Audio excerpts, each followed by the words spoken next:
This is the daily humiliating dawn trek, just to eat. People scavenge for anything they can find amongst the boxes of aid in one of the distribution hubs. And it has become a lethal gauntlet. The efforts to get aid into Gaza have turned into chaos. The Israeli-backed aid stations, run by private contractors, have become an uncontrolled frenzy.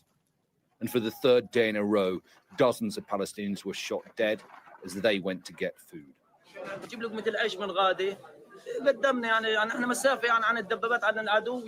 We were out bringing bread about 1.5 kilometers away from the Israeli tanks. We were surprised that shots and shelling were being fired at us. Everyone fell on the ground and people were stepping on dead bodies. It's not normal. The enemy is not normal. I was on the way at 3:30 in the morning. There was a shooting and I laid down. I don't know how the bullet hit my head. This is what happened to me. I don't know. The IDF has admitted opening fire after some suspects had moved towards them. They say they had deviated from a designated route. The Israeli army, they issued warning shots in the air, and still some of these suspects continued to advance towards the troops in a threatening manner. Many of the patients were taken to Nasser Hospital in Khan Yunis. This man had been shot in the neck. There was no space for him in the emergency department. All the beds were already full. Everywhere, there were walking wounded with blood on their clothes from bullet holes. Israel says that the Gaza Humanitarian Foundation is working. International aid organizations all say it isn't. Many children are sharing with us now that they wish to be dead, that they don't want to be here anymore. They want to be with their mothers or fathers who've died. They want to go to paradise or heaven where there is food and water. And this is absolutely desperate for this generation of children who see no hope, they see no future. The United Nations has said the attacks on civilians going to get aid could be a war crime. The Israeli government says the aid hubs are working well, and the IDF has said it's expanding the military operation to control the whole of Gaza. We are doing everything we can in order to allow for this food to be distributed in an organised fashion and to make sure that the aid does not reach the hands of Hamas. The 2 aid hubs that are open are in the very south of Gaza. The walk to get there is many kilometers in the hours before sunrise. And it is first come, first served. The survival of the fittest in a place where almost everybody is already starving. Alistair Bunkle, Sky News in Jerusalem. Tinubu! Good luck go, we miss him. Buhari go, we miss him. If Tinubu go, we miss him. Our own don't finish. I swear! If person won't buy data now, it go use like 15 minutes look option. That time, when I say Tinubu they shake. Now who they shake? Me and you! To buy crates of egg for this era will be like careless spending. With 300, if you buy mineral and egg grow. But now, 300 no fit buy egg, talk less of road.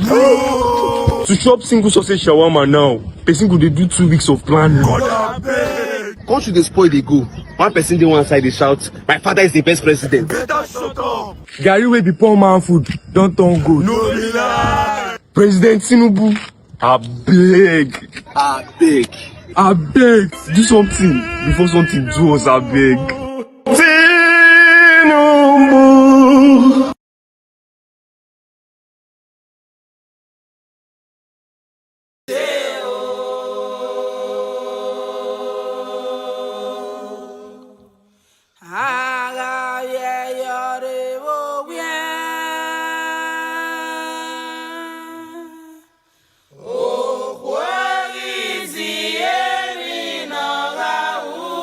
Ebi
called it Operation Spiderweb. It claimed over 100 drone attacks on military targets across Russia. The media called it audacious. And this was an extraordinary, unprecedented attack on Russia. Let's look at what Ukraine did on June the 1st and how it was done. Russia says air bases in 5 regions were targeted, but the planes were only damaged in 2. Ukraine says 4 bases and 41 military aircraft were hit. And BBC Verify has found evidence of attacks at these 4 bases, one of them thousands of kilometers from Ukraine.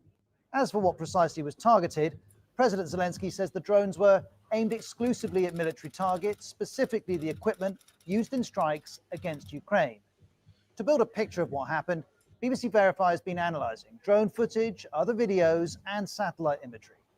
Let's start with Belaya Air Base in the east of Russia. This footage is from a... All right, before we carry on, good evening and welcome everyone. Thank you for joining us today. Remember to hit the like button, like, share and subscribe, as they say.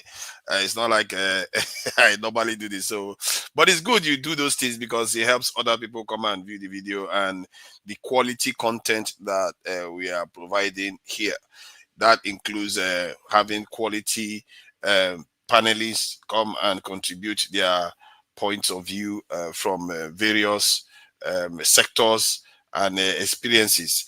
So, and also remember to be polite in the chat, and let's be civil, try to be civil with each other today. So I think I'm just playing this video so that while people join, so that it doesn't look like, the show had already gone on before they join. So I'm going to be playing the videos, including the escalation that is going on in the Ukraine, which could have far more consequences for all of us, and what the president seems to be doing. I think there's a parallel universe in Nigeria right now that is going on, where the people that support the president seem to think that he's doing great things. There is also the issue of borrowing that is going on in Nigeria too. The insecurity in Nigeria is just getting out of control. So I think that will be quite a fascinating topics to talk about what is going on in the country. All right, so let me just play the videos. You've seen the one about what is going on in Israel and the misery that is being caused there by what Israel is doing there, which I don't know, all those people that were thinking that it wasn't a genocide now, I think it's clear now for their eyes to see what is going on. And now the Ukraine one now seems to be getting out of control because they don't mention it in the videos. There is this aspect that is going on where Ukraine destroys some strategic bombers that Russia uses, which means these bombers are capable of carrying like nuclear weapons. And Ukraine went on to destroy them with drones. That is very dangerous behavior, because if you start trying to defang or disarm Russia of its capabilities that allows it to be a superpower, you are running a serious risk of escalating the conflict beyond what it should be. And I get a feeling that Ukraine is in for a very, very tough time in the coming weeks. So let me just play the video while people join. Thank you for joining us. I see the numbers are growing. Join, stay, watch. And I think I truly believe that the conversations we are having here is very, very important, because I think we all try to hold each other to very high standards. Some people like to see me as a panelist, but I think it's more of a serious conversations about issues that enriches all our lives, to be frank. Because if you have very frank, educated conversations, it's important, and it also helps with the way you look at things in this world. All right, so let me just play it and let's carry on while people join. I think when it gets to up to 60 or so, then we can, and start having conversations.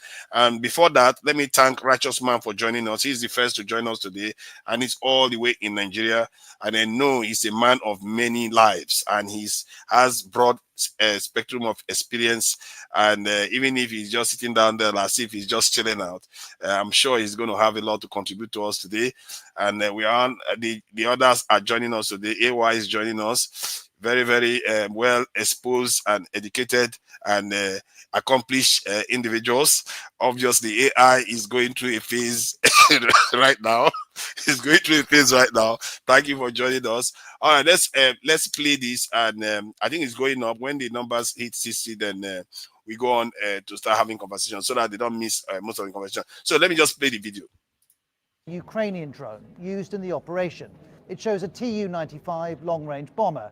It can launch cruise missiles and has been used by Russia to attack Ukraine. Next, this is a satellite image of the same base from May. It shows several of this type of plane. Compare that with this satellite image of the same base after the attack. 3 of the planes we can see are badly damaged, possibly destroyed, and a wider view of the satellite image shows other planes were damaged too. There's also this video taken near the base that clearly shows smoke from the attack. And if that's Belaya Air Base, we also have video from Ivanova Air Base, which is northeast of Moscow. This drone footage was released by Ukraine on Wednesday. In it, we see 2 Russian aircraft being approached. These are Beriev A-50s. They're early warning aircraft and can see threats hundreds of kilometers away. They've been used in the war too. As the drone seems to make contact with the aircraft, the footage cuts out. It's very likely the planes were hit, though satellite analysis is inconclusive.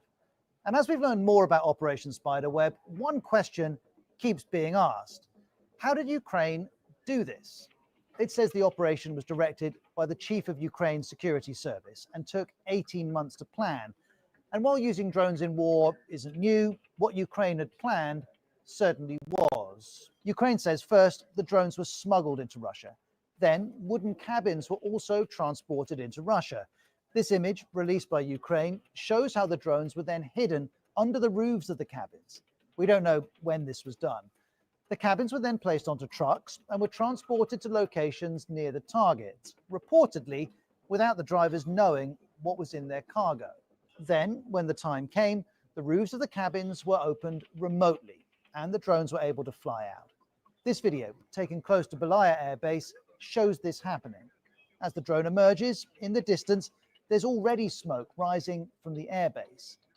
The drones that were used are known as quadcopters. They have 4 propellers, they can carry explosives, and they also have cameras. This allows the pilot to operate the drone remotely with the help of a video feed.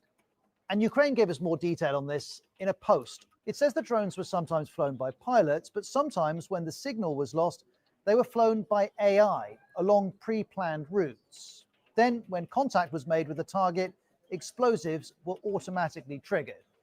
For its part, Russia says not all of these attacks were successful. It claims at military airfields in Ivanova, Ryazan, and Amur regions, all terrorist attacks were repelled. We can't confirm this. What's not disputed is that these attacks happened and that some damage was done. So what impact will the operation have on the war? First, the attacks have hurt Russia's military capability. This is undoubtedly an operation that will go down in military history. And when one puts that in context, the losses in context to Russia's overall capability, that's a significant chunk of Russia's strategic bombing force. This was an attack on Russia's military capacity and also on its security. These are embarrassing attacks because these air bases in Russia really should have been secured better. This is a country that is at war. This is a country with nuclear bombers. This is a country that should be expecting attacks even inside the territory. But Russia appears to have not seen this coming. And as the war continues in Ukraine, most experts agree these attacks won't fundamentally change the conflict, but they have exposed Russian vulnerabilities and have shown a new type of attack.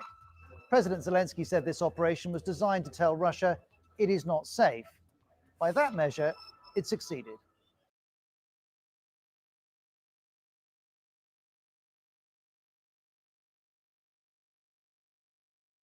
All right, so let me move this out of the way. I wanted to look into this budget issue that Nigeria wants to borrow again. So we're still reviewing the front pages of the paper, moving on to the Punch. Major headline. I think the major headline is basically, let me remove this video for now so that people can, I think we are more than enough now. I think we are more than enough. Let me move this out of the way in the meantime and get this one back like this. All right. So, Righteous Man was number 1 here.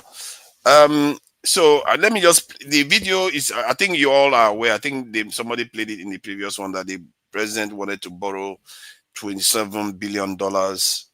And he also wants to borrow, I think, how many million yen? I think they call it 15 billion yuan. So a lot of money that he's looking to borrow, and the borrowing aspect is not the problem for me at all. It's what they intend to do with it. And I also gathered that the president, they are going to be looking to do a lot of commissioning of projects. It looks like one of the things the president admired about Wike was that continuous commissioning of projects just before the election. So I get the feeling that that may be what we're about to see in Nigeria, whereby in the coming 2 years, there's going to be a lot of commissioning of projects. Given that they are desperate enough to start commissioning a 30-kilometer highway out of 700, you can see that it's going to be happening. And one of their spokesmen mentioned that they're going to be having more than 18 commissioning projects consecutively every day. So is the money that they're going to be using now, is that what they're going to be borrowing to use for all those things? And I really wish the comment is a little bit more transparent, because if they were more transparent, people will know what they're going to do with the money. But if they're not transparent, you're not going to know. And I gather that a lot of the money is going to go into defending the currency. I didn't even know they're even busy defending the currency with billions. I thought maybe they're going to be defending the currency in millions.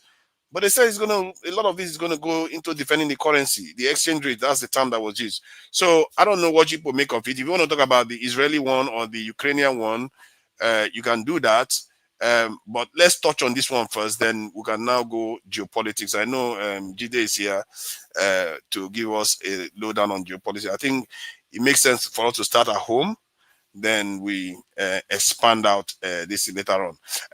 Righteous man, this 20, in short, all these loans, I think also summation is about. Can I make an announcement before we start? I think this is the best time to make an announcement. Don't start now. No, I'm not trying to make trouble.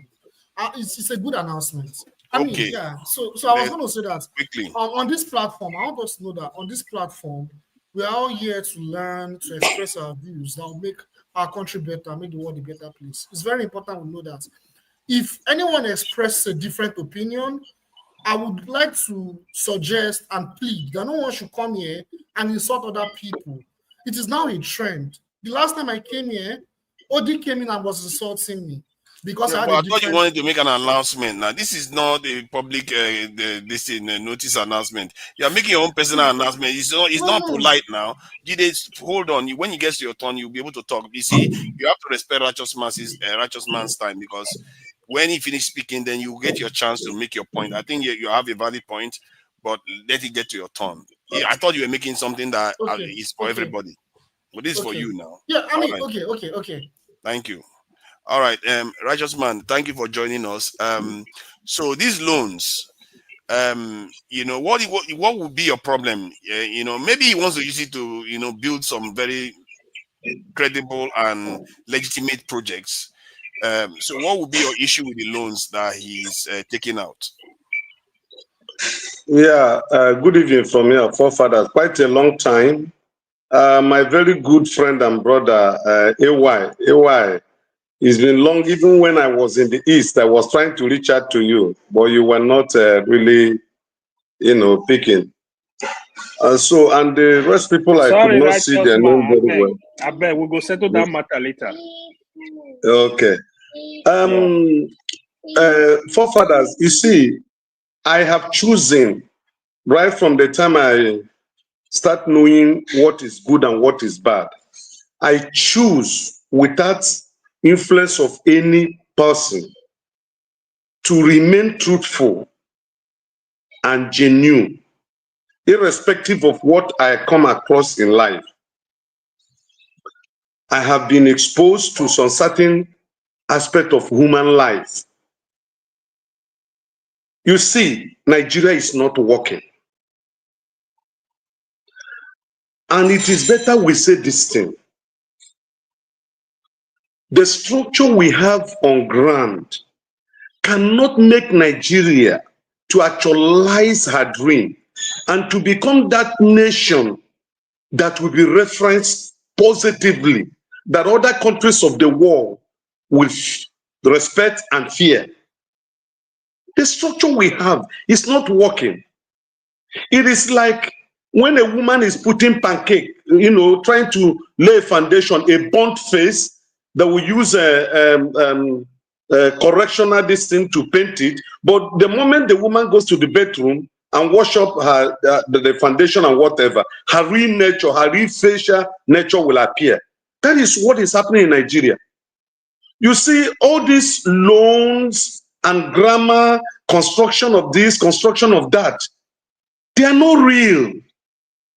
If you listen to Fubara, Fubara said even the project that Wike claimed was being executed and commissioned in Rivers State were not actually completed and the contractors were not paid.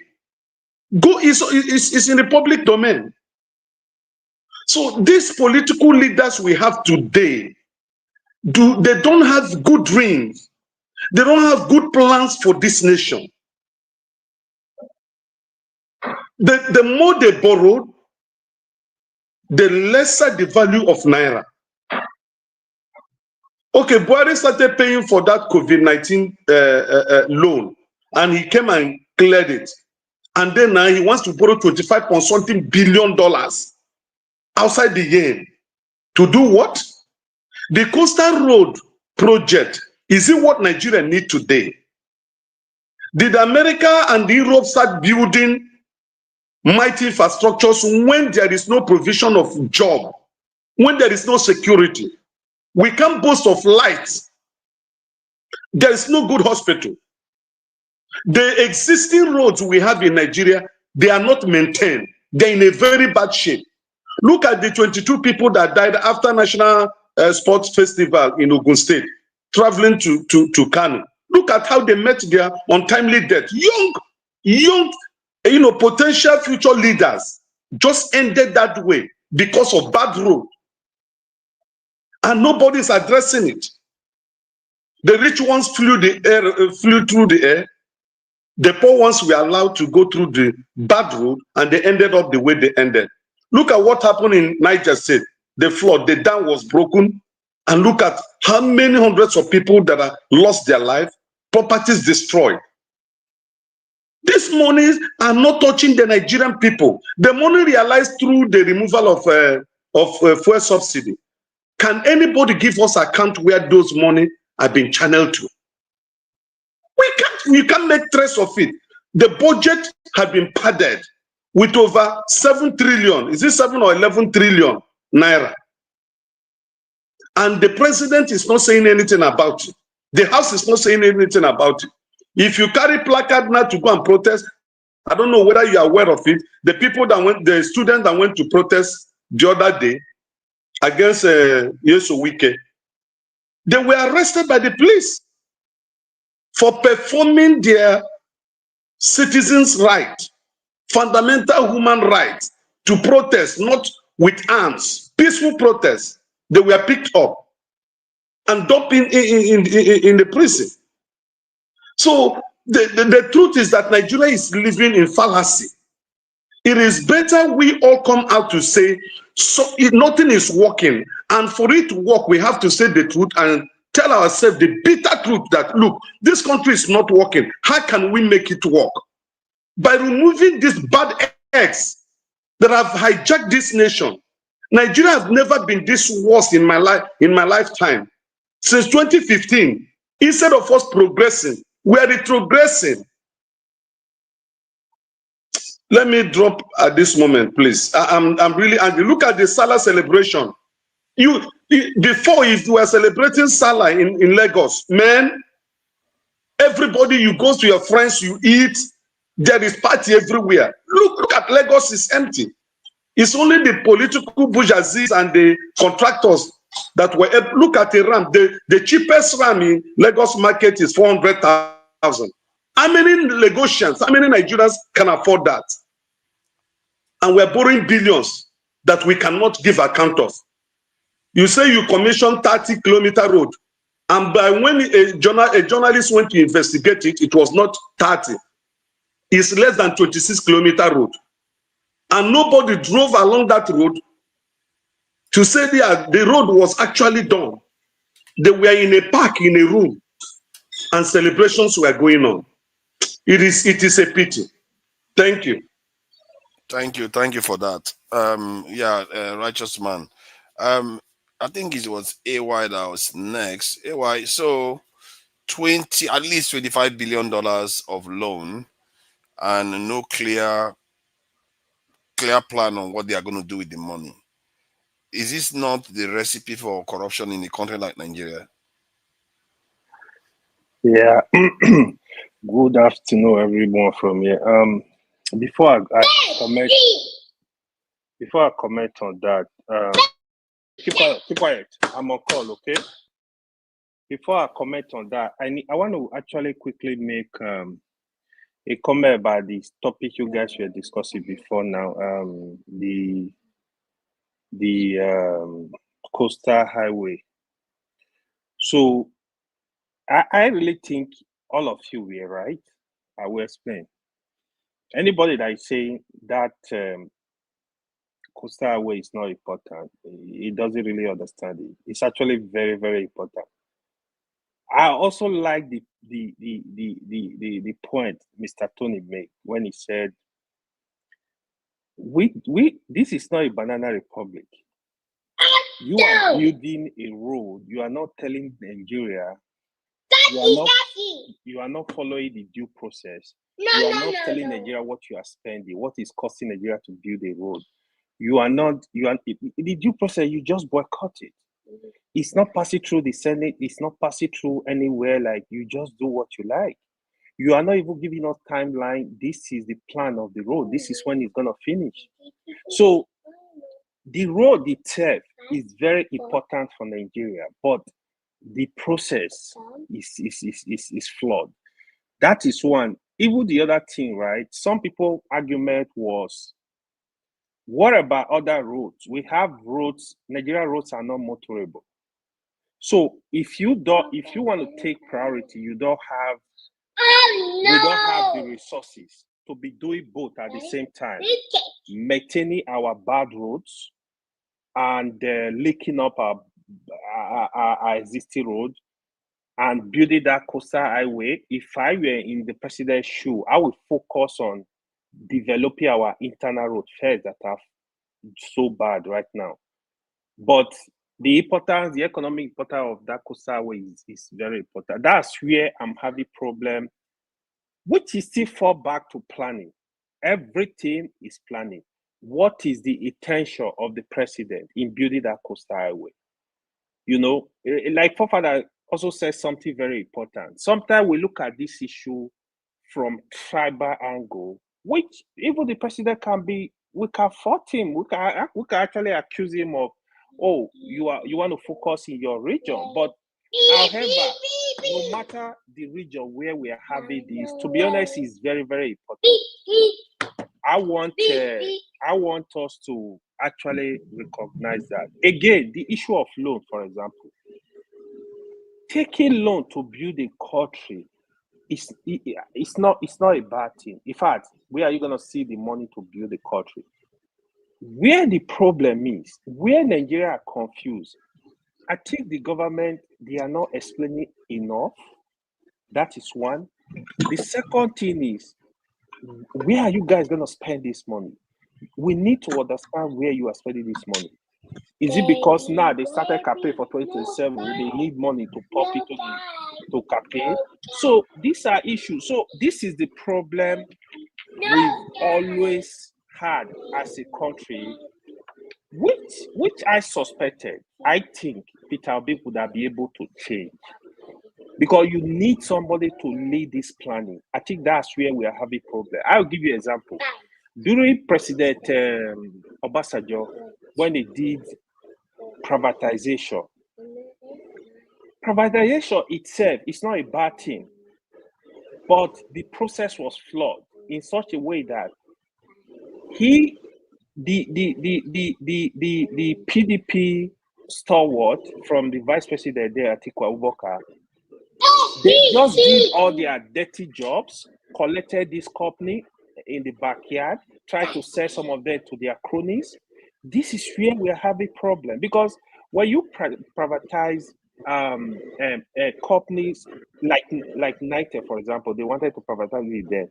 You can do it as long as there is competition in that sector. It's good to privatize. Where I have problem with privatization also is like critical infrastructure, for example, like critical sector of the economy. Let's say, for example, like electricity, water, health. It becomes very tricky, especially if these people, like, they can go ahead and monopolize this sector. But sector like that are competitive, you can open it up, just like the way they open the telecom sector up. That's why Nigeria paid cheap price of telecommunication today, right? I mean, it's not that cheap, but it's still better, still more competitive. Globacom are competing with MTN, Econet, all the network. If you know the history of the telecom sector in Nigeria, when MTN started, at some point we were paying for SIM cards up to thousands of naira for SIM card. You know, we were paid per minute before Globacom, other companies, they started converting it to per seconds, which is not cheaper for Nigeria. But it's a lot. I think the government, what they need to do, they need to be more accountable. They need to start explaining to people, because we can't keep accumulating this debt that the children unborn are going to pay for. Because you can't just take money and just go and put in your private pocket. Righteous Man was talking about budget party. Budget party is an issue, it's a known issue in the country. It's a known issue. The government are aware of it. I listened to one man that was saying Tinubu was trying to stop a constituency allowance project. Cancel constituency allowance project, because you give this money, it's more like free money for the senators and the rep members. You give this money, they put it in their private pocket.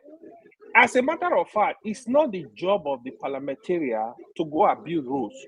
It's not the job of the parliamentarian to build hospitals. It is the job of the executive to do all these projects.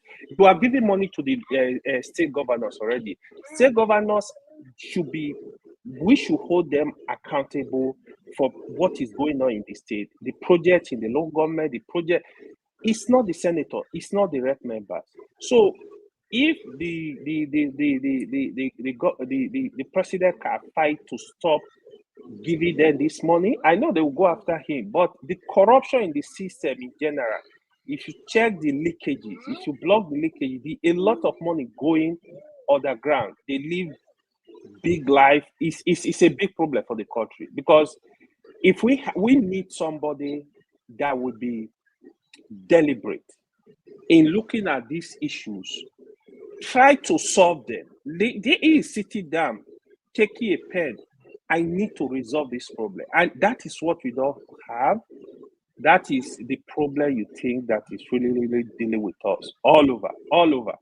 You know, even the issue you guys were discussing before, like when they said the issue of the coastal highway, right? We need somebody that will start looking at issue around Nigeria. Said we need what's it called? We need the railway passing through this area because of the economy. You need to do feasibility study. Know what is important. Where do we need railway, the major railway? If it's cargo that will be carried, moving goods from Kano to Lagos, from Lagos to Onitsha, from Onitsha. Like, we have to be deliberate and do away with this our tribal nonsense and start thinking. Because what we don't know is if the country is good, like if we have this kind of infrastructure, all of us will benefit. Trust me, even if you are not from the west, or you are not from the east, you are not from the north, we will all benefit. If the road network is good, it's all of us. It doesn't matter where you're from. Everybody will benefit. If the Nigerian economy is good, everybody will benefit. If the security is good, everybody will benefit. Even if one region is having problem with insecurity now, invariably it's affecting all of us. That's what we don't know. That is where we are short-sighted. We don't understand it. But the day we understand it, like you will see Nigeria, really wake up and we gotta fly. But until we resolve this issue, we are at Lagos Road. Thank you. All right, thank you, AY. I think I don't know. I wanted to ask you though, like when people were talking about issues in the country, because people feel like if you see a lot of, like, when I go to channels where there are a lot of Southwesterners, they will do everything to defend this president, no matter what he does. They will do everything to defend this president. And if you go to a channel that is predominated by people from a different country, part of the country, like the Southeast, they will do everything to badmouth this president. It's like everybody is based on just where they are from. That's how the general see things.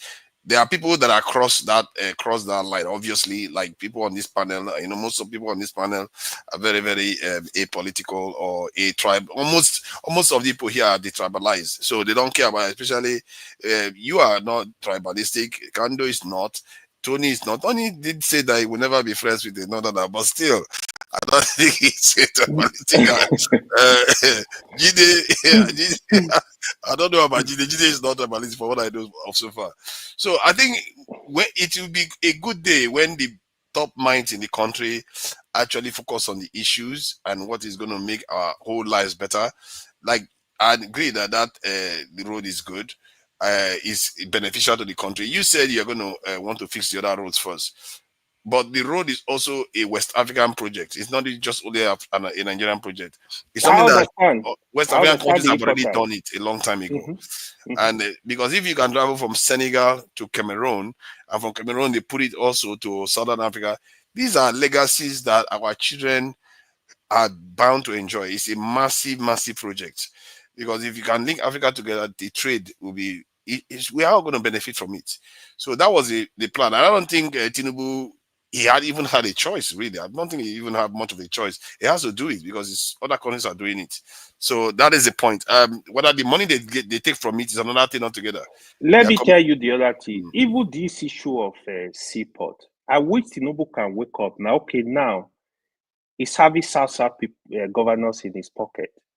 One day or two, build a seaport. Look at the most viable area. If it's in Akwa Ibom, if it's in Cross River, if it's in rivers, develop one good seaport. We can't be relying on Lagos. If you put seaport in that region, it will serve both the south and the southeast. Look, even put land seaport, dry seaport. In I think they have one in Kaduna. You can connect it rail. These are going to be deliberate. Build a rail line that will be carrying cargo from that region, from Lagos down to Kaduna. From there, they move them to the down north. We need to develop this kind of blueprint to open up the country. Now, Lagos is just too congested. I think they have 2 seaports in Lagos now. I've been more than that. It's just too congested. We cannot be. Yeah, I want Lagos. Lagos has developed, but the congest Lagos, let the whole country start moving in that direction. I mean, Dangote is doing a lot. I think he was recently talking about the steel company and one other company is interested in. People that are ready, support, let them do it. Let them do it. Alain Oyema is doing excellently well in the aviation industry. We need more people. We need more people in other sectors. Even the aviation, even the refinery. They are building more refineries now. That is how country develop. Boy is building. I think another the power plant. $10 build. Adeleke build. Let more people go into this area. People that have money, protect. Give them some kind of assurance. In fact, give them incentive. Let people build more. Let people do more stuff. That is how a country, because if you do that the next 20 years, the story can change very fast. Yeah. Thank you. Thank you. And also, Tony, is your, so I can kind of, ask you about this. These loans that they're getting is not for free, and they tend to come with conditions. And so do we know the conditions that this things tend to come with? Because we hear loans, but we don't tend to hear what they ask for it, and when it's going to this thing finish, and how do we pay them back? Because I also heard that the Nigerian government is looking to take loans on the future crude oil sales, which means if you start taking loans on future crude oil, you will not be able to supply your local refineries if you don't have enough capacity. So what do you make of this? Greetings, everybody. Greetings, forefathers. Greetings, everybody on the platform and those listening. First of all, let me correct forefathers what you said about me. I didn't say I won't be friends to Northerners. I was specific. North is a very big place. I was very, very specific. Just to correct that. Now to the question that you asked me. There's nothing wrong with taking loans. America take loans. There's absolutely nothing wrong with loans. But there's something wrong with loans if you take it to finance recurrent expenditure. Even if you use it to do for capital expenditure, it has to be something that is going to be beneficial, that in return will produce enough resources for you to repay. And then there's the politics about loan. Now, it's not free. So you are looking at the interest rates. You are looking at, because the person who gives you loan will dictate to you. Like the Bible says, he will go borrowing, goes sorrowing. He will dictate to you most of the time what you do with the loan, how you repay the loan. Sometimes it has to be collateralized.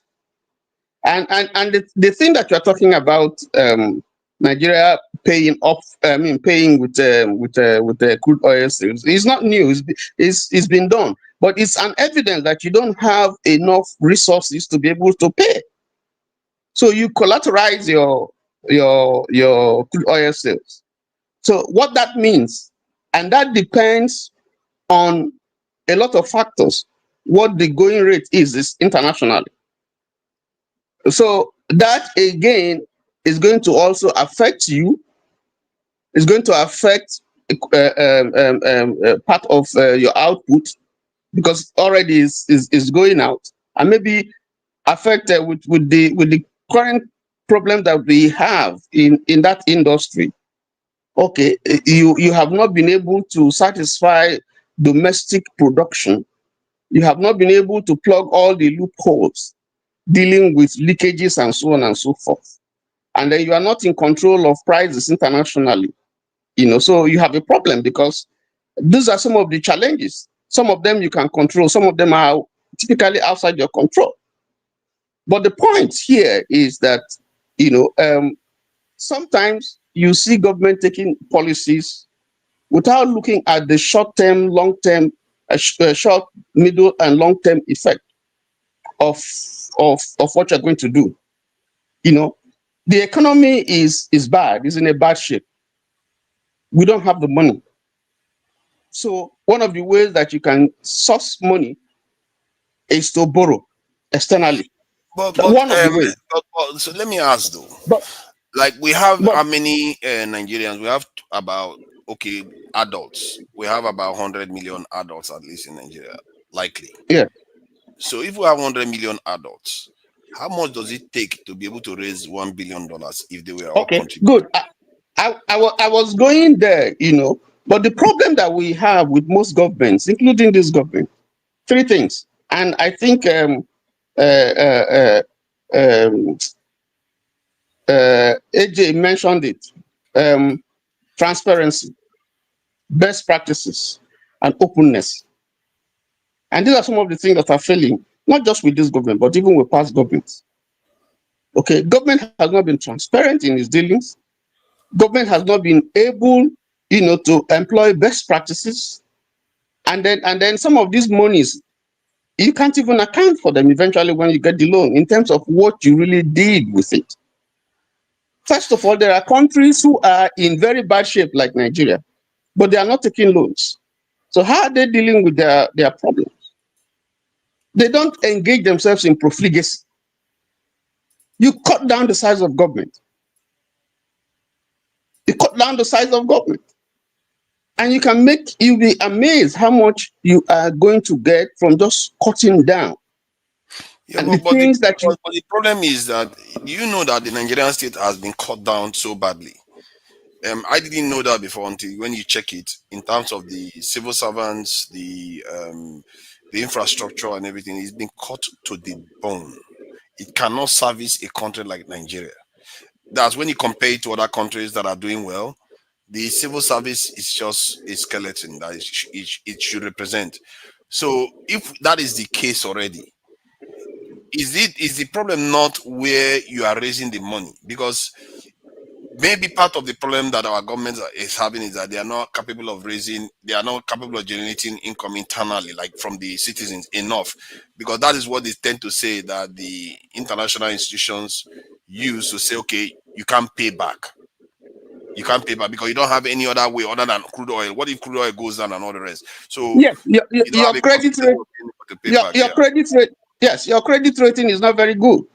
One, it's almost a mono economy. But it's not just that crude oil is our main source of revenue, and that industry needs to be sanitized, because some of the problems that you get there, whether in the downstream or upstream sector of the economy, there's a lot. Yes, the government has tried to change the leadership of NNPC and so on, and but we have had issues over the years of money missing, of NNPCL not being transparent, and not being accountable, and so on and so forth. And then crude oil says we don't know how much we actually produce and how much is exported and all those leakages. But the point that I am trying to make is that, listen, the size of government, bureaucracy is too much, it's too large. You have to cut down. You'd be amazed at how much that is leaking out from that particular place. And then to corruption. If you want, yes, you have to be disciplined. You just have to be frugal, first of all. And there are countries that have made it through just being frugal, cutting down on expenses, being transparent. And then we'll be talking about this whole issue about diversifying. Our gas is flaring. There are enormous resources. Go to Zamfara, for instance. We know that Zamfara is one of the richest states in Nigeria, yet it's the poorest today. Why? We know the reasons. And it's been like that. We just talk about it, but Zamfara can take care of itself, even without federal allocation, if things are made right. So the problem is not just taking loan. I don't see anything wrong with taking loans. I see the problem with what do you want to do with it? How do you want to manage it? How is it going to impact on the nation? What are the terms, for which you are borrowing, and from where? So these are some of the... Let me give you an idea of what some of the issues I also notice in Nigeria. Like the money now they are getting, they're going to get all kinds of weird conditions they will not tell us about. The lack of transparency is very, very concerning, the way they are behaving. And this government came into office doing that, even with the fuel subsidy removal. The money, how he was going to spend, he didn't tell us. He just moved it and just did whatever he liked with the money. I have never seen a country that is being run in such a manner.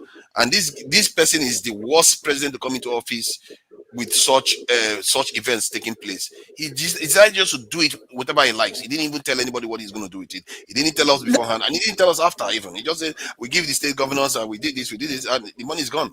We don't know where it went. That's the problem. So that's why AY alluded to it, and I agree to a lot of the things that he said. That's the problem, because if you are not transparent, then you create more problems. You need to carry the country along. When you fail to do that, what you now do is you make yourself the state.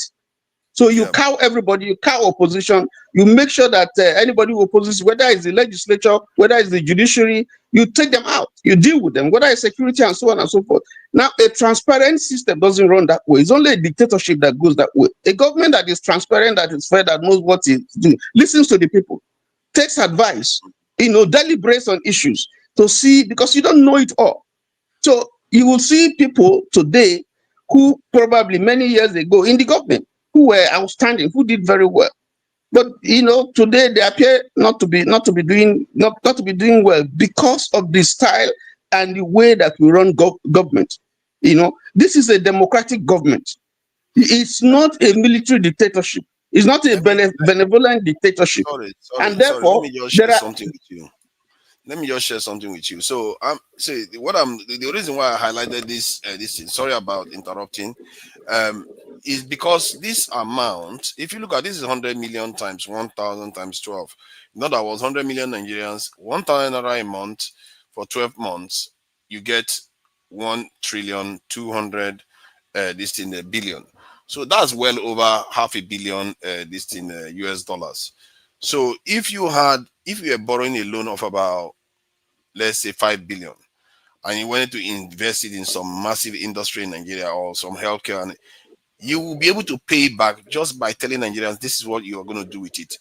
In terms of recruiting people into the security forces, you'll be able to pay back by telling them this is exactly what you're going to do with it. But the problem with this, our leaders, it just shows you that they are very disingenuous people. They don't tell you anything. They just do whatever they like, because if they tell you, you'll be able to track it and see where they are dragging the country back and where they are moving things forward. What they are doing is a seesaw. It's not because they are not making progress. Let's not make no mistake. They do things that show progress, like the train lines that they put in Lagos, metro lines, and the build power station here. But versus the rest of the world and versus other things that they are doing to pull the country back, they are not moving. We're just standing still. This is a trick they play on people every time. They will tell you, be patient with us. We are going to do a lot of things, and you're going to see a lot of commissioning now projects that is going to be going on. Question is, what have they done to undercut the economy? He's going to commission, even if he commissioned 100 projects today, that economy that is still somewhere around $200 billion, that was $450 billion before, it's not going to recover overnight.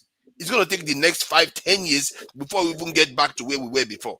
This is the danger and the nastiness of this government, the kind of stuff that they do to our people, that I just feel like it's hard to see, because you are going to see physical progress, but you don't know that they've already hemorrhaged the system by the time they are doing all those things for you.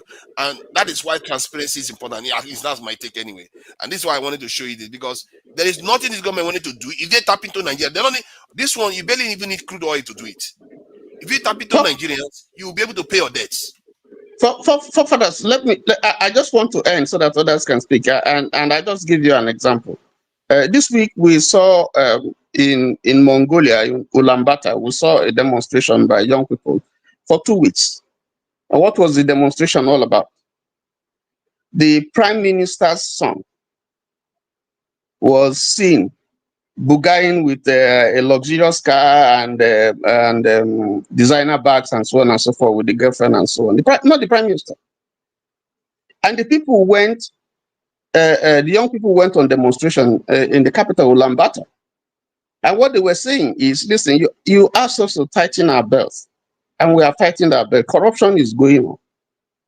And yet we see your son living large. And so they went on demonstration. Police didn't come after them. And after 2 weeks, Parliament took over and then investigated, and the Prime Minister had to resign. Just as simple as that.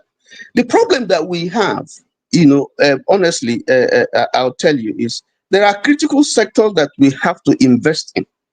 How is it, and this is not rocket science, that for years now, we have not been able to address the problem of electricity, of power? We have not. And it's a critical sector if you want your private sector industrialization, the small and medium scale businesses to wake up. We have not been able to address the problem, even in, I just mentioned, the petroleum industry, but you are not even, if you leave that, you are not able to address the problem of roads, which is critical. Because, the railways we don't have enough. Otherwise, if you have enough, and enough investment in that area, you will decongest the pressure on the roads. And then you can move in good stuff, because by road, you can move in quite a lot. The railways, that's how it's done almost everywhere in the world. They move all those large, consignments and so on and so forth. We don't have enough of them. That's a critical sector that you have to invest in. And then, of course, before you now talk about, the judiciary and so on and so on, so that if I have disputes with somebody, I know that if I go to the court, I'm going to have justice. Now, these are things that you need to invest in, and we're not investing in them, we neglect them. Who is going to invest if he knows that I have to generate my own power, I have to do my own roads, and then if I have a problem, I don't trust the security and so on. There's so many problems, but some of those critical areas that you need to address, that will create, a chain effect. The government doesn't need to build industries. No, you create an environment that enables investors to come and invest, that enables your business, small and medium, to operate. So once you don't have that environment, then it's not hospitable to business investment. Can you give and an therefore, example of what kind of environment you are talking about? I do have some idea, but I wanted to hear what you were thinking about. Like, what kind of environment? What are the things you would like to see with the government so that businesses will feel more confident about operating in the environment? I just mentioned the three critical areas for me. Yeah. So for some people, it may be more critical. What is in the power sector? We have had reports, we have investigations, we have all kinds of tinkering with generation, with transmission, and distribution. They have removed it from exclusive lists. It's been decentralized. But what is still there in the problem that is mitigating against having uninterrupted power supply, even if it's for an area, even if it's for a particular area. If we don't have all over, but the industrial clusters and so on, if they can have enough, that will take off, that will reduce the cost of production. That will enable them, that will reduce the cost of production, which is important. And then your goods can compete. Two, the problem, I didn't talk about the problem of security because I don't want to talk about that because that's entirely a different kettle. Your roads, because the major artery of moving goods is by road, not by sea, not by rail. The rail is not dependable. The sea, of course, are seaways, you don't have access to. So it's the road, and there's pressure on the road. And you see a lot of times when, apart from the insecurity on the road, a lot of times you see, trailers and all, going along the road and the thing is upturning and people are looting and all kinds of things. So you have to, these are some of the critical things. If it's one that the government can address, one, you don't have to, if it's one, you address power, for instance, you will see the impact. So I think that those are the problems. Know that now. They know that. They say that all the time. One of the areas I feel like there is a low-hanging fruit, like there are certain industries you can stimulate, like enabling this thing, like a mortgage market that is quite relatively safe because people are not exactly going to run away with the house. So you can create a mortgage market so that people can be able to buy properties earlier. Because in Nigeria, you have to buy a property outright. So it means that a lot of people will have to be paying rent for a very long time before they even are able to buy a property. So if you create a mortgage, this market, and insure them, that's another one. Another one is insurance. Because insurance enables businesses to feel safe in any environment they are working in. Because what if craziness happens, a coup or what kind of nonsense goes on, you are sure that, okay, your interest is protected. So if you have, let's say, a mortgage that is quite safe, you build from there, people will invest, and if they cannot pay, they repossess the property. It's not the end of the world. So it's a very, very safe industry to build on. But even that one is it's in its rudimentary stage in Nigeria. If you look at insurance, it's also it's a rudimentary stage, because I know as a business person that has gone into business before that if I am sure that if I put my money down somewhere and fire burns my building down or something happens to the business is protected, you are more likely to want to come from anywhere in the world to come and invest. Who will want to look at Nigeria, the reputation of Nigeria from overseas, I want to come and put billions of dollars inside Nigeria? They won't, because they will be thinking, this place, it gets as it be. So you want to give them that assurance that they are protected when they put money down. That is the kind of stuff that makes people feel like, okay, I'll put my money down knowing that the government is protecting me. That's what other countries do. But these simple things, people like someone like Tinubu should know it, because he's a financier. He knows about all those financial stuff. But he doesn't do them. He doesn't even prioritize them. But he has moved on student loans, which is a valuable thing. But student loans is even higher risk because sometimes they will not pay back if there's no job. How about the mortgage that is low risk? He's not prioritizing that one. He's not prioritizing the easiest things. So that I'm not even talking about security yet. So there are so many things that they can be doing that I feel like I said, it just looks like they're just playing with us. I had a conversation with some people recently about the technology from China. This technology, if one company has it in Nigeria, they can start building stuff and selling it to within the entire Africa. And they got a price for that technology to be transferred.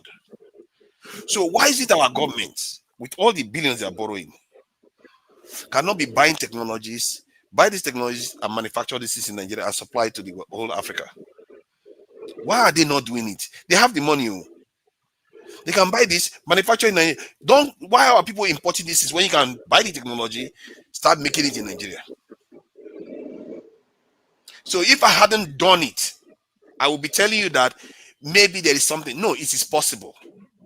Try it. Find one thing you like to manufacture in Nigeria that they make in China right now. Try to find out whether you cannot get that technology. Why is your government not buying that technology and bringing it to Nigeria? And assigning to say, oh, you manufacture this one. If you want to do this one, manufacture it. Why are they not doing it? It tells you that there's something wrong with these people. They are not serious people.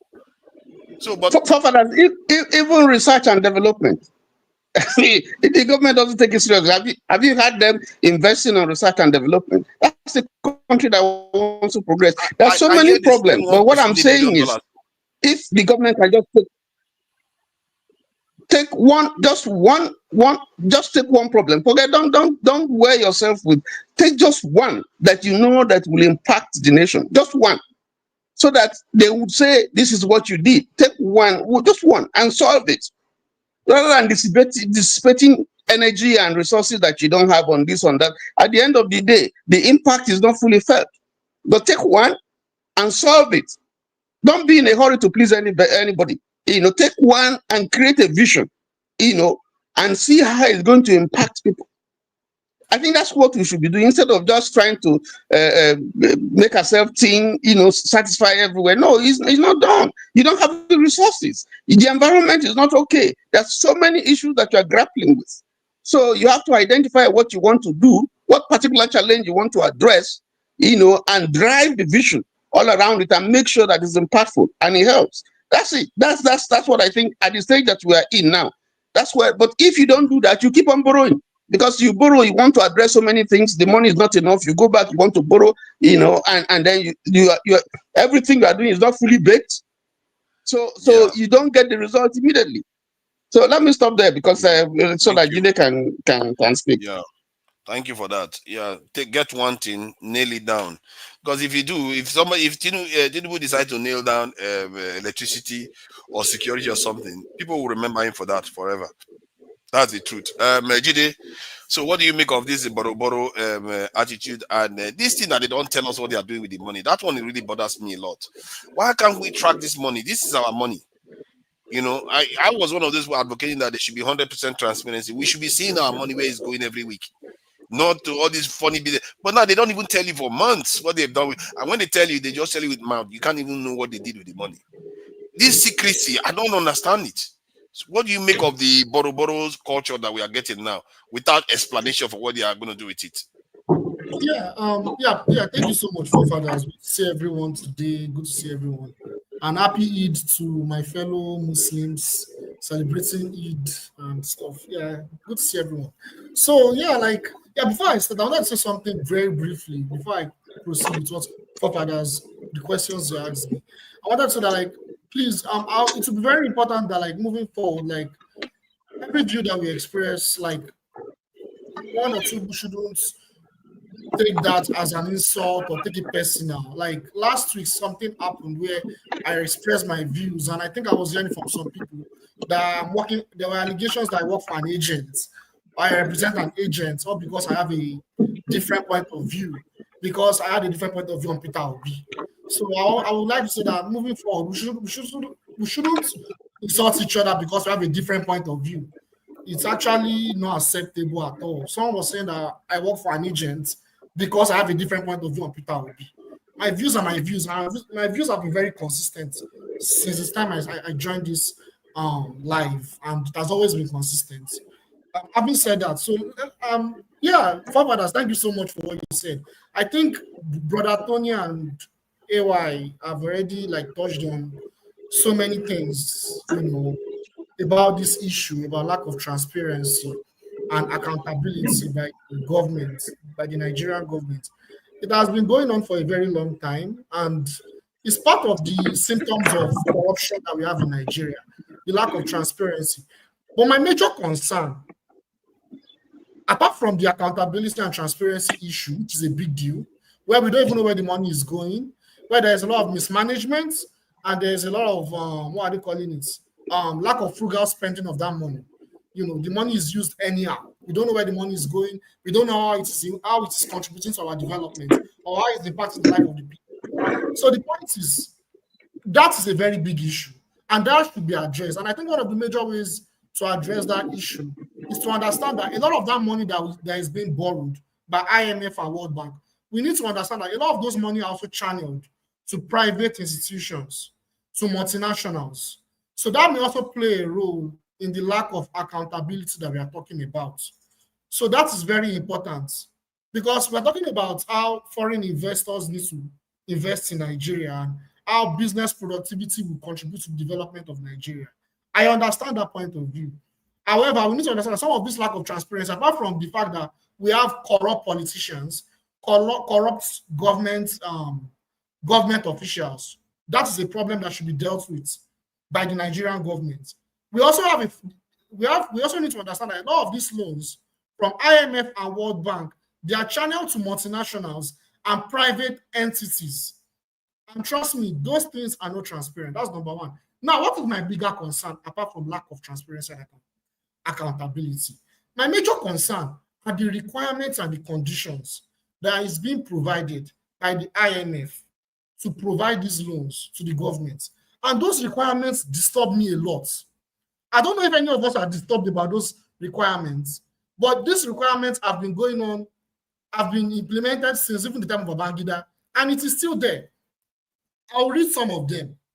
The first one is reducing fiscal deficits, which is increasing government spending on the people. Reducing what? Fiscal deficits and increasing taxes on poor people. That's number one. Number two, that is very concerning, is neoliberal deregulation and privatization of state-owned enterprises and deregulation of the of private institutions, complete deregulation of private institutions.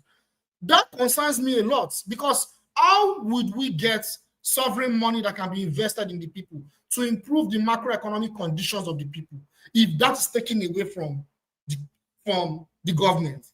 How would that improve the lives of the people? It will never improve. Nothing is going to change for the Nigerian people. Okay, fine. What is the aim of the IMF loan and World Bank? It is to boost our economy, right? It is to boost our GDP, right? It is to improve our economy. Now, I want to say something very unique here. I've never said it before. The reality is that increase in GDP, increase in business productivity does not necessarily lead to improvement of the quality of lives, does not necessarily lead to the improvement of the quality of lives of the people of that country. I repeat, increase in business productivity, increase in GDP does not necessarily correlate to reduction of poverty, improvement of the quality of life of the people. That is not, we all know that it does not correlate. In fact, I'll give an example of a country. Japan. Japan's economy is under stagnation for so many years. But trust me, the quality of life of Japanese people is better than the quality of life of Americans in America. Despite the fact that there is an increase in GDP, there's always, I mean, America is one of the biggest, it's one of the biggest economy in the world, right? So having said that, so the aim of the IMF loans is not even to better the lives of Nigerians. It is not to better the lives of Nigerians. It is to further increase inequality that has led to increase in what? Poverty, increase in the destabilization of a country. We talk about security all the time, the military and all that. I agree. I understand why it is very important because of external threats. But one of the major security that we don't talk about is poverty. And what these loans, the policy of these loans is to further entrench the lives of our people from all the things I've explained. And that is very disturbing. I've always said that our elites, they do not serve our interests. They do not. When we talk about politics, we don't look at class. And it disturbs me a lot. A lot of the benefits that we have as African people today was from class struggle. From we, the poor people, as African people, struggling against the oppressors, the wealthy, powerful. Even for us to even sit down here and be having this conversation on a weekend, it was due to class struggle. We don't talk about that at all. And that is disturbing. But the point I want to make is that these loans is inevitable because that's what it is. Nigeria is a neo-colonial entity. So it has to be collecting loans from people. It has to be collecting loans from IMF and World Bank. It has a dependent economy. So Nigeria can never be self-sufficient unless it breaks the chain of neo-colonialism. And unfortunately, the people in power, they are puppets to this neo-colonial system. They are not willing to liberate their people and improve the lives of their people. All they do is they keep recycling themselves. Whether it's Tinubu or Peter Obi or Atiku, they are the same people. What they do is they try to do it better, but it still does not lead to the increase in the quality of lives of the people. We need to always mention that. This is very important. I will stop there. Thank you. Yeah, thank you for that. So I think it's Kandu that is next. Kandu, thank you for joining us. I think that point that Gide make is quite valid in terms of the conditions that they put in place. It's quite remarkable how almost all African countries are similar in the way their nations are. Even some of them that have reasonable electricity. And I think this is why I like to think that people should be looking more closely. Because some nations in Africa have reasonable electricity. Are they still developed? No. We have to be careful what we're asking for because we might get it, but it might mask something else. Because something else is going on beyond just electricity. Ghana has relatively stable electricity, but it's basically a backwater in real terms compared to any nation out there. So I don't know what you make of these debts. I have an idea what you might, because you are very individualistic about stuff and libertarian. So what do you make about the conversation so far? Yes, thank you, forefathers. Mr. Righteous Man, how you there for Lagos? Okay, why? I salute. You see, growing up, my dad worked in the bank for like forever. And he used to say something. Not only do you have to be honest, you have to appear to be honest. When somebody sends you on an errand, you come back with the receipts. And if there's change, you tender that change. I tell everybody, I don't care if 99.99% of people in Nigeria are corrupt. My father is not one of them. I will say that with my full chest, anywhere, wherever.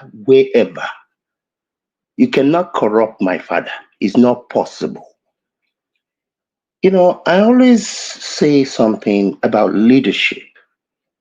Leadership is very important. I don't care if you're selling puff puff or you're running a Boy Scout. Leadership is important. You see, appearing to be honest is important. When somebody said they're going to run or veer for the presidency of a country, and it doesn't matter which one, and people say, you know, get certificates. You see, an honest person, a true leader, will be like, you know what? I beg, make una no vex. This is my certificate. That's why leadership, the people that you allow to rule over you. You see, this suffering, whether they suffer, they never begin, then go suffer well. Whether you vote for or allow people to rig themselves, people like this, when we were here shouting, well, when I was here shouting that if Tinubu was my father, I would have disowned him a long time ago, not to talk less of vote for him. Because the man has no character. You can't expect people that don't have character to come and be open to you. And I don't care whether it's Buhari, whether it's Jonathan, it doesn't matter. It's a leadership issue. The guy, as far as I know, from what I remember then, would not even declare his assets. And I'm not saying it's you see, I don't do whataboutism. I don't care who else has done something or did not do something. I don't care. It's irrelevant. Oh, Shebi this one too did that. What the heck does that mean? Is that how you raise your children? I mean, what type of parent are you?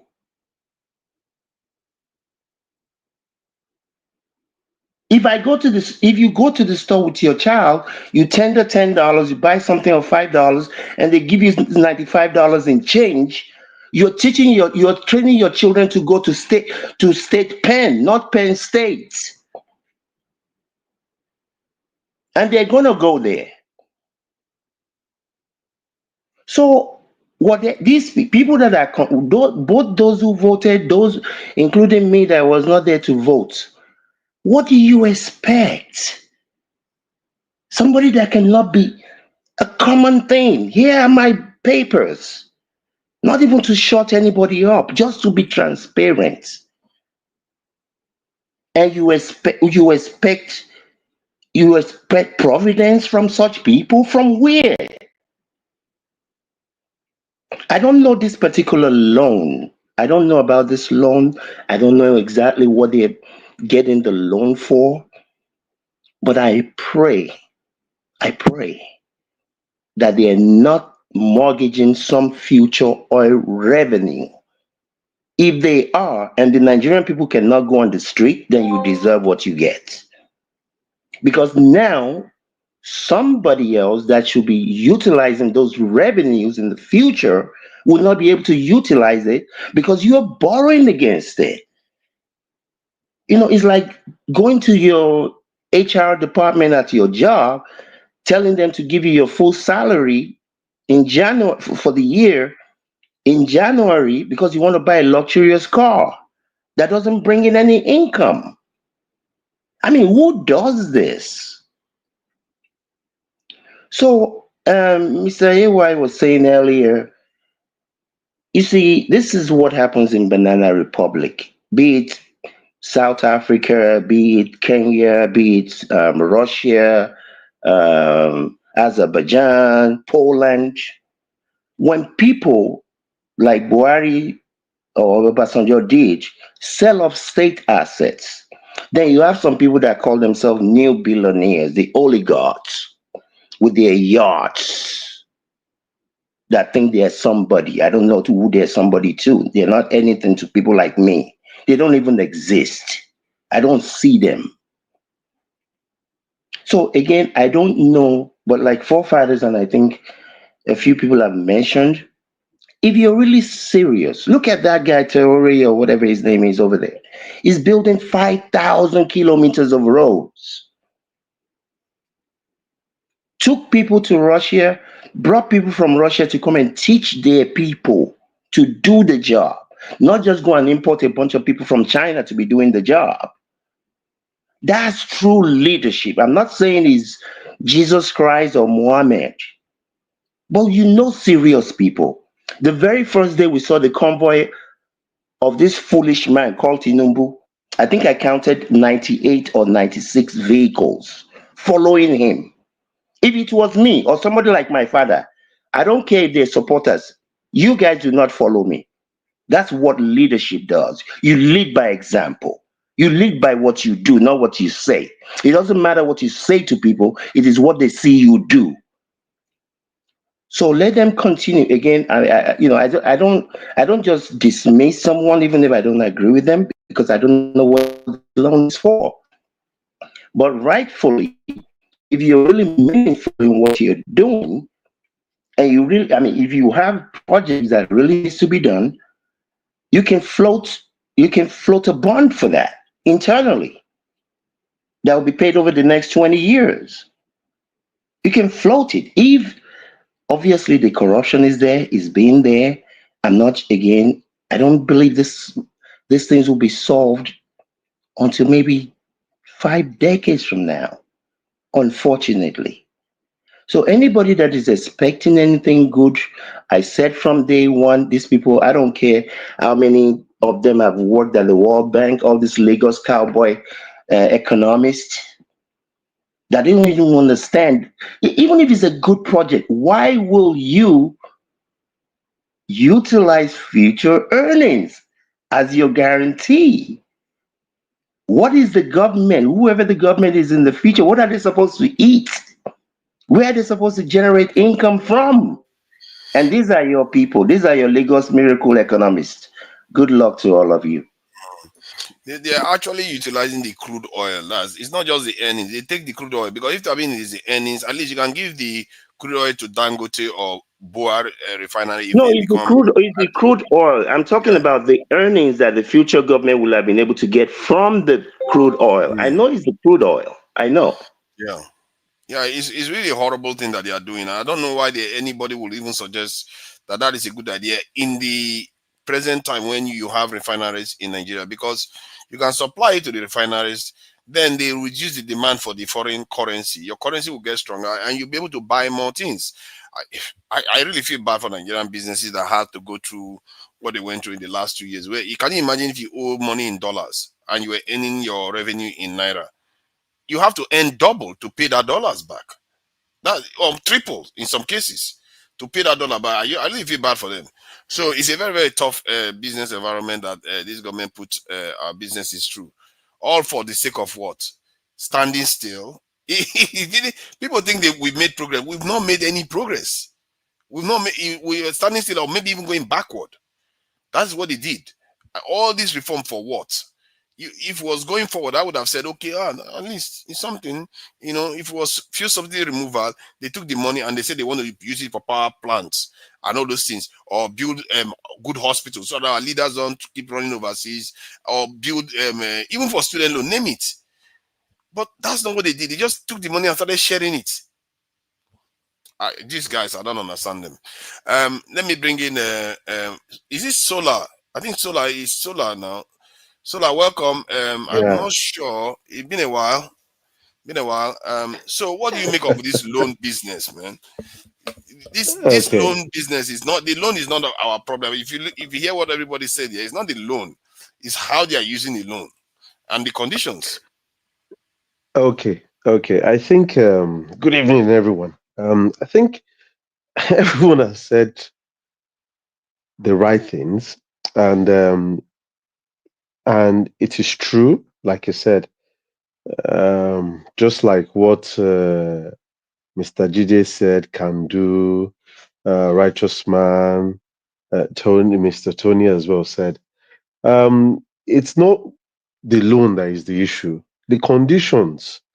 If you listen to Femi Falana, is an advocate of against the IMF, because like what Jide said, the conditions they put on these loans, and apart from that, why borrow loans to those people at the end of the day that will more or less embezzle it and not do anything with it? Like Tony said, the roads, I can tell you 75% of the roads, or let's even say 80% of the roads currently in Nigeria were the roads built by the military government. All they do is just to patch, all since 1999. Yeah, they've constructed few new ones. However, majority of these roads that they are still awarding is patch. Talk about the new fraud of this coastal rail road that they are doing. It's absolutely fraud. Celebrating 30 kilometers in which someone went there, did a video, and it is all fraud. See, one thing we need to understand in Nigeria is that we can bash the president as much as we like, but the reforms come from under to the top, from the local government, the state. Majority of the problems, yes, we can have they can borrow money, they can do a lot of things, but if the states are not driving this employment rate, are not creating the enabling environment for movement of goods and services, I don't see the reason why the Western states cannot join hands together to say, you know what, we want to build a rail line in collaboration with the federal government. I don't see the reason why the eastern states, the northern states can't have railway network in between them for movement of goods and services. If we still believe in this top, up north, central have to do everything, we all know that these guys are corrupt. Tinubu, name any one of them. And one thing I have ever said, and I will continue to say, Nigeria cannot develop. All we need to do is go our separate ways. We will keep on talking. Our judiciary is, I don't know, they are a bunch of fraudsters. The way they have engulfed our judiciary to the point that there is no way you can go there now and you get justice. Anyone you call anyway, the attorney general is a rubber stamp. All of them. So if they borrow the money, who are you going to prosecute? Even after Buhari sold crude oil in advance for the next one that is coming. Who is telling you that Tinubu will not do the same thing and sell the same crude oil, maybe probably 10 years in advance? After he has done in 2031, he will sell it to 2041. Look, we can cry as much as we want. I like what there is a guy who is on Instagram, on TikTok. Is an advocate of this reform, this INEC reform. He's going everywhere now. He wears it. He wears the T-shirt because I believe that if the people start recognizing and stop collecting money from this politician and start voting in the right people, over time, things will change. But with this money they are collecting, I think you're right, forefathers. We don't need it. You've done the maths. There's no point needing it. If our states can work viably, if, like you said, if they can produce electricity, I don't understand since 1999, the billions and trillions that has been spent has produced more darkness than light. In dollars, if you want to convert it to naira, is in trillions of naira, has produced more darkness than light for Nigerians. Now they keep on going to borrow money, and you ask yourself, for what? Every country is looking at how to ship their goods and products to other neighboring countries. Instead, we are collecting their used product. We have the likes of Innocent. I mean, you even if he produced the car, and let's say the car is not good enough, my brother, in Nigeria we are using Oppo, we are using Infinix, they are using there's another one too that we are using in Nigeria. These phones were alternatives to iPhones, to other iPhones, to Samsung, because they have long-lasting batteries. over time, and they got it right. If you go to Nigeria now, I can tell you that maybe 60 or 70% of them are using Infinix or Techno and all the likes. It's only few that are using Samsung and as well as Apple products. So Innocent can get it right. Innocent is selling products to people outside Nigeria. Why can't the Nigerian government, even some states, even if the federal government don't want to do it, some states in Nigeria tell Innocent, we want you to build us a bulletproof car. He will do it because it's his business. He will ensure that he does it right, even better than any other one that they are bringing from abroad. And it will create more jobs in Nigeria. And when you talk about our shipping of products outside, bringing more foreign forex into the country, but we did buy from him. I saw a video of Innocent cars gathering dust, and people look at it and they, so I feel that, look, these people will not stop to borrow, and the only reason why they are borrowing is to put us more in debt. And like what Kandu said, my brother, I'm a Yoruba person. Yoruba will say, kese kese, na you na don't see. Kasa kasa, they come. Nigeria don't understand. We will turn to Zimbabwe, and it is not a lie. We will turn to Zimbabwe in which their currency will be nothing. And if Tinubu enters again, he's going to continue to wreck the country as much as he can. And I don't see anything else. The only way out for us, let us go our separate ways. When we go our separate ways, over time, we'll know that yes, the Yorubas, if they like, they destroy their own state, that's their problem. The Igbos, if they destroy their own state, that's their problem. We already know the Northerners they've already destroyed their own state. So we already know them. But if we go our separate ways, I believe things can begin to fine-tune. But if we continue with this merging, with this marriage, at the end of the day, these people will not take us anywhere. They will loot us, and at the end of the day, our generations to come, our children to come, will more or less suffer it. If you look at China, look at any other countries, they are developing every day. Back in 1990, you can't say you are going to Dubai because people look at you, why are you going to Dubai to do? They'll say, I'm going to US, I'm going to this thing. Look at the way Dubai has transformed in the last 20 years, even let me say 15 years. If you put 1999 to 2015, look at the way they have transformed the whole world. Yeah, but Now they are in top of. what has that got to do with actually everybody going their separate ways, as you put it? Look, if you see, let me say this is my own, this is for me. If we go our separate ways, because we know that I'm a Yoruba person from Ondo State, there's no way you want to speak any other Yoruba in that same place that I won't understand you. Everybody, we will now know that this is for us.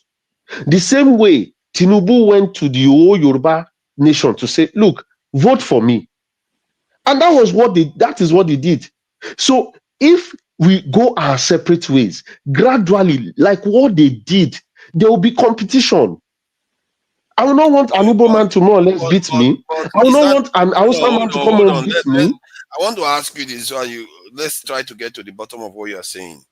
So if Yoruba people go separately, they are more likely to solve their problems. Basically, that's what you are stating. But does history back what you are saying up? It did. In probably in the First Republic or Second Republic, I don't know, the Awolowo's time, the Zeke time, they were doing this to develop their own states. They were developing their own states. But that was when Nigeria had already been created, and then all regions in Nigeria was doing well during that time. All regions. So, but they were doing well because it is their region. So it's like, look, I want to be better than you. Sorry, Pardon? it's still their region now. It's still their region now. No, but we have a central government. We have a central But you have the government in central which government all then these. too. Yes, but at the time, what they did was to make sure that, and that is what the confab in which Jonathan came up with. That was the resolution. Dissolve the middle. Don't make it buoyant as it is now. If you dissolve it, then what we'll now do is River State will own his oil. Ondo State can have his cocoa. Enugu will have his coal. So whatever they now want to chip to the center, they will now decide it, that we are chipping it to the center. But So that hold what on, they can do is to start to develop themselves. Let's try. So if you dissolve the center, you know, if you weaken the center too much, the parts will fly apart. Are we in agreement? If you weaken the center too much, the parts will fly apart. If you don't weaken the center enough, it means that a lot of the resources from the various parts of the regions will be going to the center. Like most nations, at least more than 50% of most nations go to the center.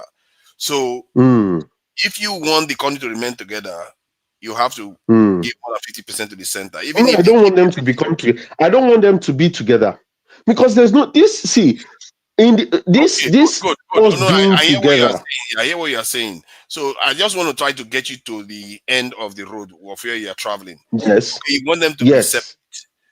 But you remember that when Oyibobo came here, what they found in that region that you call the Southwest right now was a war that raged I think they raged for 100 years. And the Jebu and Oyo was fighting for going to 20 years when the Igbo man came and put them out of their misery. So you can see that what you are advocating for, old rivalry. That's what do you mean now?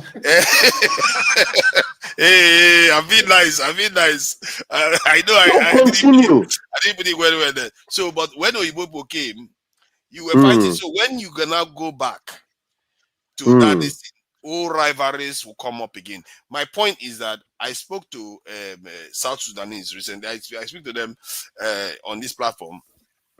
They broke from Northern Sudan, and now they want to break the country that they moved into 3 places because there was a major group that was dominating them. And that major group, if you see the way they are governing the country, to make Nigeria look like paradise, they were just like dominating everything. The ministerial positions, the state commissioners, governor, vice president, only 2 tribes dominate the entire country. The minorities make up 48% of the population. The minorities put together make up 48% of the population. Yet they barely have any minister. They barely have any minister in that district. So my point, the point I'm making is that just because you break from what is happening and tells you that it doesn't mean that it's going to work well. They are fighting right now even.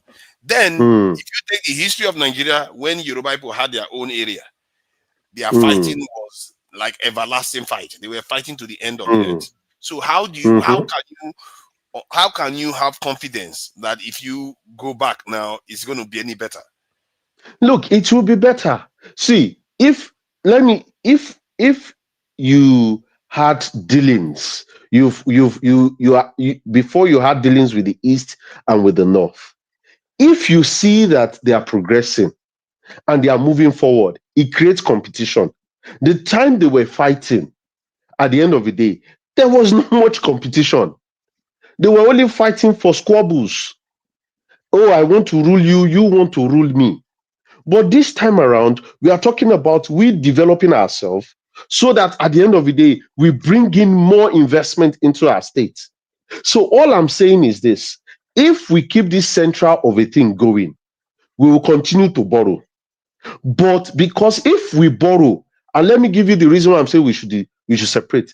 If we borrow that money, the North will tell you that I have more local government, give me a very big portion of share. The East will say, oh, I want my own too. The West will say, I want mine. And the South will keep on saying it. Do you know that in the West, they are clamoring for more states? The same thing is going on with the East. They are clamoring for more states. See, the point that is there is that if we understand each other's language and we can go into the same bedroom and we can talk to ourselves, I believe that it will be more productive than having this different set of people, different set of tribes coming up and more or less claiming their own position. saying, oh, if you don't tune to us, just like the Northerners do, they told Tinubu, if you make that move, you will suffer the consequence in your re-election. What did Tinubu do? He told the line. He followed the North. For me, all I'm just going to say to this is that we need to stop we need to understand when we want to borrow, so that we don't put the next generation to come into more poverty. So that is all I have got to say. Should I respond to that? What you said is very interesting. So the thing is, what you said is very interesting, actually. However, what we need to understand is it's not about us decentralizing or restructuring Nigeria that will stop us from borrowing. The idea of us borrowing, getting loans from IMF is a global structure that has been designed. That's why I mentioned it's a neo-colonial system by that's what I call a third world country. We have a dependent. Mr. Jide, is anybody putting a gun to your head to borrow? That's the thing. Yes, sir. Why do you have to succumb to whatever neocolonialism or anything else you want to call it? This is weak. This is weak. I agree with you. Who is forcing you to borrow? Nobody. Well, we need to understand. No, I don't understand making excuses. Whoever it is, you said this in your earlier comments. You're making excuses for foolishness. No, and if those people are making you borrow, resign and go and do something else. Resign. You don't have to be there. It's a very unfortunate. State of affairs that we find ourselves. And if people, I've been asking some critical questions that I will share later on about the state of our affairs, and this is why things will find it hard to change. It's very, very difficult to change a country when these type of things are happening. And I hear what both of you are right now. Kandu is correct to say that.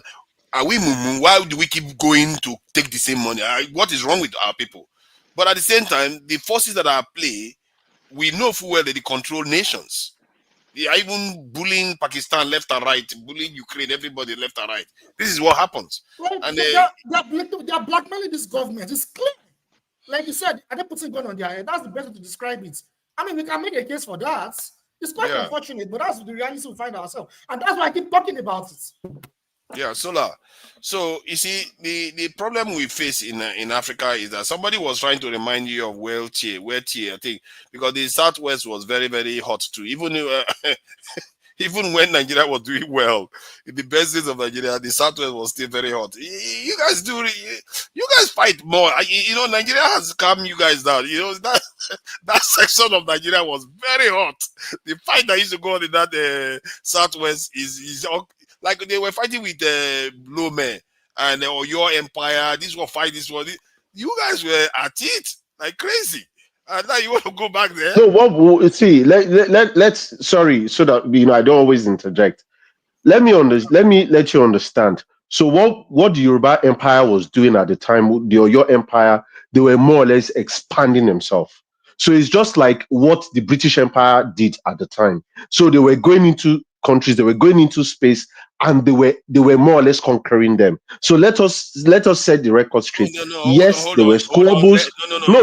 Let us set the record straight. It's just yes. So it's just like when you go to England, the English people more or less they subdued the Welsh.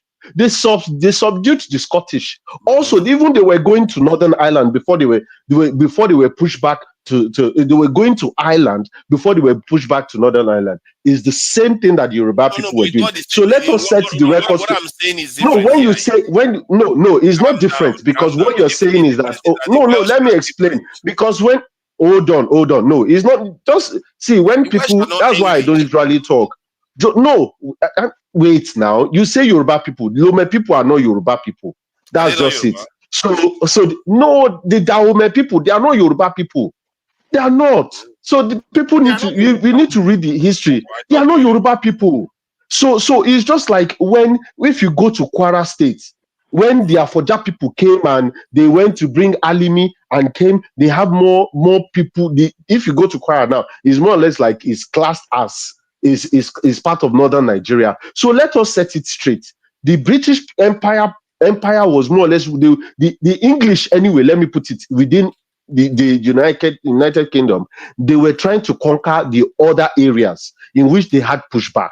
The Oyo Empire was also trying to conquer every other area, so they were pushed back. So we had fights, and that was correct. So, but to say that we had more fights because before the English people came, so be it. It is part of expansion, and we should more or less set the record straight. Thank you. I hear you. Hold on. Let me correct something. He's correct. He's actually correct about Dahomey not being Yoruba. However, Lagos was Yoruba, Ijebu was Yoruba, and most of the areas within Nigeria that was Yoruba, they were still fighting each other even at that time. It's important to know that. It's important to note that. Is it not? Am I mistaken? Because as a matter of fact, on the day when the British were bombarding Lagos, the kings of Lagos, they were disputing who is going to be king. One of them is collaborating with the British, and the other one was fighting. Yeah. So this is the story of our people. Yeah, it was due to slavery played a role in that conflict. We need to always understand that slavery, the transatlantic slave trade, played a role in that conflict. Even the Congo. So, forefather, you think we are here to look at you? Look at that. Man of prestige. You know now, we like to look at you now. All the way from California. You are welcome, man of prestige. Anyway, I yield the floor. Yeah, well done, Solar. I think it's refreshing to hear, from the southeast, southwest, somebody saying they want to pull out of Nigeria. It's not very often you hear that. So we always get this one. It will be interesting to hear somebody from the north. Imagine somebody from the north say they want to pull out of Nigeria. A lot of people they will be jumping. Go now, go. No, there are a lot of people in the north that say that too. I'm not seeing them here. Yeah. If they come here, there are a lot of can you imagine if they came here? Somebody will be jubilating. Ask Masker, there are a lot of people in the north. If you want to pull out today, they want to pull out. You want to go ahead? Yes, man of prestige. Greeting Solar, greeting Tony, Desta, Kandu, Jide, Ansat, my brother in California here, AY, and Mr. I. Greeting to everybody. So we are talking about the current economic, situation in Nigeria, right? Yes, the borrowing. It's not encouraging. I'm going to put this in context, how we arrived to where we are right now and what Tinubu has done to this country. Beginning with the fuel subsidy removal and the devaluation of Naira, we trigger inflation and some other things. But where are we right now? This is the problem we have when it comes to that country called Nigeria. When Tinubu first came in, our debt was, I think, $103 billion. As of 2025, September 2025, our debt went to $191 billion. As of right now, I'm talking to you, it has ballooned $246 billion. This is where we are right now. So everything has exponentially deteriorated from all angles. The problem I have is not about borrowing. If you look at the data when it comes to Africa, we are not even in the top 10 in terms of borrowing. But what are we doing with the money we're borrowing? What is the problem I have with this particular government? I mean, they are just borrowing the money for their own purpose. That's the problem. I mean, the so-called infrastructure we are building. If you look at the index, if you look at African business, index, you see Nigeria doesn't even rank in the top 10 in terms of infrastructure development or depending development. They don't rank there. You have Seme, number one. I think Egypt is right there, South Africa, and some other countries. I mean, we're not even there. We're talking about highway. So what am I saying? I mean, this is not sustainable. The way we are going, and if there's any atom of development Nigeria has already have under this present government, in my own opinion, it has already plateaued. Because these 2 years, the next 2 years, they're going to use it for politics. So nothing is going to happen. We see what's happening. Everybody's decamping to APC, whatever the one that happened, I think, was in Napa Igbo yesterday. I mean, this is just the trajectory, and this is where we're going to go from now. I mean, things are really bad in Nigeria. Okay, I can't see where this can be sustained. I mean, if we talk about poverty, if we talk about poverty rate about 42% and unemployment 53%. I mean, what country are we so-called ourselves, the giant of Africa? We are not. I mean, what is our GDP ranking right now? I mean, it has depreciated since this guy come up. I mean, even when dollar, when dollar wasn't steady, every other person is gaining, even common Ghana.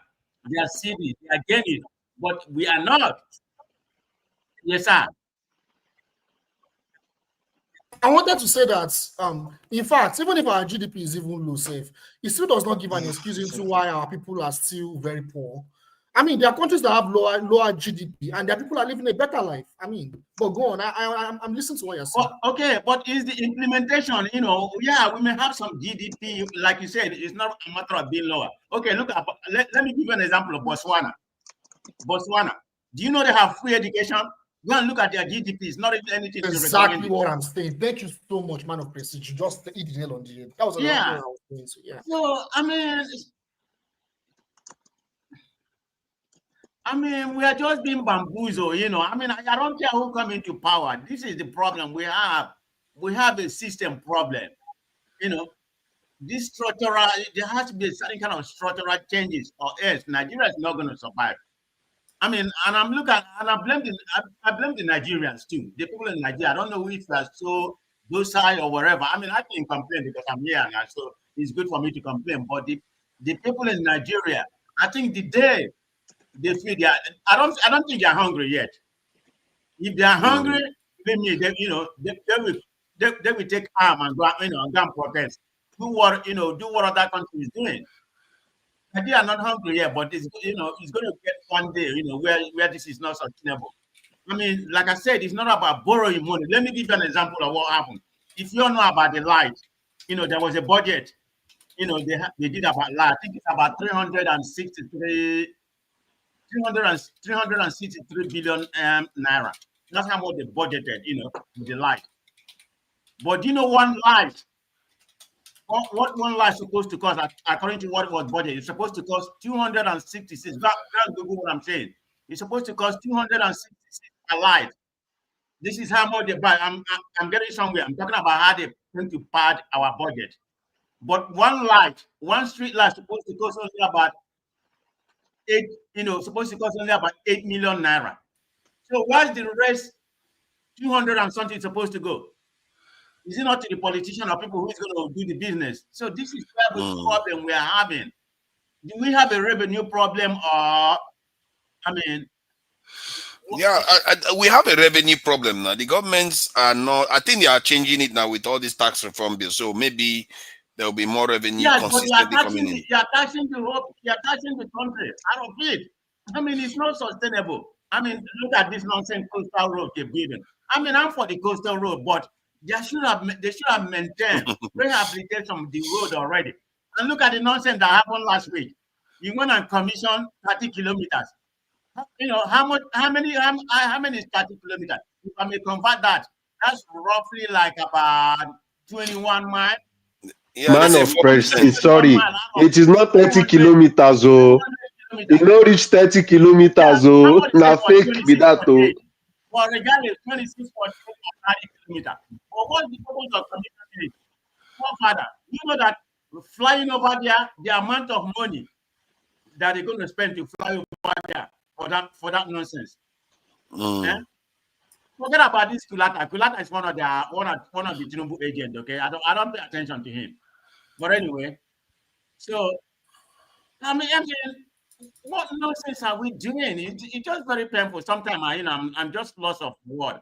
How can Nigeria be going like this forever? I mean, all that money. I mean, it's gonna take this Tinubu government. Is it even a 2 decades for them to finish that? For 2 years? No, not quite 2 years. I think they started in March last year. So let me give them a credit for that. So just about 13 months. We have only constructed. I mean, let me just put it what they said. 30 kilometers, not 26.8. Let's just say it's 30 kilometers. Out of 700 kilometers, you only constructed 30 kilometers in about 13 months. So when is that going to be finished? We know when it comes to Nigeria. So that's going to take, if I'm a guess, a decade, 2 decades to finish. I mean, don't even know if they're going to finish it. But is that what Nigeria actually need at this particular time? Look at what's happening in the north. I mean, trailers are falling all off the bridge, killing people. I mean, all roads. Look at Lagos Road, every road, they're all bad. You needed to rehabilitate the road. You have these people, Umahi, I mean, it's so annoying, okay? Let me just tell you, okay? Because it's very Thank annoying you. talking about Nigerians. It will give you some mental, it will give you some mental issues. Okay? I don't know how Nigeria survives. Thank you. Yeah, I think the only hope I see is that it's not impossible because I've been investigating it to an extent. It's not impossible to change the elites of a nation in terms of peacefully pressuring them to tweak their behavior.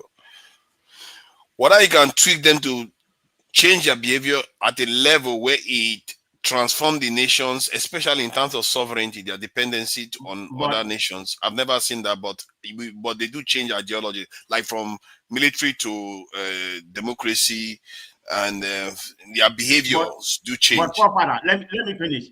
I think the problem is need on addressing the structural issue. I mean, there's no way this is going to happen until they address the structural issue. This has to do with inflation, poverty. That has to be addressed. Security included, or else Nigeria is not going nowhere. So forget about all this Agbado, Kulata is their henchman. Forget about what he's doing, with his $2.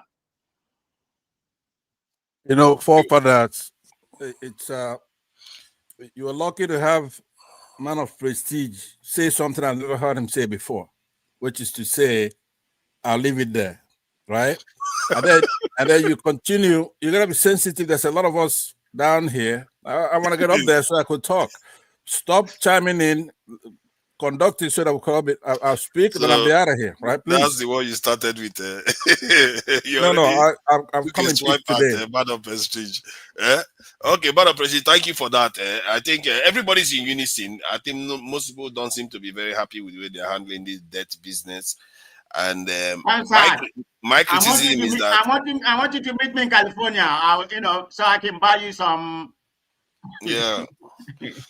Sounds good. Who knows? He might be a terrible guest. You never know. This one is just being nice. My neighbor. Yes. Okay. So let me. You see, the issue people have with the government, so that they know, is lack of transparency, what they are doing with the money, and secondly, the conditions that they sign on for these loans that they are taking. That especially the one where they are selling crude oil, they should stop that. But they are still doing it. Why are you doing it when you are building refineries in your country? Stop borrowing money on crude oil. Okay, that's the one people are truly against. And start supporting your local refiners, local industry. Support them. It's not that hard. Let's talk about Russia. Yeah, we're gonna. I think we need to go to Russia soon. I think, Dexter, please, talk about what is going on with this loan. If you have anything to add, then so that we can maybe move international and discuss other aspects of the news that is going on. Dexter, welcome, and of course, Pansat is there, and Ike. Thank you, forefathers, and everybody is here. I think everybody has said as much as can be said on this issue. It's not like loans are bad things, but the question is, what are you using the loans for? China took loan to develop the place. America took loan. Japan took loan. I think Japan is the most indebted country in the world. But the question is, what is there to show for the loan? So, and if you are not investing in human capacity, I mean, you can say as much as infrastructure. Look, no matter the amount of infrastructure you build, it's human beings that will run it. If first of all the human beings don't have the right mindset, they will run it aground. I give you a typical example. Nigeria had Alscom, the biggest aluminium smelting plant in West Africa. We ran it into the ground. We had NAFCON that was supposed to produce fertilizer for the whole of West Africa and even Africa at large. We ran it to the ground. We had Eleme Petrochemical. We actually ran it to the ground. It took the Indians in Durama that came and took it as scrap and made it a profitable business. We ran it to the ground. So when people say infrastructure, yes, infrastructures are very good. But if the human resource have not developed the mindset of productivity, they will run it right into the ground. That is exactly what will happen. And unfortunately, we have to face the truth. The truth about it is that the way the average Nigerian thinks, he actually doesn't think about getting competency. He thinks about getting assets, in quote, infrastructure. Once I example, you see somebody, the owner of a company is thinking, oh, I need to have a car. When I have a car, my prestige. And when I enter this place, he's not thinking, I need to build up capacity. I need to get machines that work. I need to get people that can work here and be very efficient and improve. So that is the way we think presently. And we must face the truth. We cannot shy away from these things. We must face the truth about it. That's the way we largely many people in Nigeria think. So there must be a paradigm shift, which is a culture shift. Until we have a government that is ready to invest in a culture shift, that is a government that prioritizes investing in human resources. The other one, look, the truth about it is that if you have productive human resources, all these things about borrowing will not be a problem. The Philippines invest so much in nursing care that they export nurses. They export nurses around the world, and those people bring returns. The same thing with India. But because Nigeria doesn't have, there's no strategic plan. All the government does is go take. I mean, you're talking about crude oil. The first thing Tinubu did when he came into office was to take out all the profit of NLNG. Are you now aware of that? That was the first thing he did. He took out all the profit of NLNG for the next 4 years. That's what he did. That was the first thing he did. All the profit. Tinubu has been a propagator of these things. If you had followed him, you will know. Take the profit. I will take it there. Okay, if I'm making this profit, give me that money. I will give you tax break. I will give you this one. Don't worry. I want to use the money for now. That's what he did. So, unfortunately, it's the leader we chose, and we have people that will argue for it. So maybe we have not yet. The thing has not yet hit us well enough. But when the thing hit us well enough and we come to our right senses, then we'll prioritize meritocracy over mediocrity. We'll prioritize competence at all times. It will not be about where did the person come from or where. It will not be about that.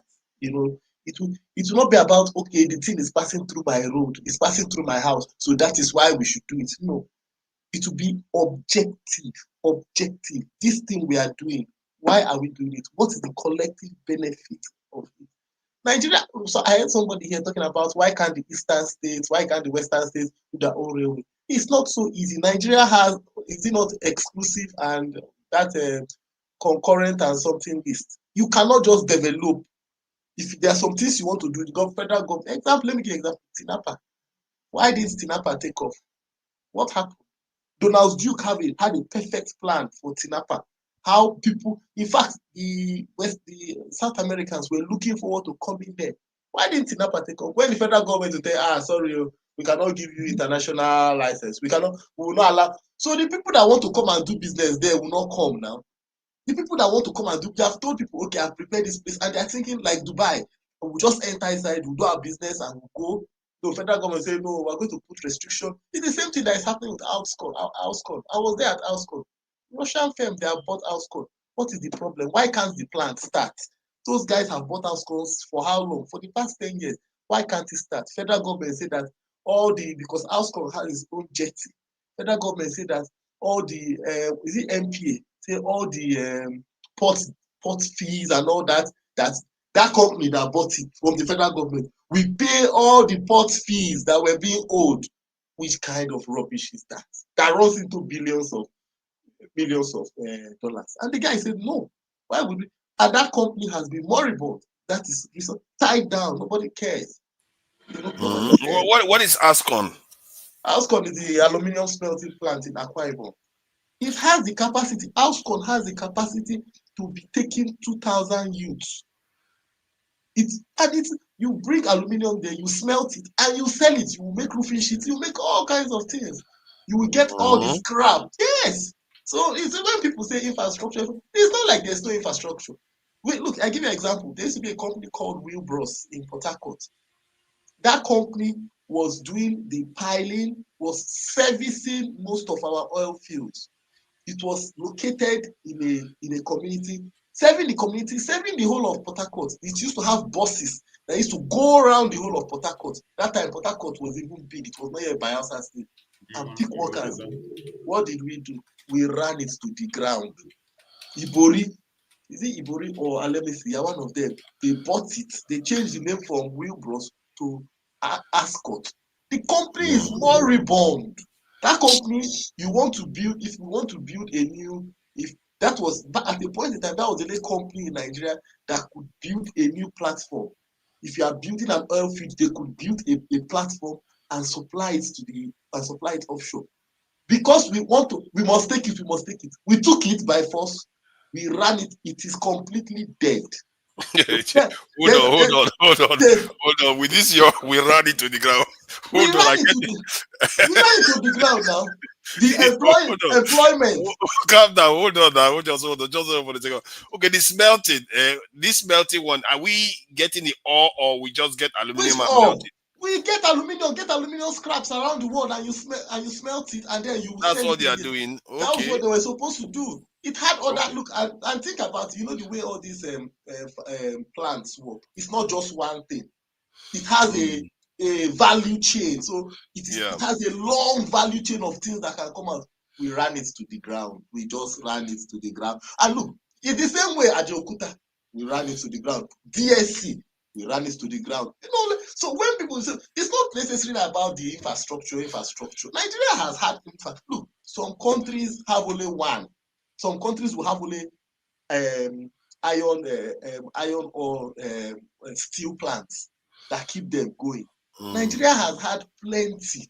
What do we do? First of all, you don't have the people that have the mindset of we must be a producing country. No, we don't have that mindset. So they get those things, they will just run. There was a company that was in a place in Uniport. It's called Horizon Fiber.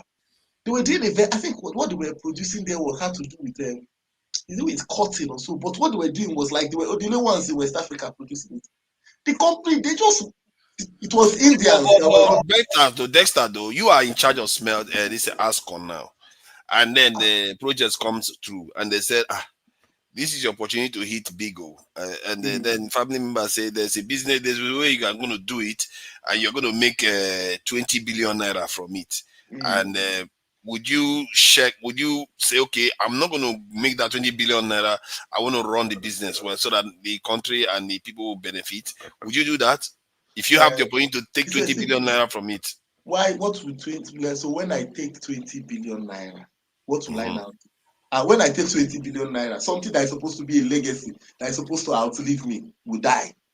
So I mean, so you are saying that if it was you will hold your position and not change? Why would I take 20 billion? Look, this thing I say is what happened to what do you call it? What's the name now? NAFCON. That's what happened to NAFCON. NAFCON was it? Look, NAFCON. Look, let me give you another one. NIFO. Do you know NIFO in Benin? NIFO in Benin. Oh, you don't know NIFO.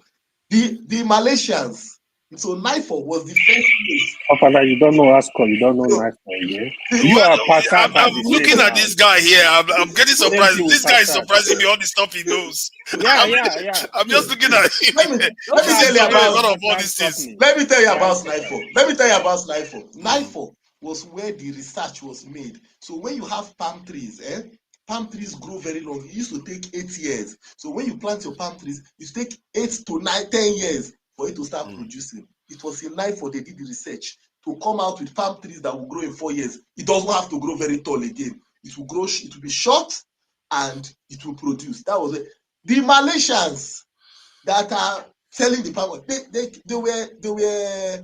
were students there. They came to learn. NIFO, Rhizome palm. NIFO was, look, people used to want to work in NIFO rather than work in Shell. So people, yes, if people got back then in the 70s and 80s, if you get a job in NIFO and get Shell, you will go to NIFO. Why? If you go to NIFO, as you enter as a graduate, the first thing they will enroll you is where do you want to do a master's degree? They will give you like 5 years. Where anywhere in the world, they will send you there. Anywhere in the world, you will go. And that time there was no NIFO was running. NIFO had its own electricity. NIFO is like a community. It's like if you are going to Akure, it's a community of its own. We killed NIFO. Do you know what killed NIFO? Let me tell you what killed NIFO. NIFO, the managing director was a Hausa guy. Now he's civil servant now. His tenure ended. That's how we brought tribalism inside. Oh, it must be a Benin guy that will enter. That was how NIFO. That was the beginning of the end. Then the next thing, the workers of NIFO, that time Abacha's tenure, where to get palm oil was very, very difficult. NIFO was the largest producer of palm oil in Nigeria. Workers started. So NIFO was supposed to produce palm oil and release into the market of Nigeria. The people started hoarding it. We started having directors, managers. They will now carry the palm oil for themselves and go and start selling. So look, if you are talking about infrastructure in Nigeria, it's not infrastructure that is the problem. It's the way we think. You put the average Nigerian person in any position, just put him in anything. Let him not be private enterprise. Just put him in position. Within 1 year, go back there. The Ombo Isoka Harare, that was the one that was in charge of NAFCO. The guy literally was taking money. They will come. Fertilizer that is supposed to go around for people. One person will come.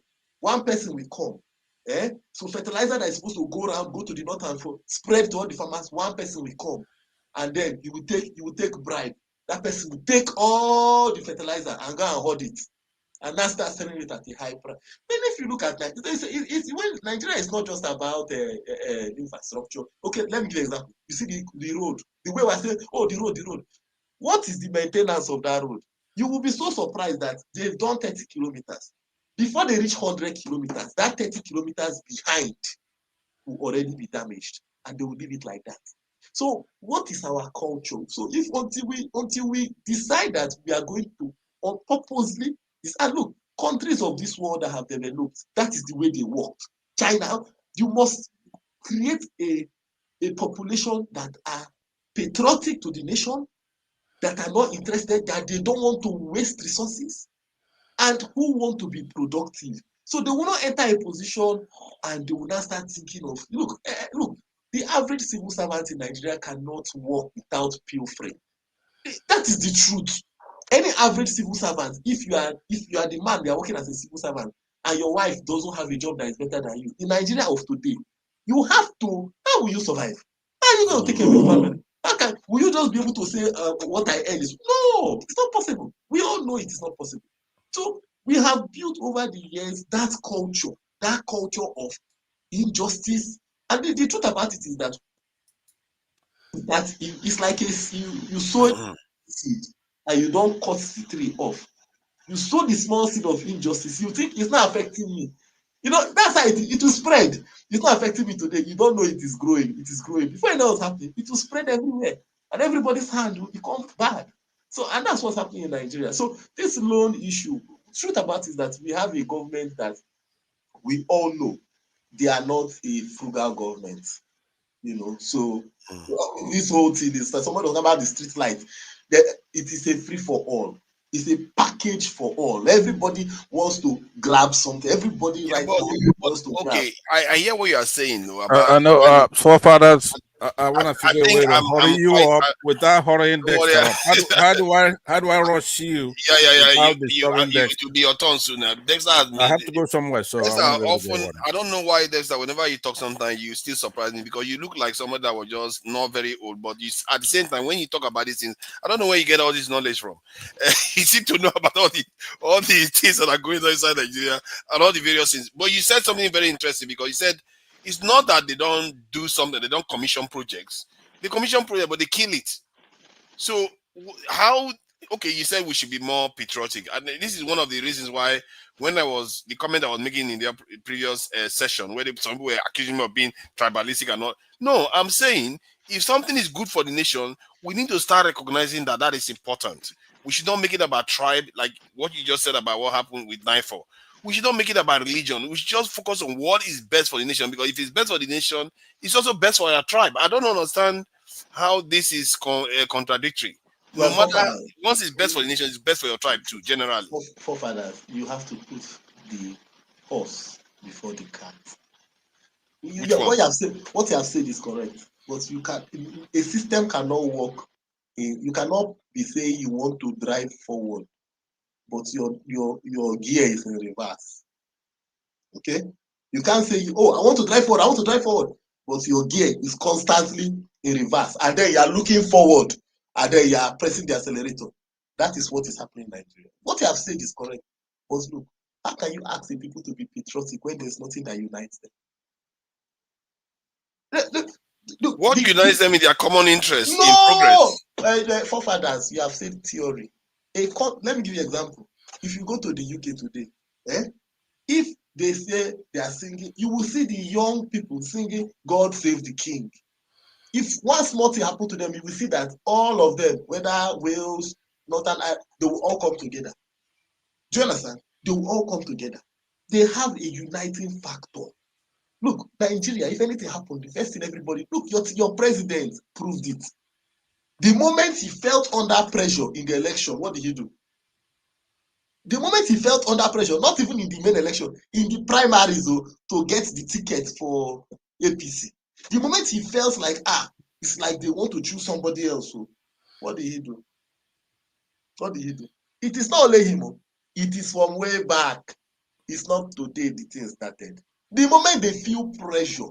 So Nigeria has not yet united to a point whereby the leaders don't even revert back to primordial sentiments. And the moment you do it as a leader, you have given validation to everybody from every region to start doing it. Yes, and it's a problem. So if the leader, but is it not wise now? Hold on, then. Is it not wise that we start checking ourselves when we catch ourselves doing this thing? Because I catch myself doing this type of thing sometimes, and I try to pull myself out of it. And like Oga Pansat now, he's going to come here now, start talking about minorities and all this. He's like his own thing is that he can't get himself out of that mindset. Because we have to, if what you are saying. We want to remove the gear from reverse. We have to change that mindset where everybody just keep thinking about their own individual group's interests all the time. Forefathers, so what does the driver of the car do when he wants to move forward? He puts the gear in the forward gears, gear 1, gear 2, gear 3, whatever are the forward gears. If you don't have a government, if you don't have a leader at the front that is saying, look, we are going to change the mindset of these people. Look, let me tell you the truth there. Captain Blade, you know Captain Blade? You need to go and listen to Captain Blade's podcast. Out of the Box. There's a podcast called Out of the Box. Captain Blade was talking. He made a very simple point. Very nice point. And funny enough is that point he made, I had heard it, a professor introduced it in Canada, a Nigerian professor introduced it in Canada, introduced it in South Africa, and was trying to introduce it in Uniport. He said Tinubu wanted to create a new national anthem. What did he do? He went back to the old the very old one that many people don't. That he said that if Tinubu wanted to unite Nigeria, all he needed to do, he said it's very simple. Get Thames, get Burna Boy, get Davido, get maybe one other person. Sit them down together. Tell them, I want a national anthem for Nigeria. Give us a national anthem. He said that national anthem those people will produce, we keep Nigeria for the next 50 years. Because the youth will vibe to it. Anytime they are singing it, the youth will sing it with fervor. All you need to do to unite Nigeria anywhere. Once you want to unite them, you sing that national anthem. And then you strategically introduce it into schools. You will find out that it will make the people, music has a way of giving people direction. There was a professor in Nigeria that was introducing it in university campuses around the world. He said with music generates a frequency that can make you move in a certain direction. And he said like when there were campuses where they were having problems, and he told them, okay, let us introduce music. Dexter, I agree No, with you. Okay, no, I agree with you. But honestly, we need to is it move the Davido? mic on so that Pastor can speak. Is it Davido that would actually create the national anthem? No. This isn't to what is. It is a suggestion. When you bring this man, I think he does have a point though. That see, if no, you I bring agree, the different sections together, that is quite powerful. So let me ask you a question. If Wizkid releases a song today, within 2 months, you find out that over 10 million, 50 to 20 million people have listened to it. Davido released a song with Odumodu Black on spot with the Odumodu Black and Chike. I've forgotten the name of the song. I've forgotten the name of the song. But that song on Spotify has 50 million views. He released With You. The last one he released with I've forgotten the artist he released the song With You, the one that is trending now.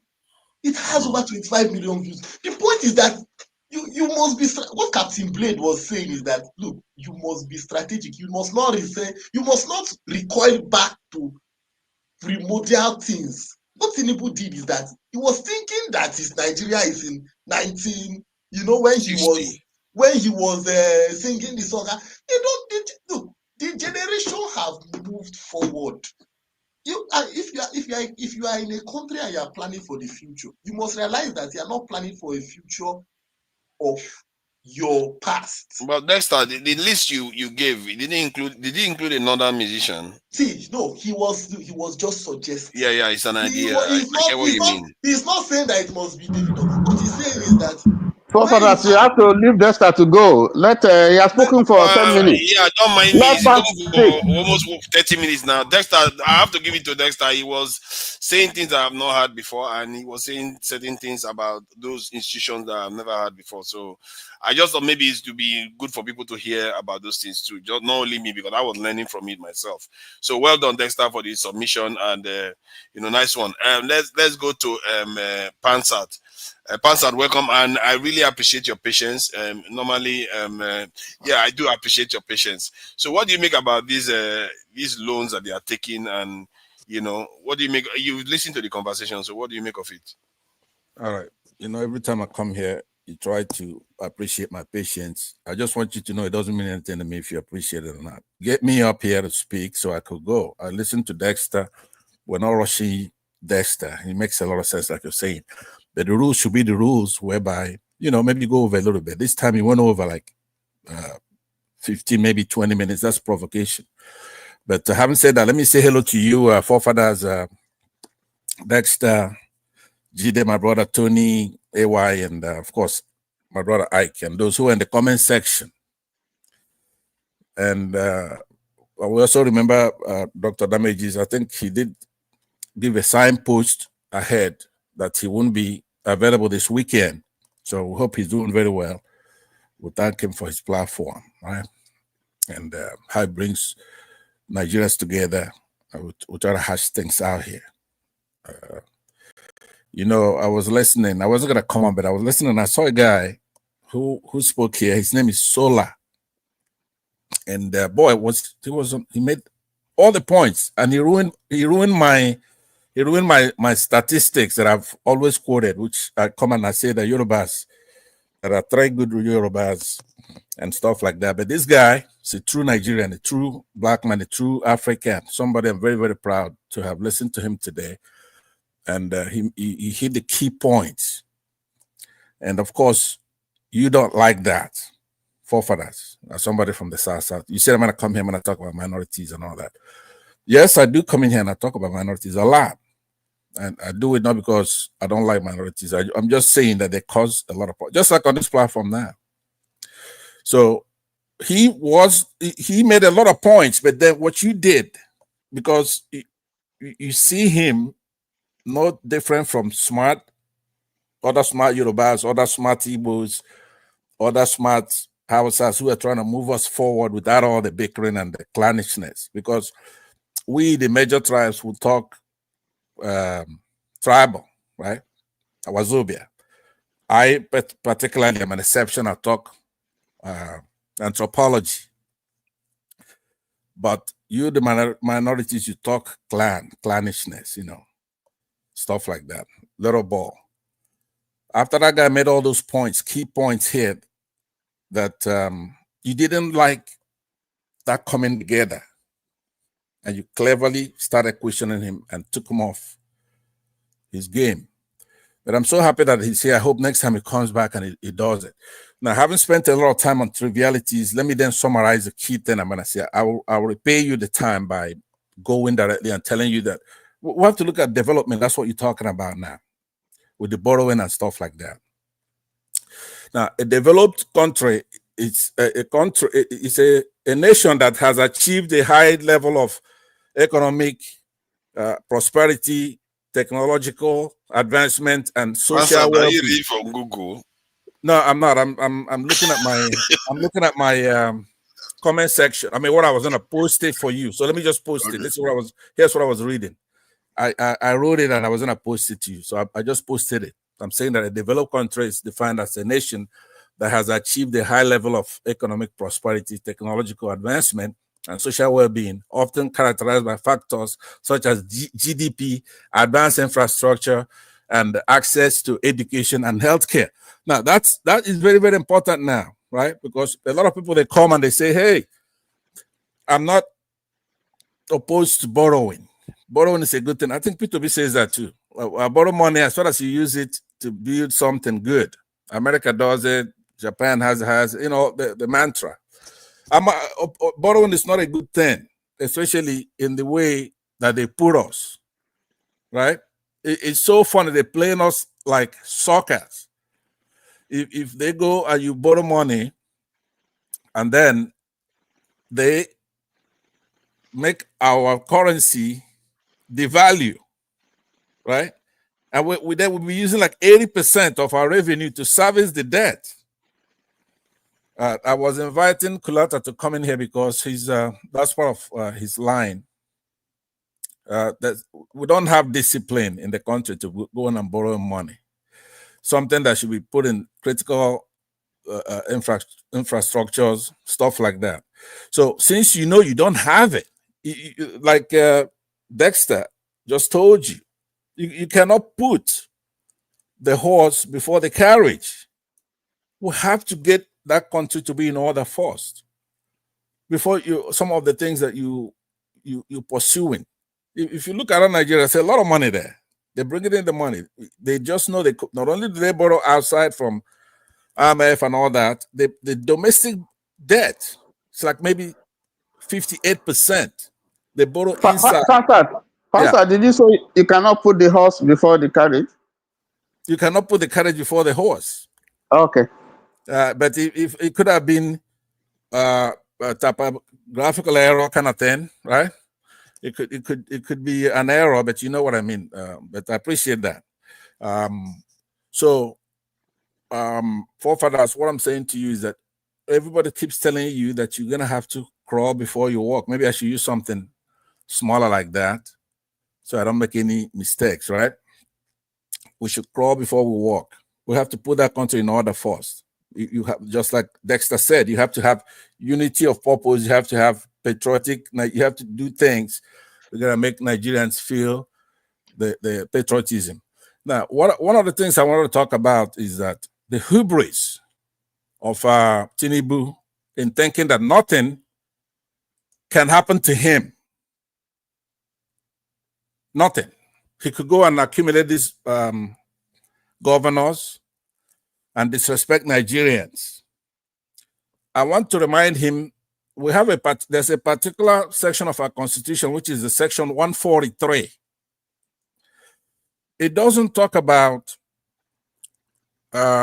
impeachment like we do here in the United States. It talks about removal from office. It's in the cards. If the impeachment process, part of that removal from office, there's an impeachment part of it. It's arduous task to go through National Assembly, who could do that, give notice to the Senate, and they do the investigation. But it talks about incapacity, death, and of course, resignation. We know he's not going to do that. Or removal from office, that would then be impeachment. I don't know if you have access to that section 143, you could read it. So you cannot be playing with Nigerians by going and co-opting our judiciary, co-opting the legislature as president. Of course, you're the executive, and then form a cabal. You don't talk to the people, you don't do anything. We have a representative government, we put you there, we're sovereign. You're not a king, you're not untouchable. You're not untouchable because in our constitution, in that section 143, it says how a president can be removed from office legally. One of them is impeachment, the third leg of it, but there's also incapacitation and death. That's legal. It's in the Constitution. If you die, you go and read it. It's not the same thing as the one of the United States. So I am saying that we should obey the Constitution because none of us will amount to anything without the Constitution. You cannot be president. Pansa, something just flashed in my mind. You know, I remember when Abacha was in office, and you know, there was Babangida before Abacha. Babangida, military officials feared Babangida, but when Abacha came into office, military officials were really scared of Abacha, and every time you see them, they will be, you know, praising Abacha, saying all the things he likes to do. Politicians will be doing the same thing, and I remember during that time,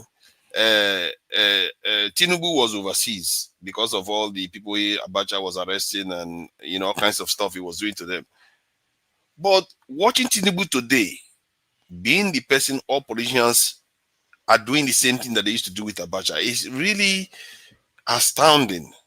This is somebody that was fighting an oppressive regime. Exactly. And now he's the one wanting to oppress other people, removing governors from office and all kinds of stuff. Unbelievable, the transformation. Psychologists cover that very well, but we're not going to go into that. He pretty much adopted the methods of the enemy at the time, that he himself suffered a little bit of that, and then he's doing it worse than they did it. But what I'm saying to Nigerians, and of course they used that before, nobody is, even Abacha, right? Nobody should have that kind of hubris when you're dealing with a country as diverse as Nigeria, a country as powerful as Nigeria. Yes, we'll be beat down, right? You know, if I arm wrestle Tinubu, I'm gonna break his arm, right? There's no human being who's just all that powerful. I wish there's a way I could get to his ear. He should spend his time try to redeem his legacy, do some good. Don't go accumulating all these recalcitrant, wayward governors and think there's nothing we can do about it, because obviously he's shielding himself from the last part of that section 143 that calls for removal from office when somebody is doing something unconstitutional. And that one is where maybe the National Assembly been co-opted and they've paid for them, but there's the ones before that part of that's removal by impeachment. There's incapacitation. The people can decide, and it's in the Constitution. I don't want anybody thinking extra constitutional. That's the first one is actually incapacitation, and then the second one is death. It's in the cards.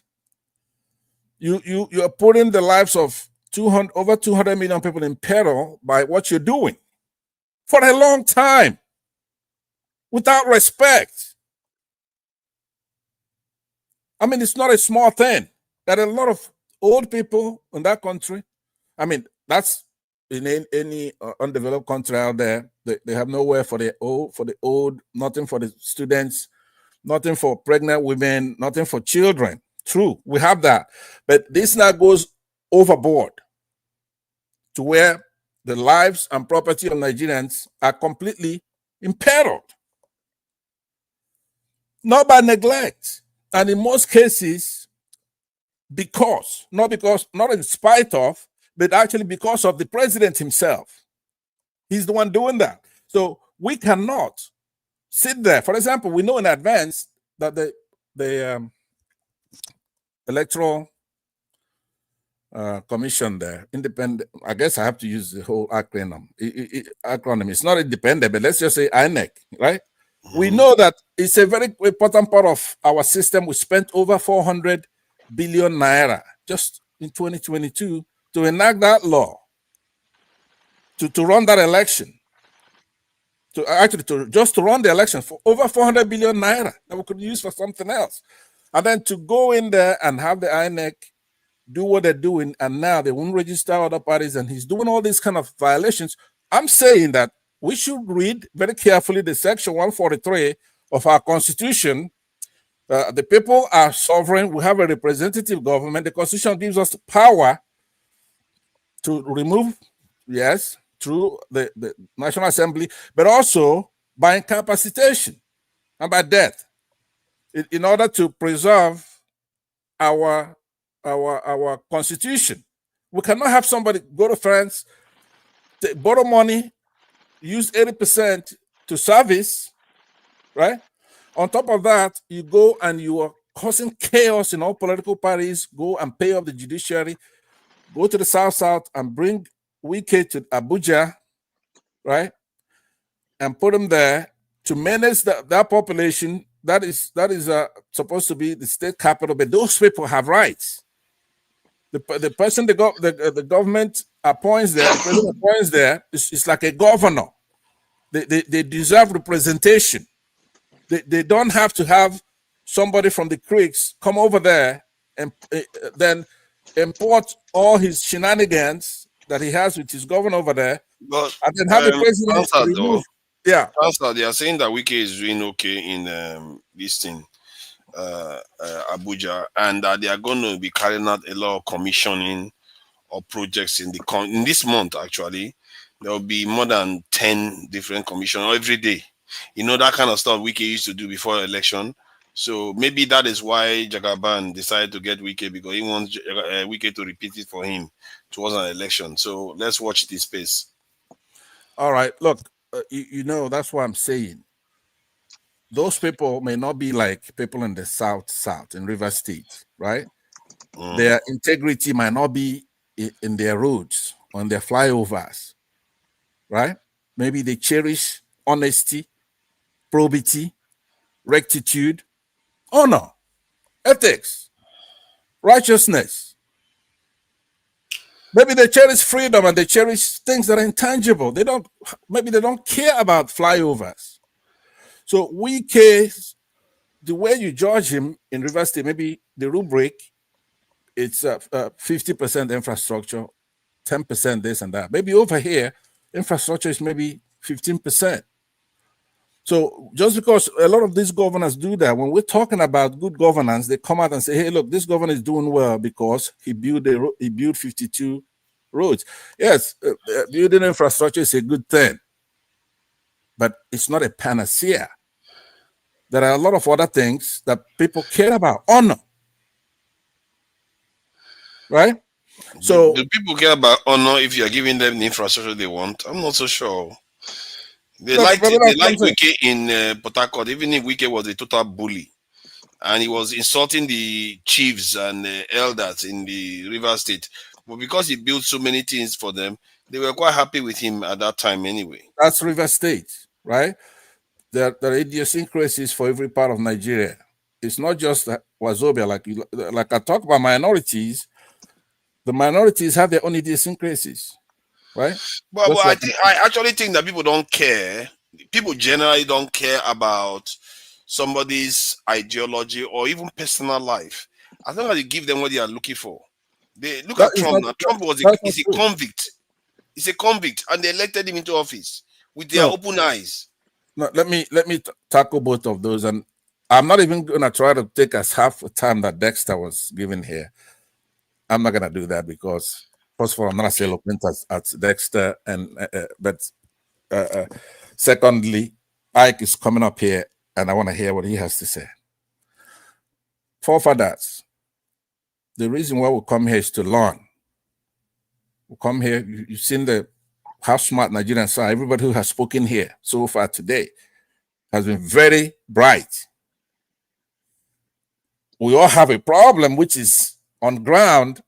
We do have people who's taking over the country, and they don't want all these smart ideas to come to bear down and progress the country, right? So we're cowardly, and we deserve what we get for being cowardly.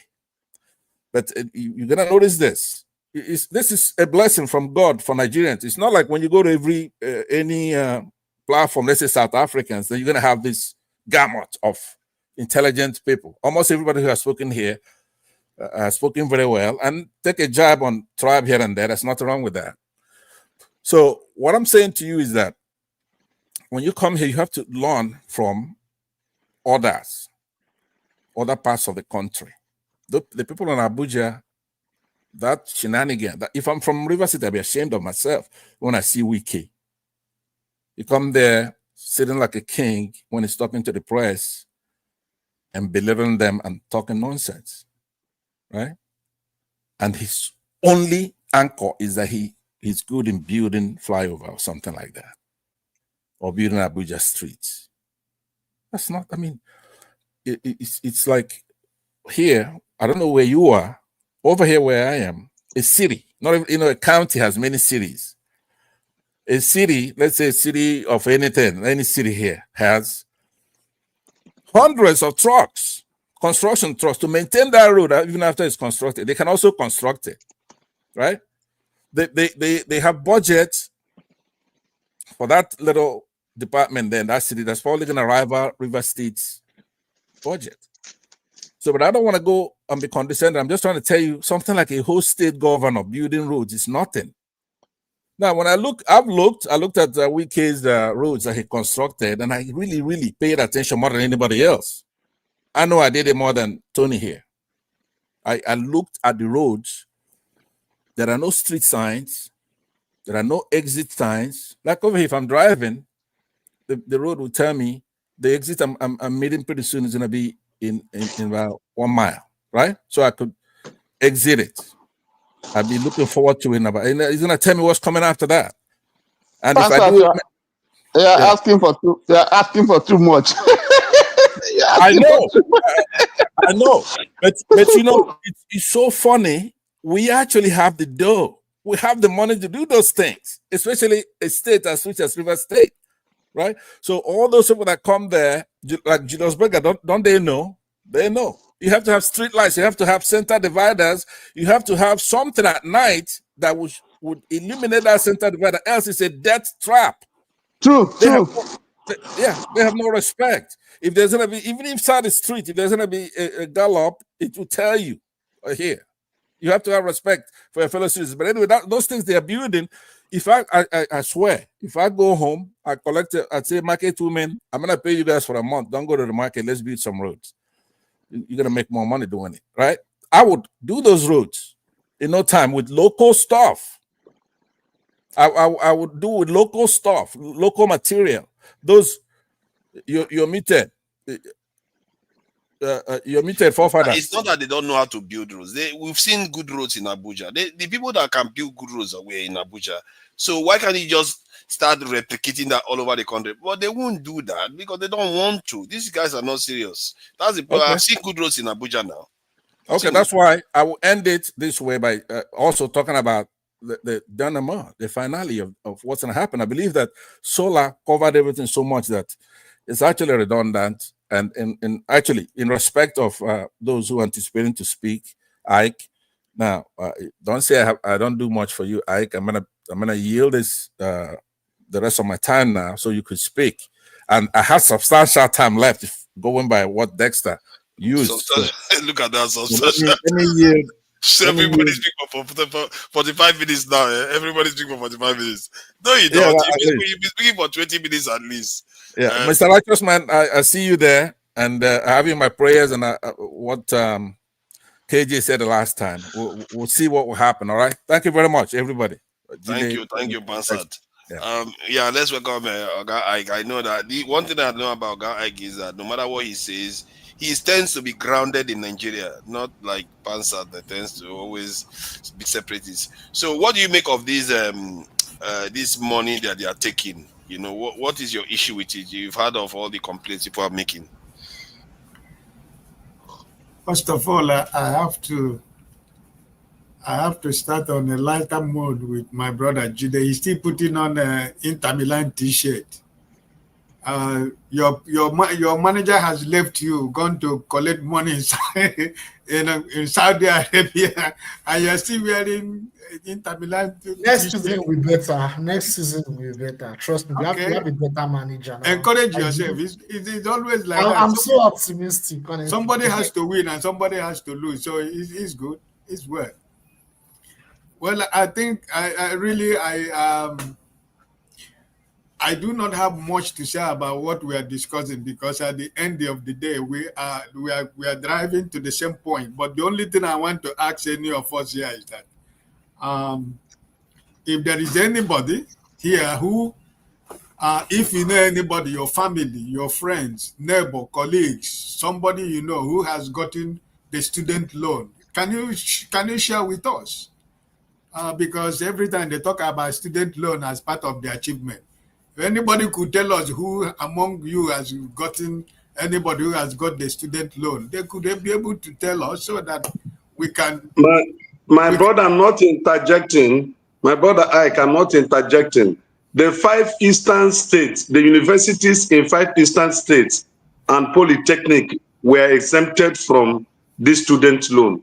Verify and find out whether I'm right or wrong. So that's the thing. And the issue of borrowing is, if I come to Brother Jide to borrow money, for example, if I don't want to tell Brother Jide what I'm going to do with the money, and he has the money, he give me the money. What Brother Jide is after is that did I ask him I'm going to pay the money? If I like, I go and swim into the ocean with the money.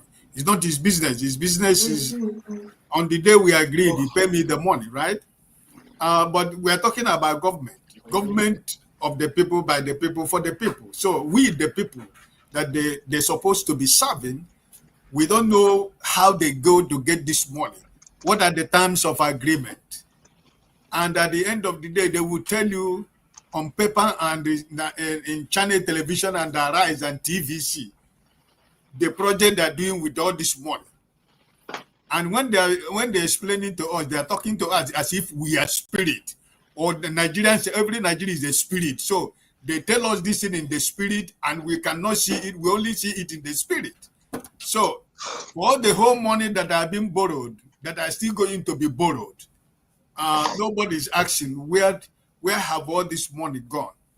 I had somebody, I think it was, I don't know, maybe it was, I don't know who was saying that before the man in Asorok goes out, he would have sold the whole crude oil. He has already sold the crude oil for 30 years already. You're expecting anything already? The crude oil has been sold already. We are not talking about Nigerian crude oil. It has been sold already. So, you see, the thing is that it's sad, because why is it sad is that we are talking about this road they are building now. We are talking about, transparency. We are talking about the process that those things supposed to go before we come to the final conclusion. All the necessary things that are supposed to be done, but they don't know. Umar is only ready. His only concern is that he is building that road. That is his only concern. He's not concerned about the process. Nobody is fighting against whatever they are building. We are not fighting against anything. But we're talking about the process. What is the process? Let's follow the process. Let Nigerians know what the process is going to be. But that's the problem. So all this money being borrowed, because we don't have National Assembly, because we don't have is it, what do you call it? Is it people who is into finance? Is it budget director or whatever? We don't have anybody. It's just a one-man show. So if we don't have a National Assembly that is going to be checkmating the executive, what is me and you gonna do here? We can only talk. They will tell us we can only talk, but we can't do anything. So naturally, I think that my prayer for the younger generations of Nigeria is for them to know that this present government, they have already mortgaged their life and their future and their destiny. So, but I'm only appealing to Nigerians who are going to be 18 in 2027, that this is their time. This is the time to say no. Because some of us at our age now, we feel that we are expired already. So the ones that are going to be 18 in 2027, it's time for them to say no more. So I'm hoping that a lot of Nigerians will become 18 by 2027, that they will be able to have the right to be part of the election process. So I don't think that there is anything that anybody has not said here that has not been said. So I believe that as long as this government in Nigeria is concerned, I love what Tony said from the beginning. We are talking about all these things we are saying. The three key important things that is supposed to drive the economy is not existing, is not working. The security, the energy. It's not existing. The road is not existing anywhere. The trailers we have in Nigeria, why do most of them run in the night? Because of the pressure on the road. When you go to Abo, you go to Munede, you see all the whole truck lying everywhere because of the pressure in the daytime, right? So what did Rotimi Amechi did? He went to build the train station from Sokoto to Niger. That is his achievement. But what of other areas of Nigeria where there are commercial activities, whether there is economy, all this bulk production that if they are producing anything to transport all these products from one place to another, everything is on the road. Everything is on the road. You don't have judiciary. Judiciary doesn't exist in Nigeria. Wike is in Abuja to make sure that everything does not work in the judiciary. He is the owner of the judiciary in Nigeria. Whatever he says goes. So where is the investors? You people who talk about investors and the whatever, in which country are they going to come in to do? You don't have electricity, you don't have security, you don't have judiciary, you don't have transparency, you don't have rule of law. How are they going to operate? Nobody said don't build. I will be happy because we live in Europe, another part of the world. You want to travel from Holland to Paris, to Spain, to Portugal, to is by road if you want. Who is saying we don't want such a thing in Africa?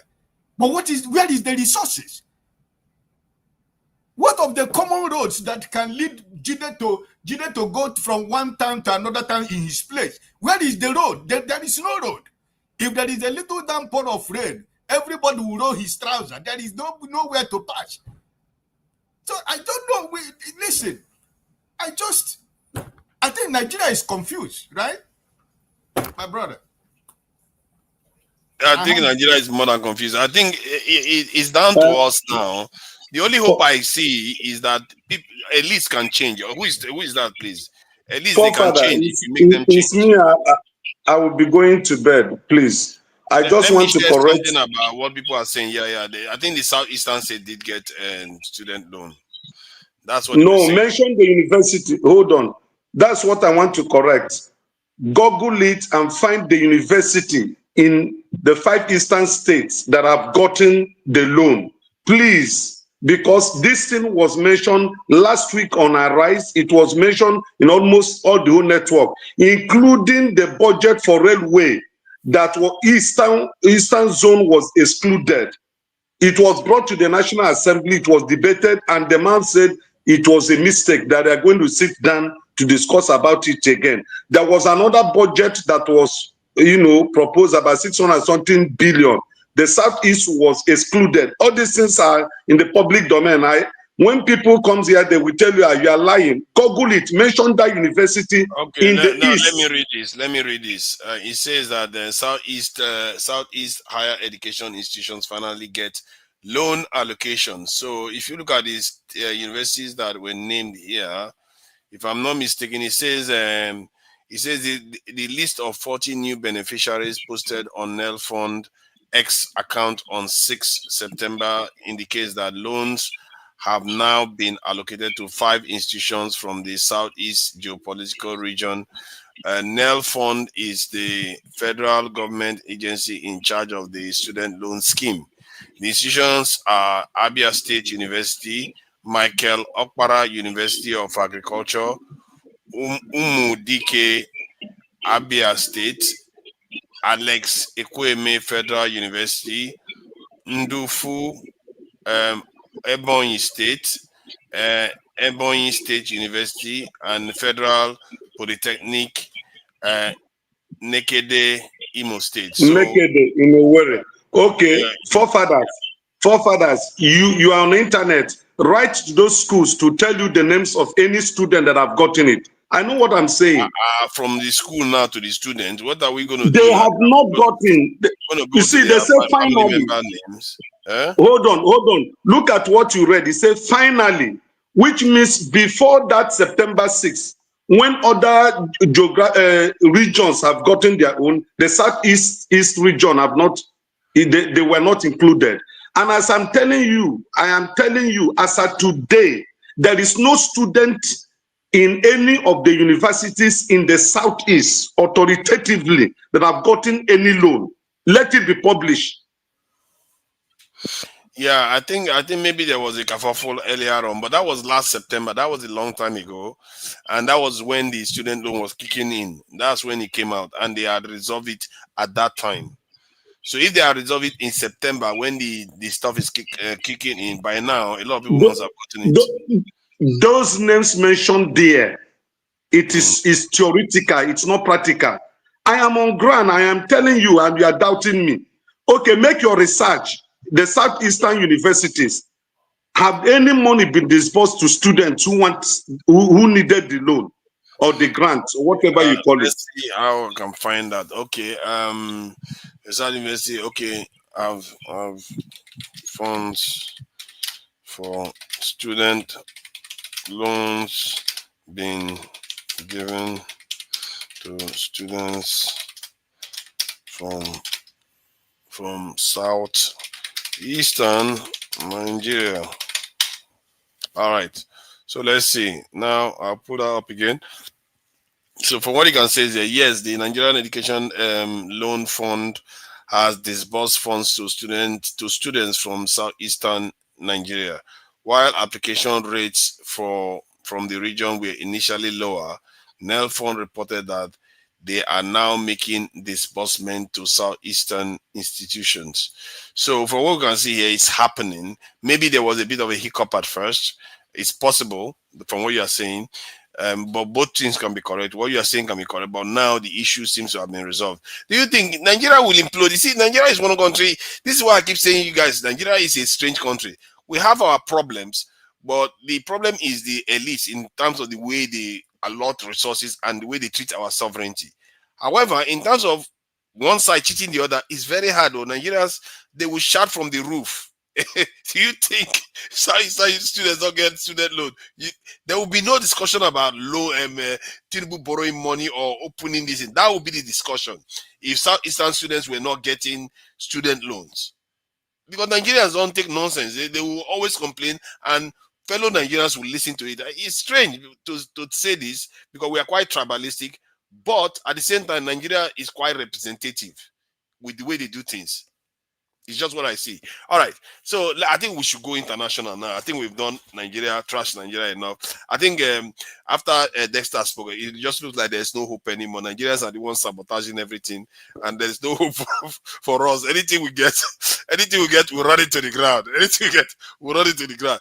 We'll practically almost kill the country with our incompetence and the way we are running things to the ground. All right. So now let's get to international stuff. Let's see how people can be mean to each other. All right. Using armed gangs in Gaza to help fight Hamas. Prime Minister Benjamin Netanyahu has admitted using armed gangs in Gaza to help fight Hamas. Let's bring in Hamda Salud. She joins us live from the Jordanian capital, Amman. She's there because the Israeli government has banned Al Jazeera from reporting inside Israel and the occupied West Bank. Hamda, so what more do we know about these armed gangs in Gaza, which the Israeli Prime Minister says are being used to help fight Hamas? Well, the Israeli prime minister did finally admit to this after news was circulating within the last couple of days, and opposition lawmakers in the Israeli parliament were pointing the finger at the Israeli prime minister, accusing him of arming these gangs, when in fact he did release a statement saying, quote, "What's wrong with that?" Saying that after consultations with security services, he's the one who decided to do this. But the Israeli opposition is saying that there was no consultation within the Israeli government, within the Israeli cabinet, that Netanyahu decided to do this. He says that these armed gangs are ones that are opposed to Hamas, that could essentially help the Israelis defeat Hamas in Gaza.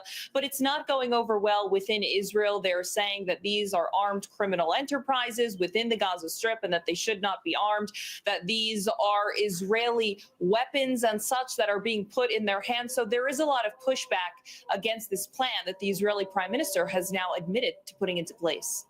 Okay, thank you for explaining. Imagine now using criminals to attack Palestinians, and there are videos of criminals attacking Palestinians, and now he's also come out openly to say he's going to look to get rid of the Palestinians from that area. Some of the things this man has gone on to say, and like the world is pretending as if they don't hear him. There are some of them are condemning him. Oh yeah, you are rubbish. But while they are still giving him weapons to keep doing it, it just shows you the way the West behaves when they want to be very mischievous. Your people will be dying and they will not care. And this is why when they see Africans suffering, we think they care. They don't care. They can get away with it if they can get away with it. They don't care about you. All right. So let me go to what is going on with these what do you call it? This is Ukrainians and the attack on this is Russia, which is probably more concerning actually than the issue of Israel at the moment. Let's see. This one, there's no sound. So Ukraine, how they attacked. I think we've seen this one already. And let me see. I think let me see whether there's more footage to show. This one was how they attacked. I want to find something shorter to illustrate the. Okay, I think that's the attack there of one of their distant vehicles.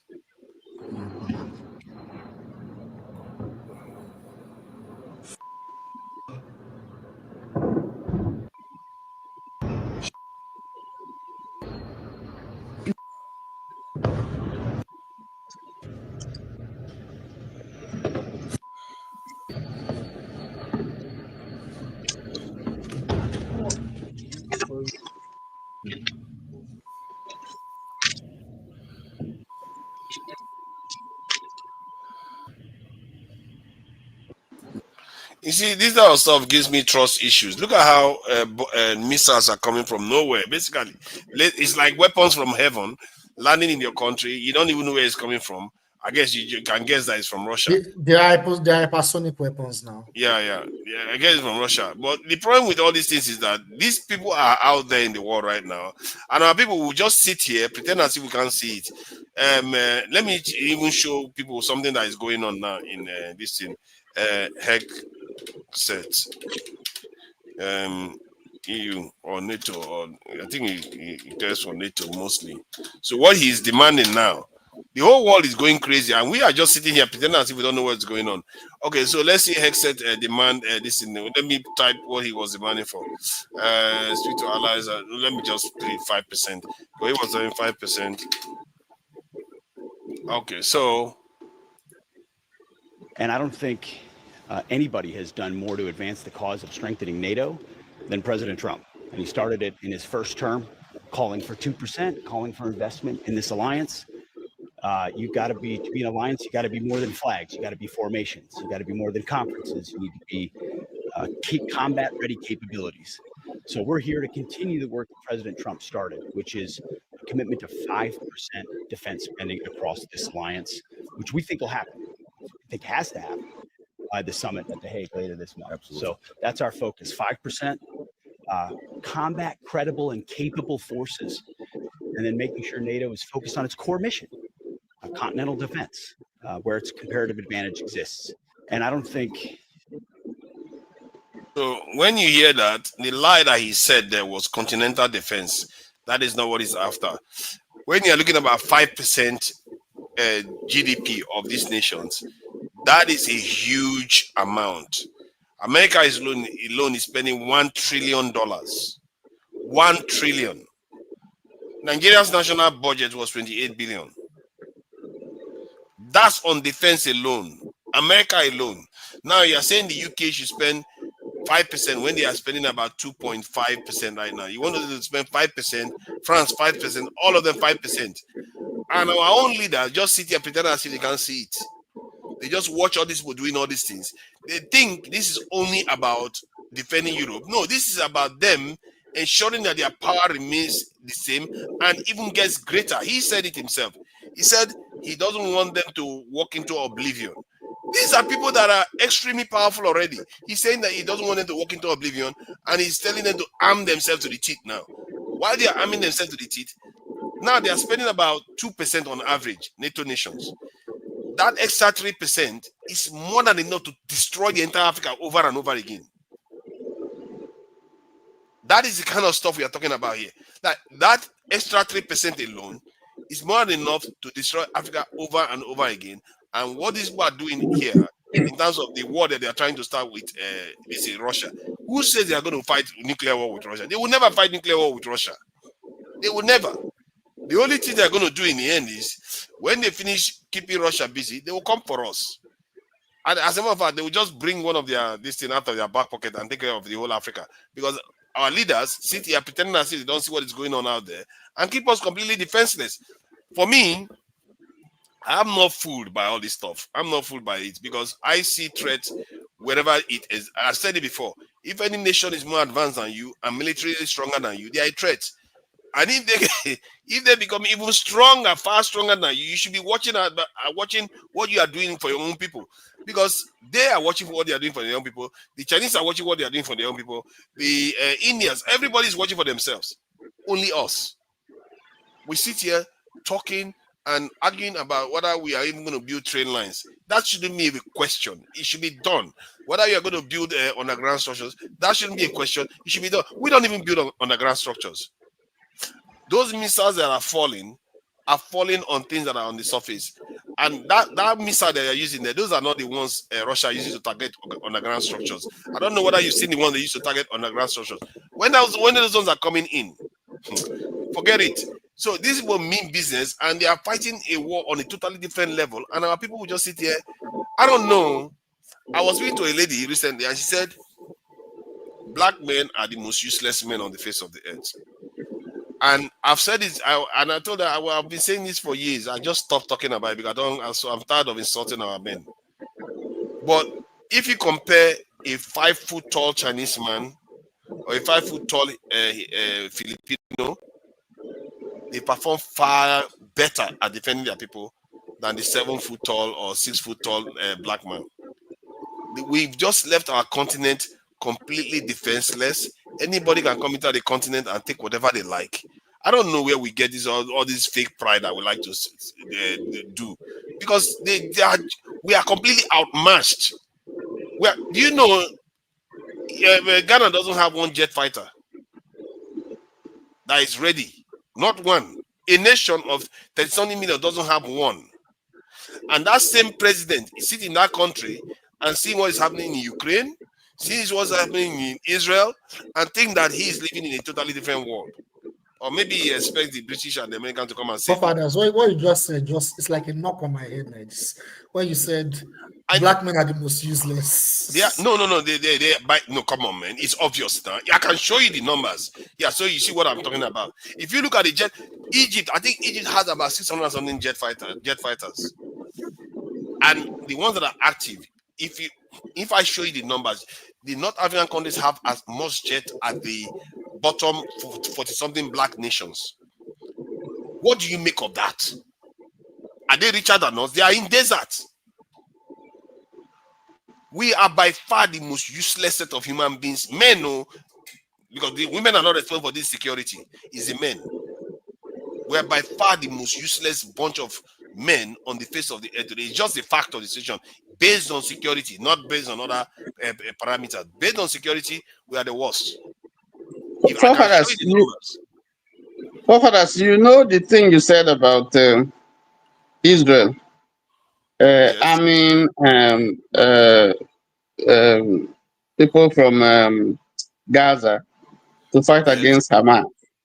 Yep. It's something that is not new. This is what America employed in Libya that got Gaddafi away. This is what we saw in Sudan, where the Janjaweed was used against,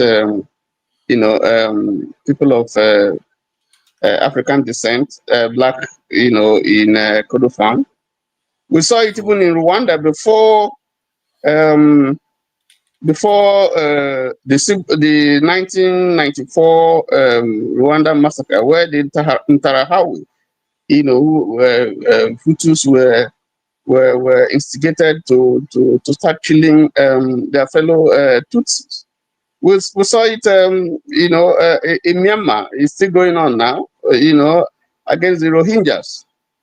So this thing has been ongoing. It is sad, and eventually, when you set the fire and you hide behind, and the whole place is burnt down. And that's why some of these places are troubled now. There's so much division. Whether it's in Ethiopia, between Ethiopia and Eritrea, in Libya, in Sudan, in Somalia. So this is a system that Israel borrowed from somewhere. Because this whole talk that if America is sincere about the talks that have been holding to make peace in the area and two-state solution and so on, since he can influence Israel, the path that they should be going is to see how this thing comes to an end, not to continue to intensify this tension and the killings and so on and so forth. I think Israel has learned that it's expensive going to conduct this operation in Gaza. It has lost men, it has lost resources. People are still held hostage. The mass population of Israelis against Bibi. They don't like his policies, but he's hanging on to power, because there are some constituencies here in America that will support him, whether he does good or does bad. So I think it's sad, and I don't think it's the way to go. If Israel wants peace, the leadership should listen to his people. Bibi Netanyahu should just calm down and get this thing sorted out, and let them live peacefully. So that's Netanyahu sees himself not as he doesn't care about popularity. He cares about the mission. The mission is get rid of the Palestinians from that land and give it to the Israelis. And the Israelis, if he can do it and get away with it, they will be fine with it. They don't have any problem with it because they've done it before. No. The mass. If you look at the report, the mass population of Israel, they don't support him. He doesn't have their support. Tony, it's just the big man. They support him moving the Palestinians from there. If you ask it's just the support he's getting from the big man who wants everybody cleared out from that place so they can turn the place to something else. That's why it's not even about that anymore. BB has been fighting for his freedom. He's fighting for his political life. He's trying not to go to prison. He's been trying for the last 30 years. I think to be fair, I think that's not fair. Every time the case comes before the court, BB starts some kind of skirmish in the Middle East. He's either attacking Hamas or knocking out the leaders of Hezbollah. The day BB stops that war, the day BB stops attacking his neighbors, BB is on his way to prison, and that is where he's going to live. Hold on now. Let me say something to you now. And that is where he's going to live his final days. So he knows what he's doing. Hold on. I don't buy that. I think that is a kind of selling BB short. I don't like him. I hate his ideology, and the guy is horrible. But Bibi is a committed person. He's not just somebody. He's not flippant. He didn't just join the political party yesterday. No, this is something that goes back to the 90s. Even before that, he's been wanting to achieve it. He said it on this thing that he wants to make their life intolerable. It is more than that. Before. What BB is doing, at least for over a decade, in trying not to in trying not to relinquish power in the Likud. What No. BB has been doing for over a decade is that is you selling him keep saying cheap. That is not let what he's me doing. land. That's not what he's doing. You just came and started talking. Nobody gave you permission to speak even. You just started talking. Let me land. You can I wanted say to share now, something even. you just admittedly, not too long ago, admit that you weren't even following these topics a few years ago. Okay? Actually, I was. Yeah, you did. You did. Yeah. You The did Israeli say Palestinian conflict, I've been following it you since the weren't 90s. following politics a few years ago. So No, you not come in Nigeria. In Nigeria. Since the 90s. Israeli Palestinian one, I've been following it since the 90s. BB is paying, all of this is just lip service. Okay? I want the land for the Palestinian people. I want this. No. At this point, even Ehud Olmert said it. You're not a better authority on Israeli positions. No, you're right. You're right. I speak the truth He's because fighting for his freedom. he's political survivor. Yeah, That's BB what is struggling for survival. No. Yeah. No. He has a case. He has a case. Yeah, he has a case in court. Give me a chance. Let me just, 1 minute, tell you what I think Bibi is doing. Bibi doesn't want his legacy to be destroyed. His legacy is to, and he wants to succeed with his true legacy in terms of getting rid of the Palestinians from those territories and annexing them to Israel. And he also wants to make sure that his legacy of security, that so that when he's gone, that mentality remains in Israel. He doesn't want them to start. Let me ask you a question. That one is bigger than his worry about getting into all right. prison. That's what he's fighting for. You love to hear yourself talk. Let me ask Oh, you stop going on. Let me ask you a quick question. If that war should stop, there's no war actually. If that genocide should stop today, if they say, for example, if Donald Trump tells BB to rein in the IDF or Europe stops giving Israel weapons and the genocide was to stop tomorrow, what do you think happens to BB the day after? What will happen to BB? BB, I can tell you right now, mark my word, BB himself doesn't care about that. What he will care more about is his legacy has completely been destroyed. That's not what I asked you. You are not listening. You asked me a question. I told you that he doesn't care. You say what will happen to him. I know what you think will happen to him. He will go to court. For that's what will happen to him. BB is corrupt. You know what? You are not moderating. Let me carry on with what I want to share because he's changing the entire topic completely. Let me just share something. So because my focus was more on how this affects us. When KJ does it to you, you don't like it. But you love doing it to people. No.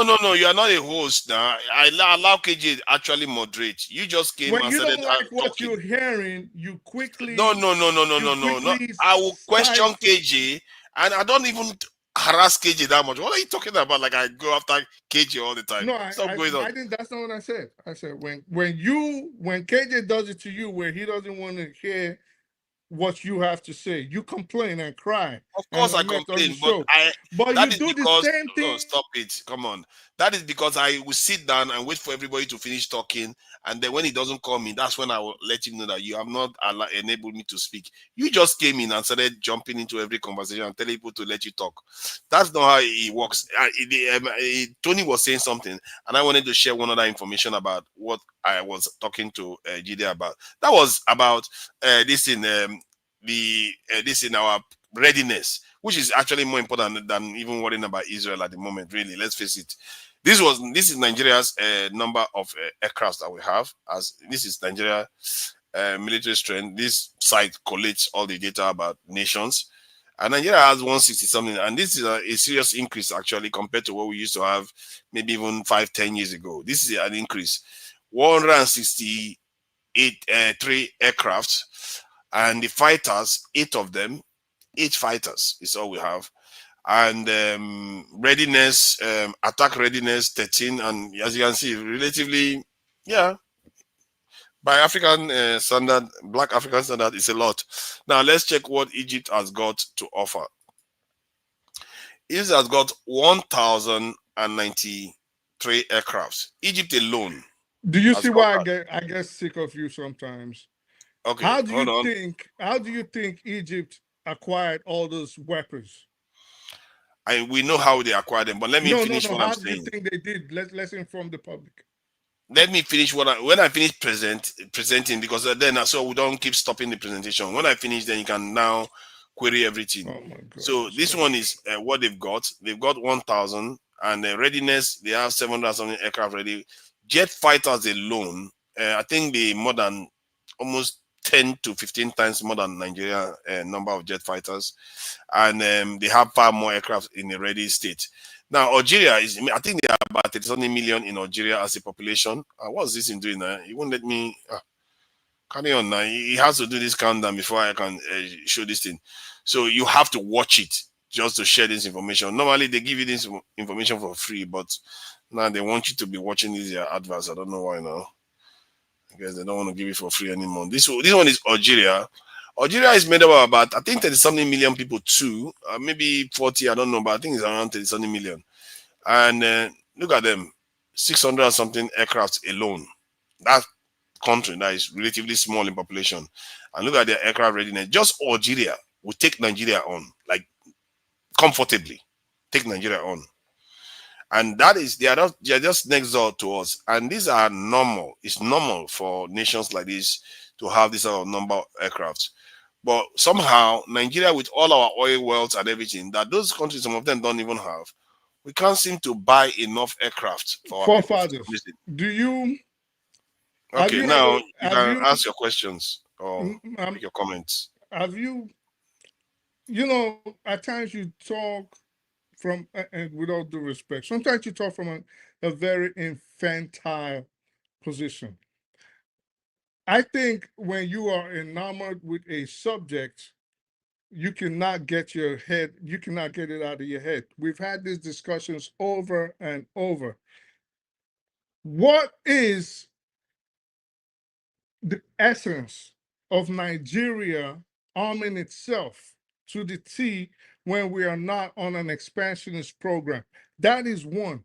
Two, you look at a place like Egypt and you want to compare them with the military of Nigeria in terms of their weaponry, forgetting the fact that the United States actually is the one that arms Egypt. Not only that, it gives it billions of dollars every year in weapons. Every year. It gives it. What are you raising your hand for? I want to respond to that when you're done. No, I didn't ask you to respond. I actually worked. Well, I'll talk about it. Even if you don't want to listen, they arm the same way the United States is arming Egypt. The United States is arming Israel at the same time. So they arm all these Arab countries. They arm in Syria. They arm in Saudi Arabia. They arm, well, not Syria. I think you should. Let me help you because you are making a solid point. Algeria, Morocco are in conflict. They've been in conflict. First over Spanish Sahara. There are rivalries. That area is strategic. So you can expect Algeria and Morocco. You didn't check Morocco. I thought you would have checked Morocco. If you check the location of Morocco, for instance, it is the Straits of Gibraltar, which is in Morocco, is contiguous to the entrance to the Mediterranean Sea. It's just like 9 miles and you are in Spain. Very strategic. That entrance is strategic. Morocco is being protected. It's in the good books of America. It has to be stable because that's the shortest way, to cross from Africa to Europe. That's one. And that links you straight away. That small link, that Straits of Gibraltar links you straight to the Atlantic, and then you're off. Very strategic. So that place needs to be protected. The Canary Islands. Yes. I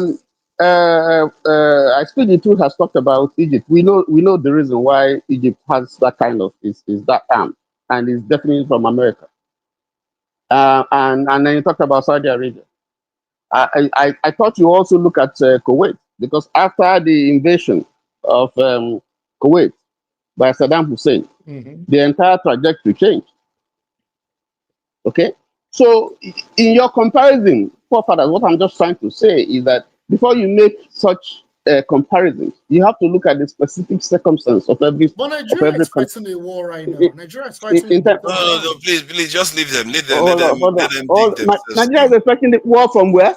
From who? With Boko Haram. Boko Haram has taken up to 10%. Let them dig themselves in. Well, listen, we're talking about more serious things. This is not. Okay, now let me just respond quickly, please.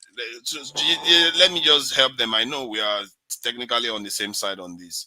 See, okay, now, Algeria doesn't get its weapons from America, but yeah, they have 600 something jet fighters. I didn't. No. I didn't say they get from America. I said that Algeria has an enemy that is fighting. That's Morocco. Go and you can Google it. So it's ready. They have an enemy. Okay, so first the other one says they got it from America. This one is because they have enemy. That's why they When actually. did I say they got it from America? You said Egypt gets it from America. Gets their weapons from America. That's what. That's what I mean. No, there's no need to stop me. Yes, they get all that. And in reality, there's nothing stopping us from doing the same. But it's all right. Egypt is getting it. Okay, good. And then Algeria, somehow, because they are in conflict, they are getting it. Okay, how do you explain Switzerland has not been to war for 200 years? How do you explain that one? What does Switzerland have? They have little or nothing. Hold on now. They have little or nothing. Calm down. You asked me. Okay, let me check it out so you can see it. Okay, let's see. So Switzerland, they are made up of 8 million people. Let's see, which is they are more than 20 times less population than Nigeria. Now let's see what they've got. And check Luxembourg. Check Luxembourg also. Check Liechtenstein. Calm down. They've not been to war for about 200 years. And please, Tony, look at this. I'm saying this so that we learn. This is not about winning arguments. So we see what is actually going on out there and see what makes us the most useless bunch of men in this world. Look at them. Switzerland, they are supposed to be peaceniks, isn't it? They have 146 aircrafts. 111 is ready. 32 jet fighters that are actually active, ready. And look at our own. Look at Nigeria with 220 something million people. We have 160 something number of aircraft, which is higher. But the readiness aircrafts, the Switzerland have a higher. Jet fighters, they have higher numbers than us. This is a country that has not been to war for 200 years. So in essence, Nigeria has more air power than Switzerland. No. But that's not what he's saying. Why are you trying to say? They don't. Let me ask you something. If you were to say between Nigeria and Switzerland, which of these countries is located in a potentially hot spot? Who would you pick? Nigeria and Switzerland. Between we Nigeria are located in a hot spot. Listen again, between Nigeria and Switzerland, which of these countries is located in a potentially hot spot? Where Nigeria. Really? Yeah, it's only Mumu that will not see it. In a potentially hot spot than a oh my God! You want me to give you? Wait. Let me. It's Nigeria now. It's there so to think, Judy, I'm not even talking to you. So you think Nigeria is located in a potentially hot spot in a place that has Ukraine, Russia, France, Finland, Norway, the United Kingdom, Germany, Poland, all those places about to have a third world war. You think Nigeria is in a more precarious situation? Are you serious? So I will ask you a question, to put this into context. Who is going to war? Is it Russia? That's not or what is it the I West? asked you. No, because we cannot just generalize. It is the West that wants to go to war. There's nobody coming to attack the West. See, let me take it to another way. Let me take it to another way. They are willing to go to war. Nobody wants let me take this to another way. Let me take it to another way, please. Basically, you agree that Switzerland is in the middle of what could potentially conflagrate at any point. Or you still insist that it is Nigeria? Hold on. Let me just let you understand something. Nigeria was colonized barely 100 years ago, 100 or so years ago. We had the colonization wars and we lost badly and we're colonized. So, and our people were enslaved and we're still not even out of that. So we are technically still at war. And the idea that we are at peace just shows how little a lot of you know about our predicament. And this is a big problem. The fact that you think we are at peace right now is because you don't understand nature. We are in a compromised state. We have been compromised. So, in other words, when we try to poke our head up, then you find out whether we are in a situation where we are likely to experience conflict. You will see that change very fast. See, in addition to that, our elites have been compromised by this war. We've been defeated. Our elites have been defeated. So we, as the people, we have two wars we have to fight. Either we convince our elites to go back and fight that fight, or we take power from the elites and fight that fight. We've not started anything at all. You are going to use planes to fight the elite? Or you are going to use plane? You are going to use plane fighters to fight Boko Haram? These guys are nuts. Yeah. That's why Russia used planes to attack the Russian Empire to take power, right? The Bolsheviks. Please, I'm not here to argue, please. There's no point. I think there are some people that will never learn. They will never learn until someday. No, hold on. Let me finish what I'm saying. The question. You see, someday. What question did you ask now? What question did you ask? You didn't ask anything. Switzerland and Nigeria, because both of you just beat around the bush and ran away from the question. Between Switzerland and Nigeria, which one is in the middle of a potentially hot spot today? It's Nigeria. Hold on. You see, I answered the question before. I told you it was Nigeria, and you don't even get it. Wait. So, where could a world war potentially happen today? Europe or West Africa? You asked the question. Did you notice the contradiction in the statement? It's a world war. Question. Where could listen to me? Did you even hear yourself? It's a world war. It affects everybody. No. We when we say are in the middle of it. When we say world war, like World War I and World War II did not affect your ass in Africa, okay? So you see what he's saying? You see, this is the thing. He doesn't even understand. Just listen. You don't even understand. Don't say that again. Forefathers, please. I want to sign out. I want to say good night to everybody. Good night, a blessed weekend. Maybe we see tomorrow or next week. Bless you. You see, all these our arguments have driven Oga Ike away. But thank you for coming in, and we are talking geopolitics. But I appreciate you. So this issue. Could a world war? You're not going to escape it. So where could a world war? You're not escaping it. I didn't talk to you, Jide. I already answered you. I said Nigeria. So where could a world war? You didn't. Of course, you didn't answer. Where could a world war potentially pop off? West Africa or Europe?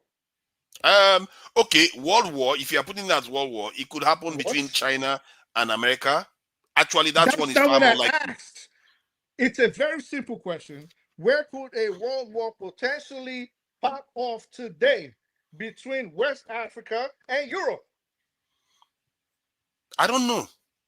It could be West Africa. I think you're making, your problem is that you see the problem with this guy is that you are making a big assumption. You don't have a clue what is going on. So you just think you do. You are making a big assumption. With all the events happening in the world today, if someone was to ask you, because I see you ducking and dodging like Muhammad Ali, if a world war was to happen today, where could it potentially pop off in?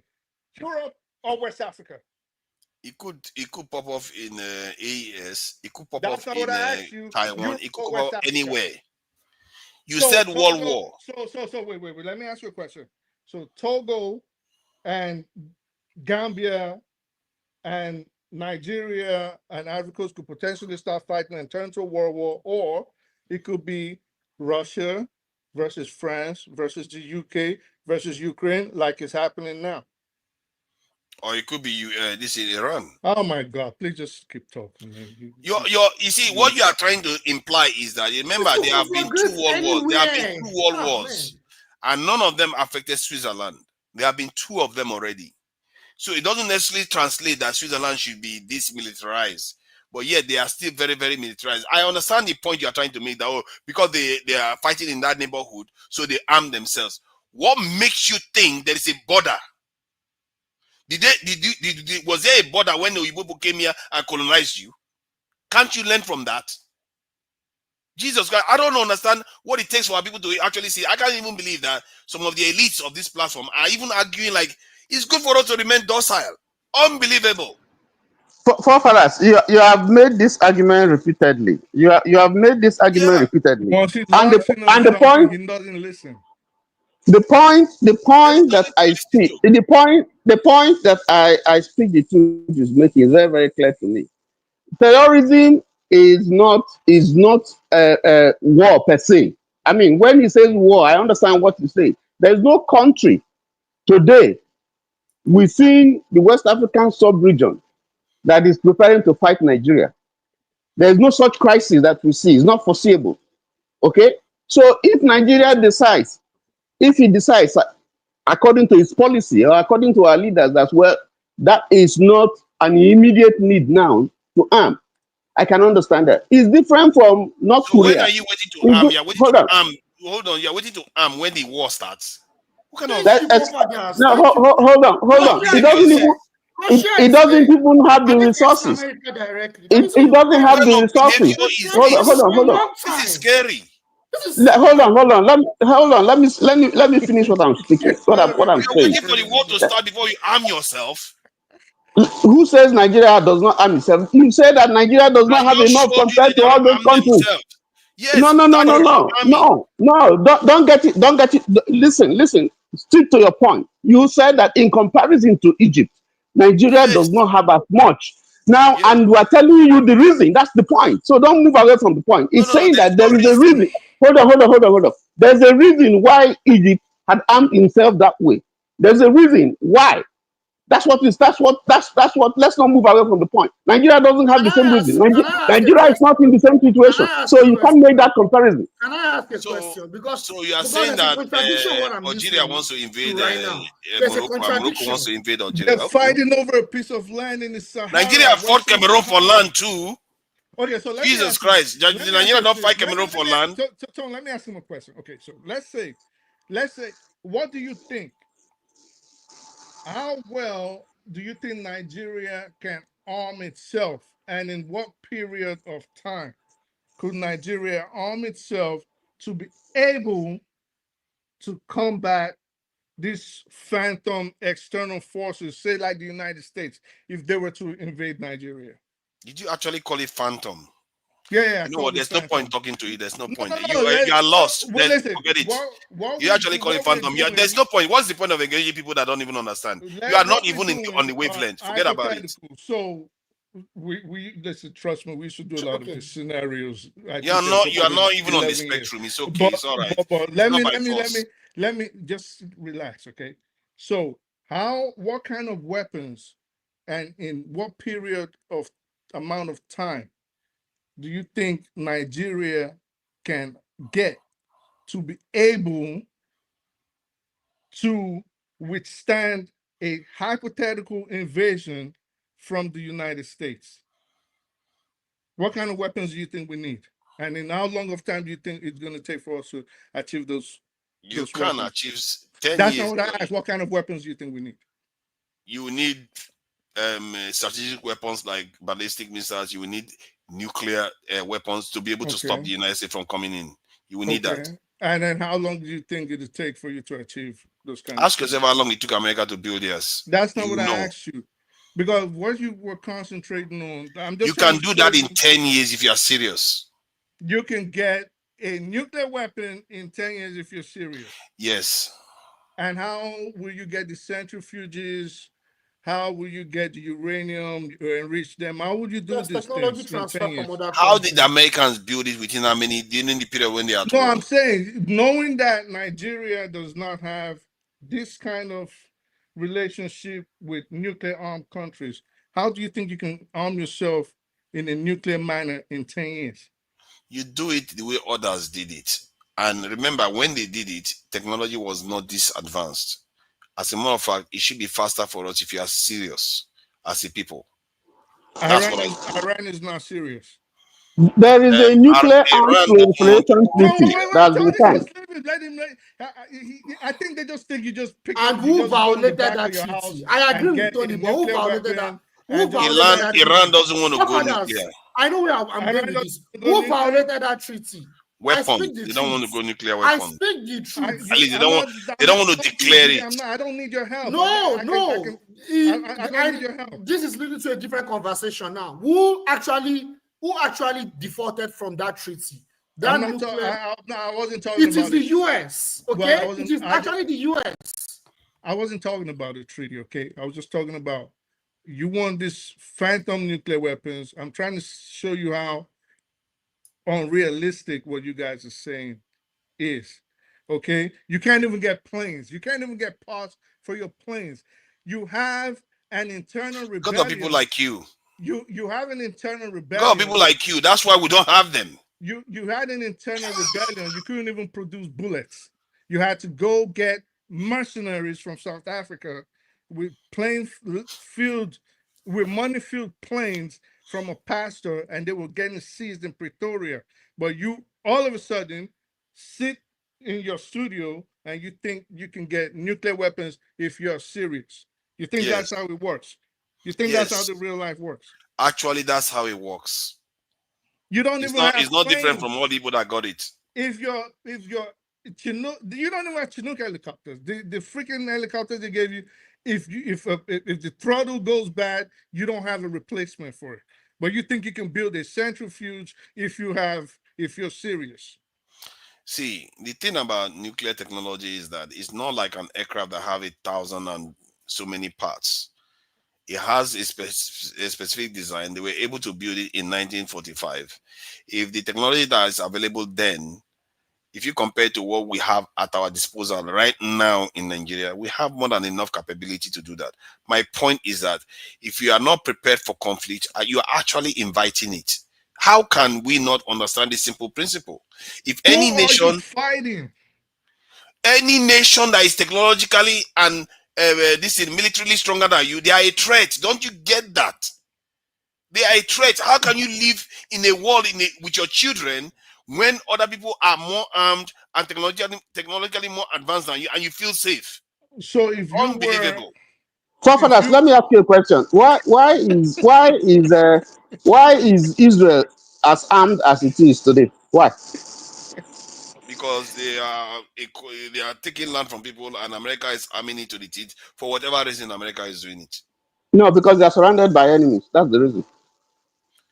Everybody's surrounded. That's your problem. Everybody's surrounded by enemies. The only difference is that they are aware of it. Nigeria is not surrounded by enemies. In comparison to what you have in Israel, it is not. The only reason why you don't see our enemies is because they are not around you. They kept their fence further away because they can trust people like you to tell us that there's no issue. Who's Nigeria's military enemy today, forefathers? Our military enemies are the ones that ensure that they take our resources for free. They are our military enemies. Anybody that is taking our resources are cheap. All of them are our enemies. That's a very good answer. Very good answer. Has anybody in the last 60 years used guns to come get your resources, or did they shut up, yes. Shut up, Jide. Let me you to shut up. You to shut up. So did they use guns to come get your resources, or did they use pen and paper? They use, by and large, they use pen and paper because they know they have people like you. Yeah, because Okay, they have people like just us that they will use use pen and the paper. guns So against you wanna our own use people. you wanna And use I've already guns. given you the reasons why they do that, because they know that we never fought them to get rid of them as oppressors or colonizers. They basically handed the keys to their collaborators. Their collaborators believe the kind of things people believe. You don't understand that if you want to anywhere in this world, you have to fight your way out of They it. don't understand anything. Nobody grants you freedom. What I'm It concerned doesn't about, exist. what I'm concerned about is that they don't understand what they call proxy. Our military is I think actually the proxy I don't understand what's to our called enemy. proxy. Our military, Nigerian military, is actually a proxy You to the guys UK just and the talk a US. lot. That's the problem. Like, No, that's the you truth. guys, We're talking you about really guns. want- No, I said we're talking about guns. The Nigerian military, they actually protect these multinational corporations. You see why I was going through that phase where I said our men are the most useless on the face of the earth, because even Vietnamese people understand that they need to defend themselves. Even Filipinos understand that. Why are you bringing examples that are obvious? Vietnam, we're talking about Vietnam that has fought a war. You are talking about how are you bringing such Okay, let me examples? help you out. Let me help you out. So that, let me clarify something. So, how about DRC? How about Rwanda? How about Somalia? How about all the other countries? Sudan. Are they armed to the teeth? Hold on now. Hold on. Because if you say conflict is what changes these people, why is South Sudan not armed to the teeth like Egypt? Why is Sudan not armed to the teeth like Egypt? Why is DRC not armed to the teeth like they've had conflict for a long time? Central African Republic, all of them. Man, you guys open your eyes. Open your eyes. So basically, in your opinion, right? Every country should be nuclear armed. That's basically what you're saying. See, let me put it this way. Every great race, let me put it this way. Every great race should have a nuclear umbrella. So that is the no other race will defend you. That is the panacea to avoid war. That's what you're saying. Don't you know that? That's a deterrent. It's already known that if you want peace, you prepare for war. All the first minds have said that repeatedly. If you have nuclear capacity, okay, then you won't be attacked. Russia has not been attacked. Russia has not been attacked. You don't understand. When we say you are not going to be attacked, you are not going to be attacked in a way that will you will have a existential crisis whereby they will get rid of you. They can't do that. But they can attack you, pinch you here and there, scratch you here and there. But America will never invade Russia. Nigeria's biggest problem does not include a nuclear armed Nigeria. That is not our immediate need. If a nuclear weapon was what you needed for protection the most, Singapore would have one, Norway would have one, Finland would have one, all these countries would have one. That is not our immediate problem. Singapore has the capacity to, if they wanted to. Well, they don't have one. So but they don't need to. We don't even have the capacity. That's the problem. The bottom line, they don't have one. So the bottom line is that is not Nigeria's immediate need. Nigeria's immediate need is to lift as much people out of poverty as soon as possible. Educate people, feed people, make people trained. I think that is such a wrong-headed thinking. I hope. Let me say something about Singapore too. Singapore is under the umbrella. Sorry. Let me just say that. Jide, just hold on. Let me say this about Singapore too. One other thing I said about Singapore is that Singapore and almost all Asian countries are technically under this umbrella of this in China. And you can see the Indian subcontinent, they are under the umbrella of India. The same thing for Europeans. Including Pakistan? Yes, they are all under they are all the same. You see, you have to understand, conflicts are on one level, but when it gets to another level, it gets to a racial level, it becomes something different. So Europeans are under the umbrella of the NATO. Black people, what are we under? We are one of the great races on the face of the earth that number over 1 billion that doesn't have any nuclear umbrella, and you all are just sitting there saying, "Oh, it's okay." If I understand you, if I understand you very well, our leaders from independence have been foolish. You are the wise person. I don't know. Maybe they are just stupid, or maybe they never fought a war. They never because they never Forefathers. fought for their independence. Forefathers. Hold on. They didn't fight for their independence. I didn't say they are stupid necessarily. If you don't fight for your independence and somebody came and handed it over to you, you don't get rid of the collaborators, you don't get rid of all the sellouts, you don't get rid of all the people that are willing to, be slaves. You don't get rid of them, because the people that build nations that go on to thrive, they tend to fight for their nation. Even George Washington, all of them. Washington of America. Forefathers, what they don't understand. Forefathers, let me do something. Please, Dexter, let me do something, please. I explain the business something, so that the priority of the Nigerian government is to invest in the people so that to lift them out of poverty, to not make them feed, right? Put security and all. But what you don't understand, I speak the truth, is that if the government goes for that, they will be at war against the Nigerian government. That's what we always fail to realize. They know that, but they can't bring their mind to agree with it. Forefathers are Jide. I think, first of all, what you guys are saying, I'll disagree with you. One, nations become very strong after Where's my badge? they go through a war. Generally, any nation that goes through, the highest advancement of technology is found in the military. But it only takes a nation that is smart enough to be able to harness that. Stop gaslighting all this that it is our leaders. It's not true. The point is this. Nigeria would have been highly advanced if not for the injustice that is going on in Nigeria. Nigeria went through a war. In Africa, and Nigeria had the opportunity to harness the war. What did they do? But Dexter, you just contradicted yourself. So that a country that goes through a war becomes very powerful militarily.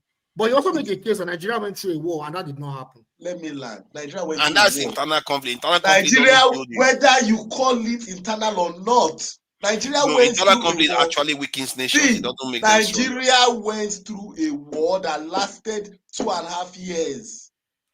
And that war, one side was developing things. What Nigeria as a country, as an entity, was getting weapons from outside, from Russia, from UK, from Egypt.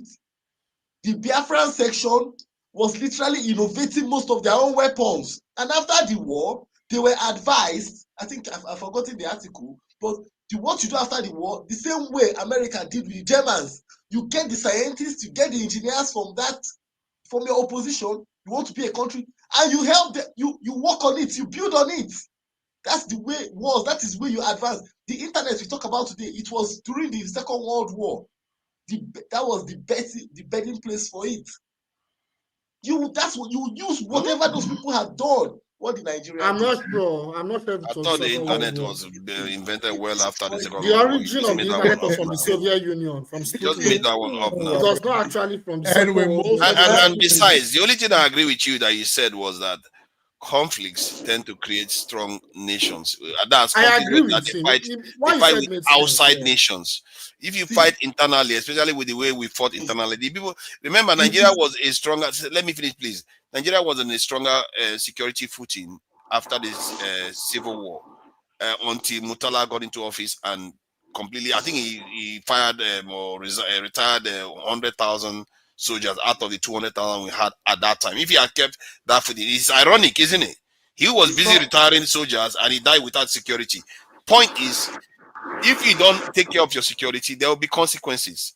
The idea, and you see, Boris again, he just tells you, I'm telling you, that's why I said it before.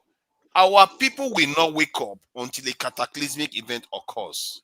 Just like the Chinese woke up after a cataclysmic event occurred to them. Mao Zedong testified to this himself by thanking the Japanese Royal military for invading China. Otherwise, they will never wake up. This is the problem with our people. They will remain asleep. I know you people are very clever. They will keep it like that. Keep us looking useless, like they kept the Chinese looking useless. Until something cataclysmic happened to us, we survive it, then we wake up.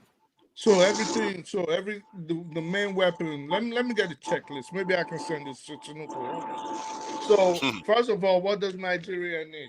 nuclear weapons. That's the number one, right? Then Are you what? serious? Yeah, I'm dead ass. Nuclear Then weapons. you Then would have what? heard me then. No, 'cause I want to beat your question to the ground. So nuclear weapons. Then what? What else? If you want to compete in the world today, you need ballistic missile technology. We You need need nuclear ballistic weapons. ICBMs. Okay, nuclear weapons, ICBMs. Then what else? You need You need submarines. aircraft. You need aircraft You defense need system. underground You need structures. aircraft defense system. Aircraft Okay. defense system. And you need satellites in space. So you think Nigeria does not have Forefathers, what kind of ballistics are you talking about? ADF? What You kind think of Nigeria ballistics are has you talking about? ADS ready? Ballistic missiles, now they're the one that's capable of There, traveling. there are different types of ballistics. What kind of ballistics? No, I think he think wants ICBM. ICBM. He wants ICBM, so let's give him that.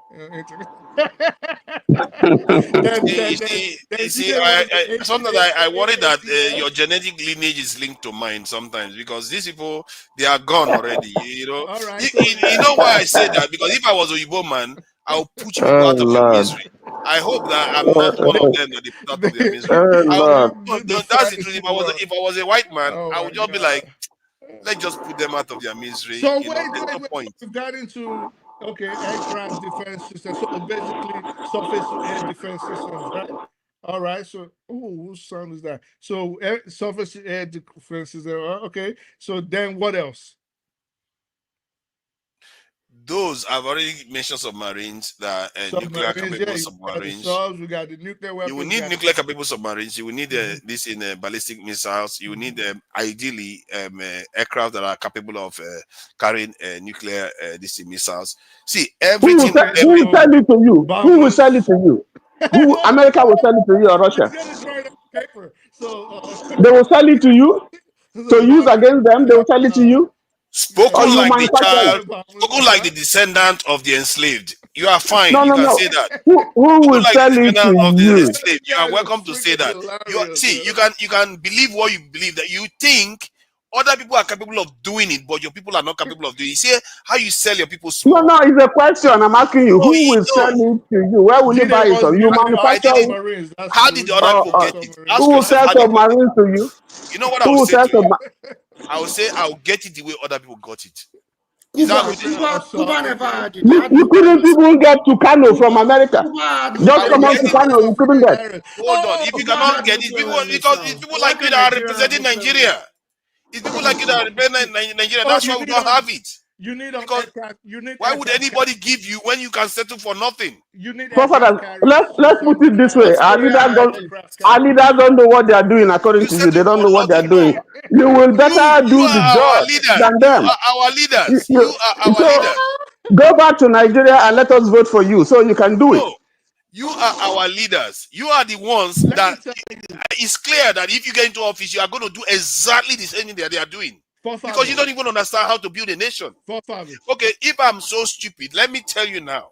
If I'm so stupid, the guy that the West listens to, which is the father of modern political science, that this mumu that is here now will tell us that, he's not good because he is the expert of all sciences and all political sciences.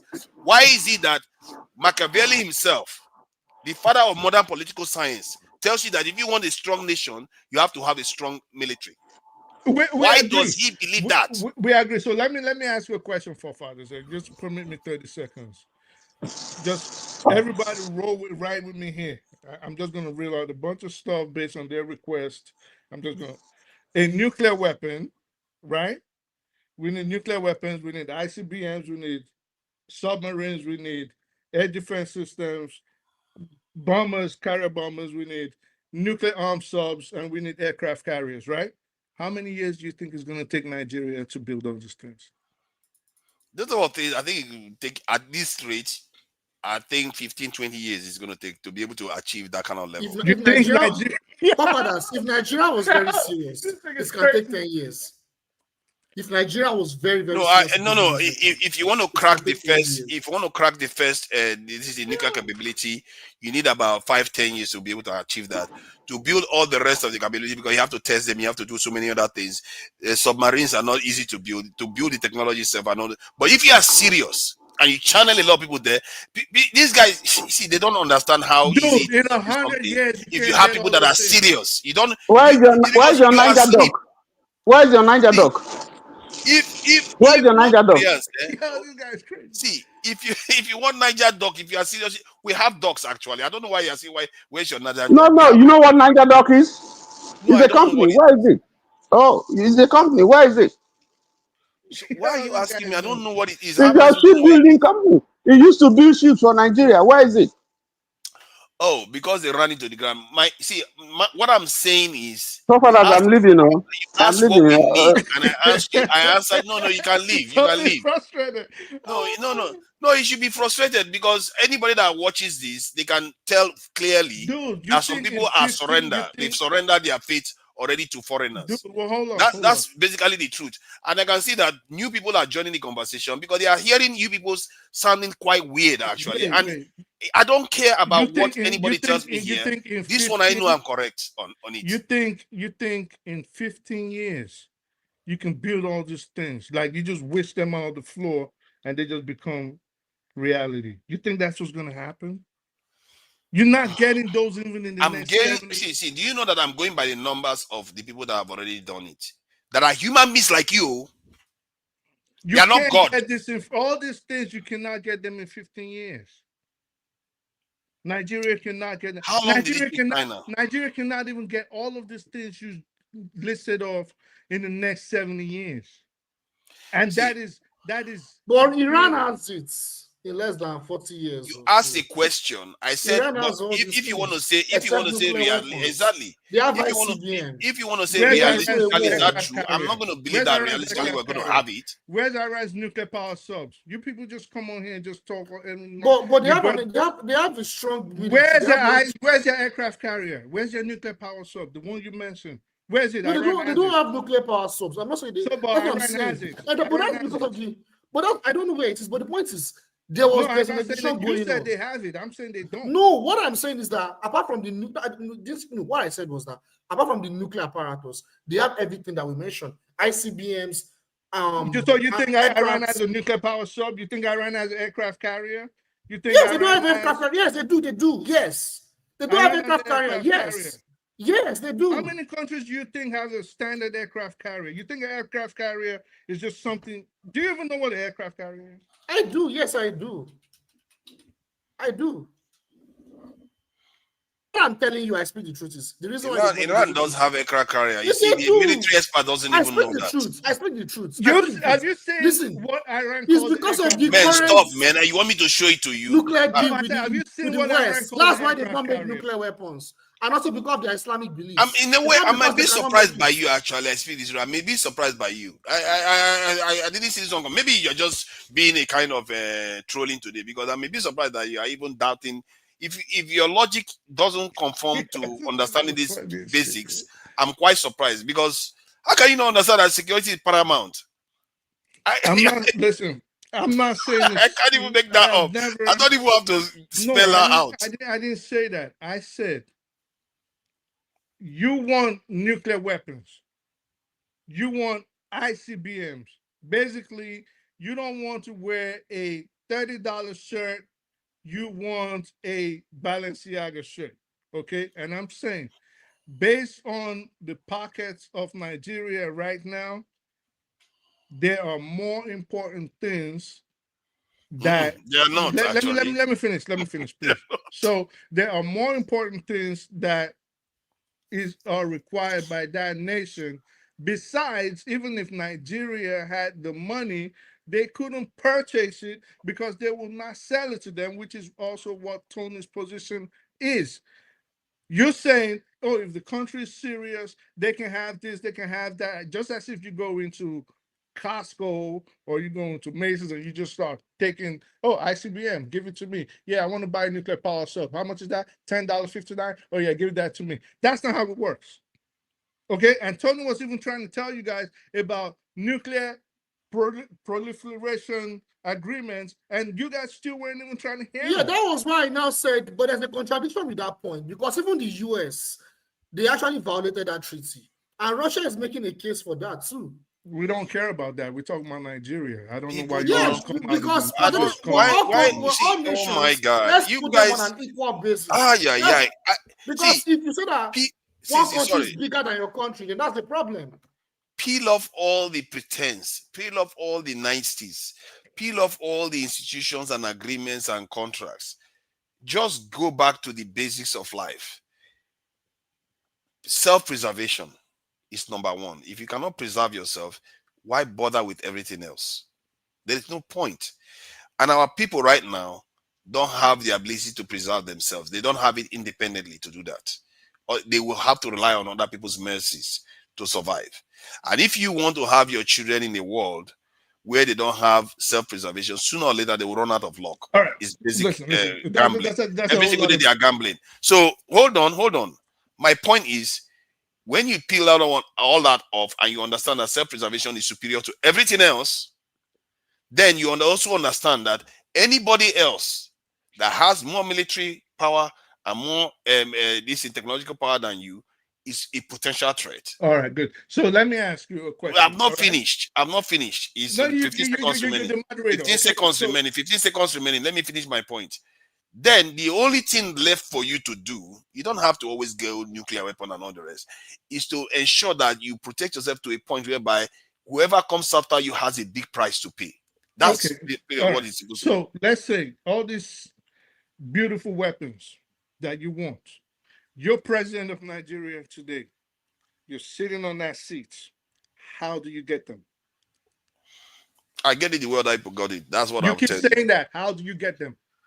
See, do you think we are dumber than other people? How do you get them? I'm not going to tell you. I'm not going to sit here and spell it out to you. But one thing I can tell you is that I will get it anyway other people get them and invent new ways of getting them too. You can't even build guns. You can't even build planes. Why can't you get those planes and those guns the way other people got them? You come on here, you talk. Let me say this to you. Nigerians build guns, they make guns and they make planes, but they are not consistent, like Dexter said. We destroy everything we create. Nigeria makes because guns. we think like Nigeria this. makes planes. Nigeria has made guns before, and Nigeria makes planes. That's why they had to beg the United States. We built an aircraft before, but they had to we can't even start scaling it up. To lift sanctions to get Tucano planes that you on here. I remember you kept making fun of, even though I kept telling you that the Tucano is actually the best light attack aircraft on the planet. Now you want to change the topic. I don't have time to change that topic anymore. Tucano is not. Tucano is not. You kept making fun of the Tucano, calling it a World War II. Oh, it has solved all our security problems. Let me finish. It has solved all our security problems, all right. Of the Tucano, calling it a World War II propeller plane, when I kept telling you it is the best LAR on the planet today. Why didn't you get those planes, or the people in charge in Nigeria, why didn't they get them the same way everybody gets them? Tell us how you're going to get. Did you not just hear what Dexter said? Our people No, run I this want to the what ground. you say. How are you going to get these weapons if nobody else is willing to sell them to you? Oh, so you want to put a condition that nobody else has ever been subject to? Is that what you are asking for? Nobody that is a nuclear power today in the world, or an advanced military power in the world, has ever been isolated like that. So you want to subject us to a totally different standard because you want to remain as Mr. President, you're the president. Remember, you're the president now. So, Mr. President, how do you intend to arm Nigeria so beautifully? I've given you the answer, but you are failing to hear it. Can I answer your question? I've given you the answer. I will give a case study. The Soviet Union, you know how they made their. Do you know how they made their nuclear weapons? I'm talking about Nigeria. Don't. He knows. Listen, I'm a history. He knows. I want you to answer. You think you can teach me history? I'm talking about Nigeria. Don't tell me. Don't. What do you mean Nigeria? Nigeria is easy. Nigeria is in space. Everybody. Nigeria is not in space. We are not aliens. We are on the same face of the earth, like the Soviets, like the Japanese, like every other person. However way to get it that they used to get it, I'm going to use it to get it, and I'm going to. So your president, tell us how you're going to do it. I've just told you. All the strategies that all of them used to get, I will explore all of them and explore new ways. Whatever it takes, I will get it. Did you hear that? Is that clear enough for you? Whatever you guys are smoking, you need to stop it. It looks like we're having parallel conversations. I've never seen this video, but you just say one thing, somebody just say something crazy. Like you are being disingenuous and you're gaslighting us and you're pretending as if you don't understand what I'm saying. It's clear that it's obvious that you have to preserve your people. If your people have an existential threat, you have a big problem on your hand. Why are you bothering with economy? Nobody bothered with the economy to build their country. I speak the truth. I will convince Fubara. I will convince him now. Do you know why Russia invaded Ukraine? I will tell you today. There are many reasons why Russia invaded Ukraine, but there was one thing that triggered Putin. Zelensky actually was already developed. We developed an idea that Ukraine should have nuclear weapons. After they were bombarding them in Kherson, in the eastern Ukrainian region, they were bombing the ethnic Russians. He actually was consulting with the West that he should deploy nuclear weapons. I'm telling you a deep fact that you will see on the mainstream media. That actually made him to go after Ukraine. Because if he did not go after Ukraine at that moment and they had nuclear weapons, that would be a deterrence. So that would let you know the power of nuclear weapons. You haven't said anything though. No, he did. He just can't understand. Let me tell you what he said.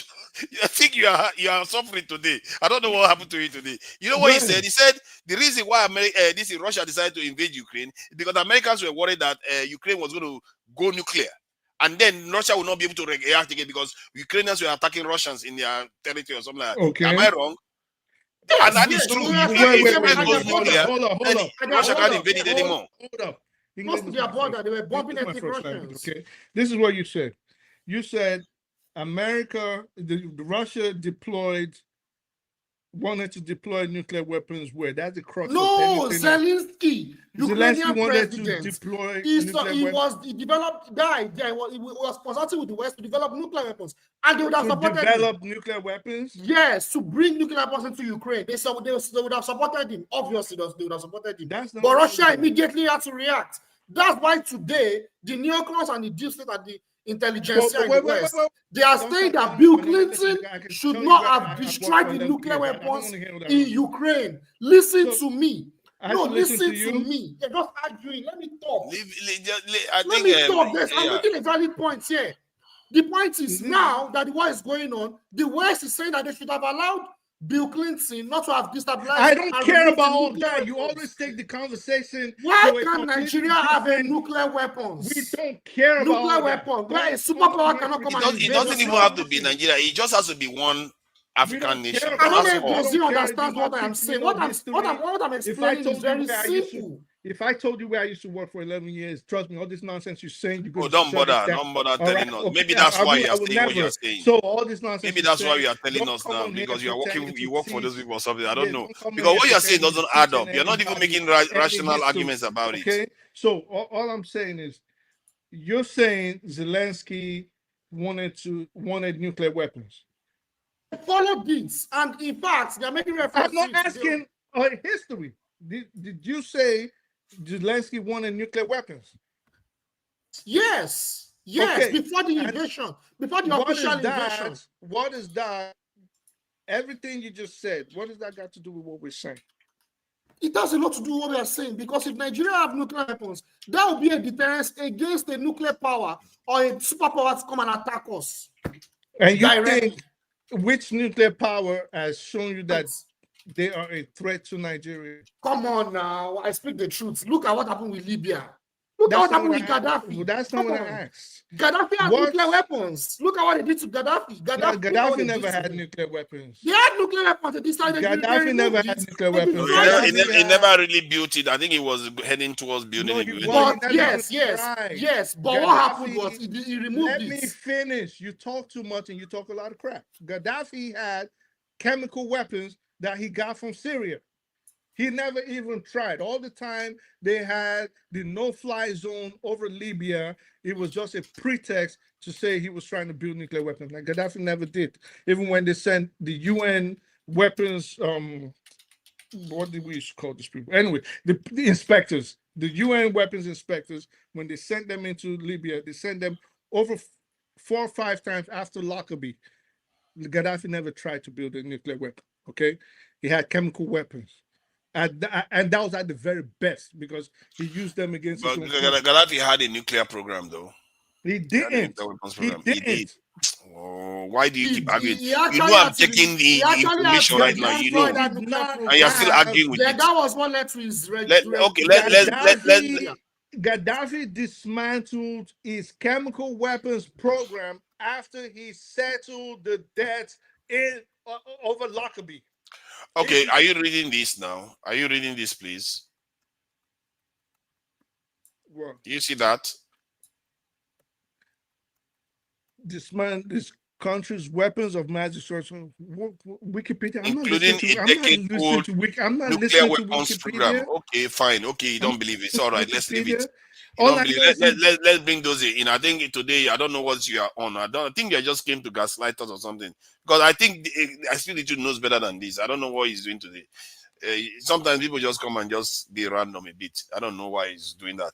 Dozie, thank you for joining us. I'm not sure I've seen you here before. Maybe I have. So what's happening now? It's been a while. And what are you doing here today? What have we said that has brought you here? Did we offend you? No. This is actually my first time, and I was just listening. There's a wealth of you're welcome. Has been said. Yeah.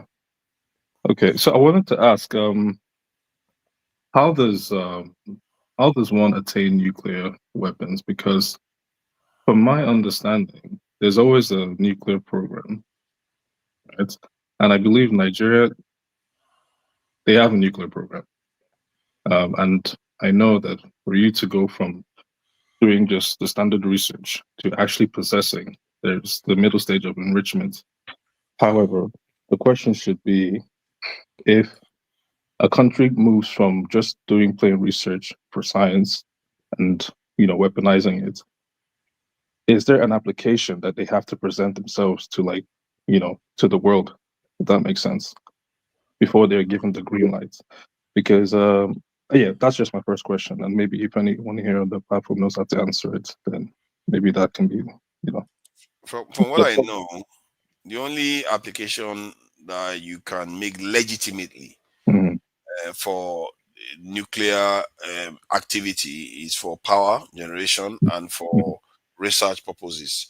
In the case of Nigeria was doing some research work with this in nuclear technology, and they actually, with Nigeria, did have a small quantity of highly enriched uranium, but they gave it away again to I think it was America or UK, and then they brought back a nuclear reactor that is very relatively inert. It's not allowed to get serious enrichment done, and but to go and start developing a nuclear capability in terms of being able to get nuclear weapons, nobody, they will never allow you. None of the superpowers will allow you freely to do that. You could, even this one is hard now to get to a point whereby, like Japan is a nuclear threshold nation. I think they have a few like that. I think Brazil is like that too. They are nuclear threshold. I actually believe that Iran is a nuclear threshold nation now. Iran may have already gone nuclear, but not declaring it, just like Israel has because done. of the nuclear deal. Yeah, because if they declare it, they know Saudi Arabia will go nuclear, and Egypt will want to go nuclear, and the whole place will just go up in smokes. So maybe that's why they are just holding back. I suspect they may have already gone nuclear. So in terms of going nuclear, we don't even necessarily have to go nuclear all in one go. But you need to have a level of nuclear capability to a point whereby you can say, okay, if things go wrong, I have the capability to actually go this way.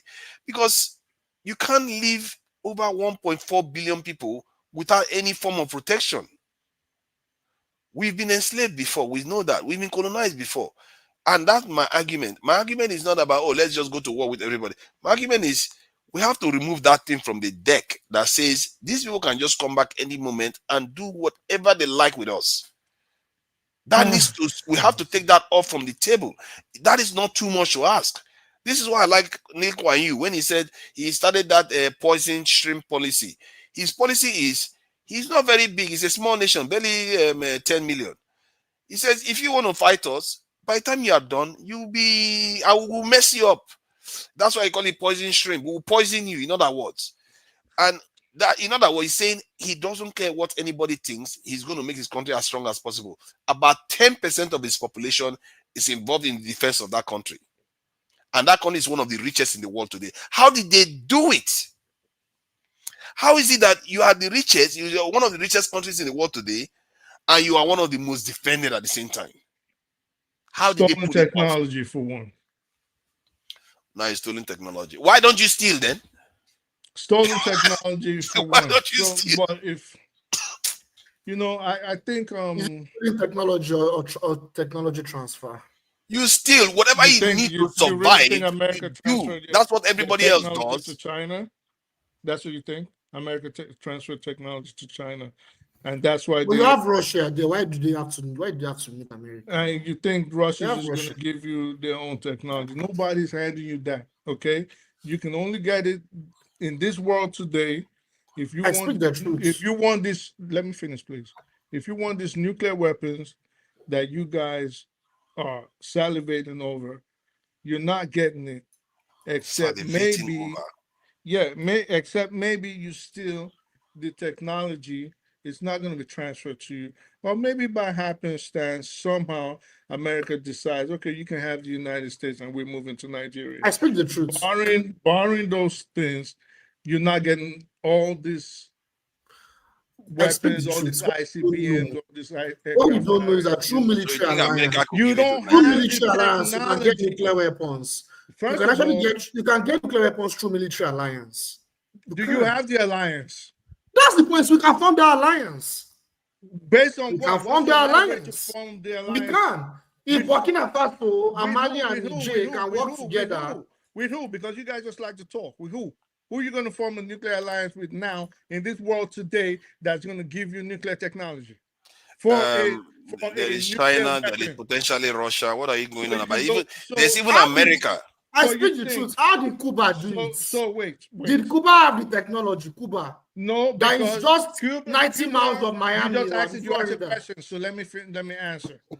Cuba did not get a nuclear weapon. What Russia but they had did, nuclear capable let missiles. me finish.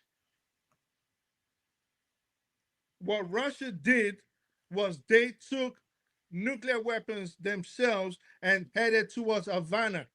They had a problem with the United States. That was, of course, the Cuban Missile Crisis, which ended up becoming the Bay of Pig invasion and all of that.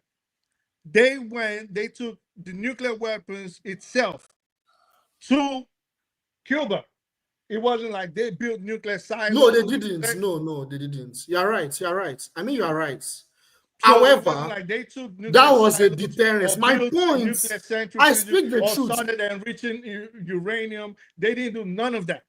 Okay, so however, I speak the truth. That served as a deterrence against America attacking Cuba. No, that was how Cuba got, because that played a role into why Cuba got liberated, because that was a deterrence. Do you know that the United States cannot attack Cuba up till now because of that treaty? It is of no importance. Because of that treaty. That treaty played a role. No, it is not that. Oh, no. We have actually it is. It is. How can you not know these things? It is not. It played a role. Oh my America God. wanted to invade Cuba. You guys talk too much shit. We still use Cuban islands, okay, for weapons tests. That's to tell you we don't give a shit about them. It is not about invading Cuba. They are not an immediate problem. So if we could take part of your land, if we could take part of your land and say every harmful ammunition we want to test, we're going to test it on your fucking island. That means you can. Let me finish. Okay, that means you cannot. Let's let the new guy speak now. He just came, he barely said anything, and everybody just jumped again. Okay, so Cuba never had a nuclear weapon. It was a beef between America and Russia, and America laid down the law. Johnson, get that back to where it came from. Okay, I think you made the point already. Yeah, you made the point. Hold on. I see it's true. So if you are saying Cuba got the weapons because of the tiff between America and the Soviet Union, that is true. But in the context of whether alliances can get a nuclear umbrella, yes, that is also true. You can get nuclear protection from another nuclear power. to enhance your own security. However, in the case of the UK gets its Trident nuclear missiles, submarines from America.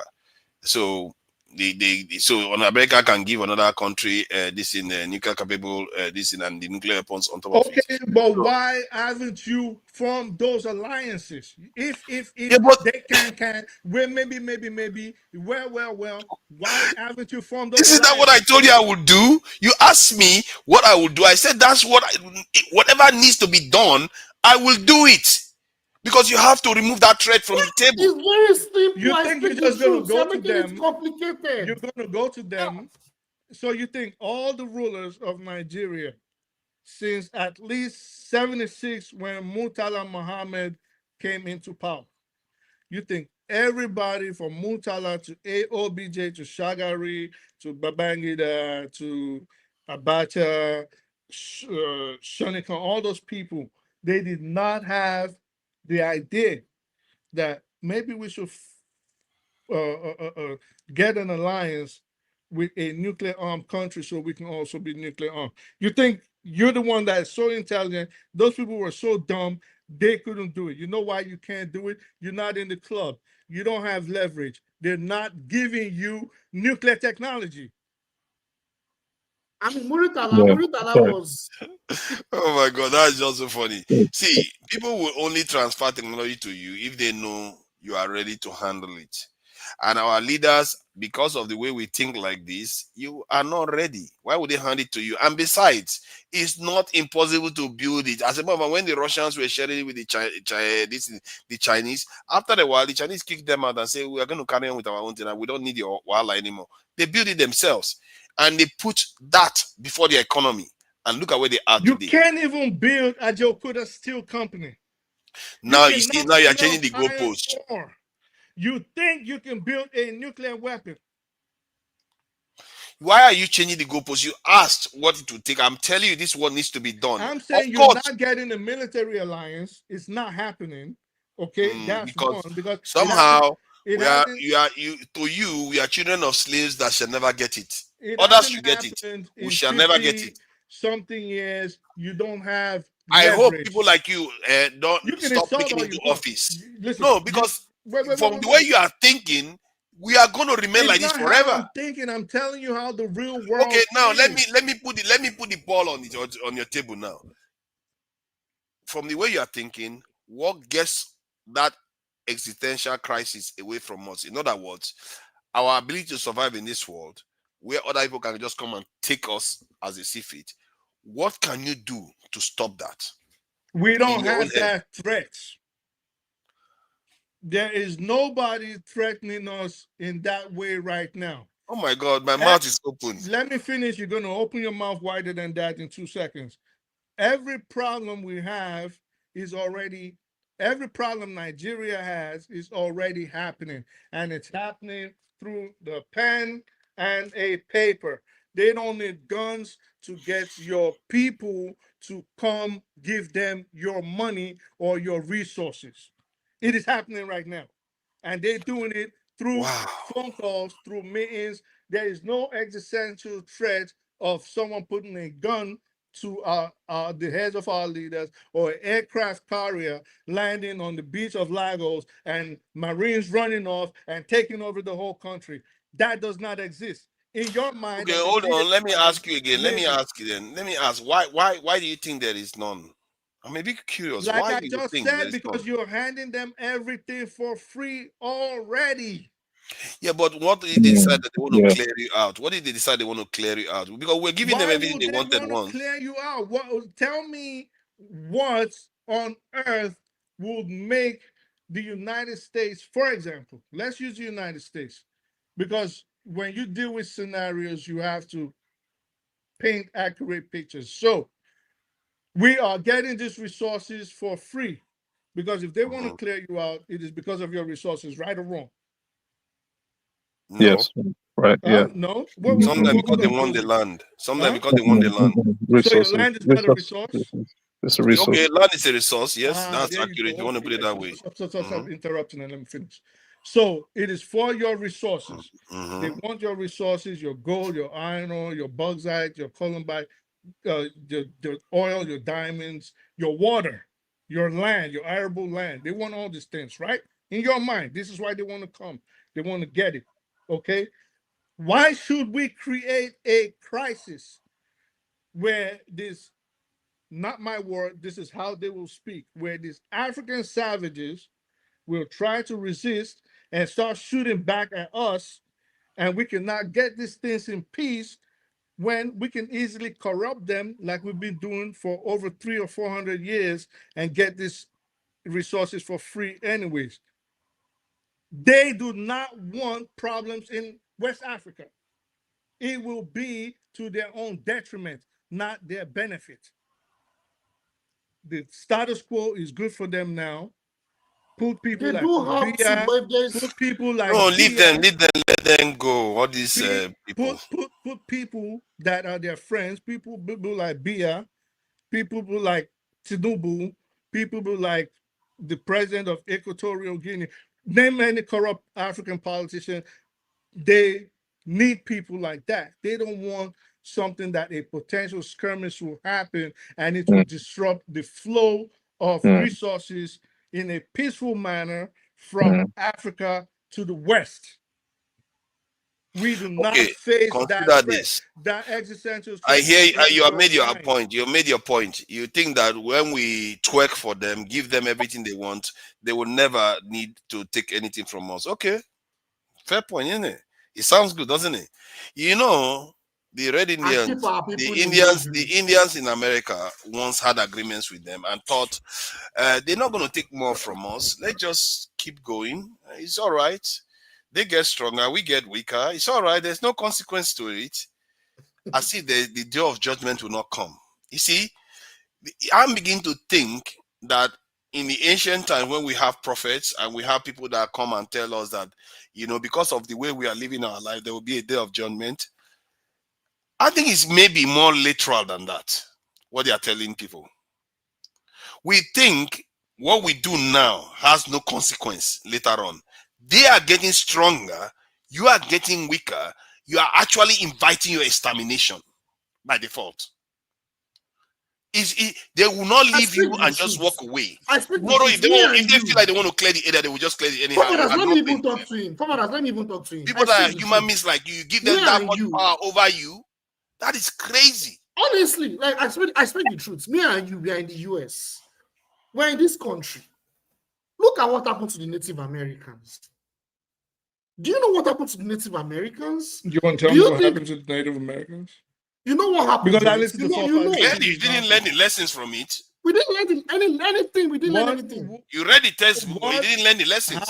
How does the Native American situation compare to what happened, what could potentially in this fantasy that we're all creating happen in Nigeria? Let me tell you how Native clearly. Let me finish. So the Native Americans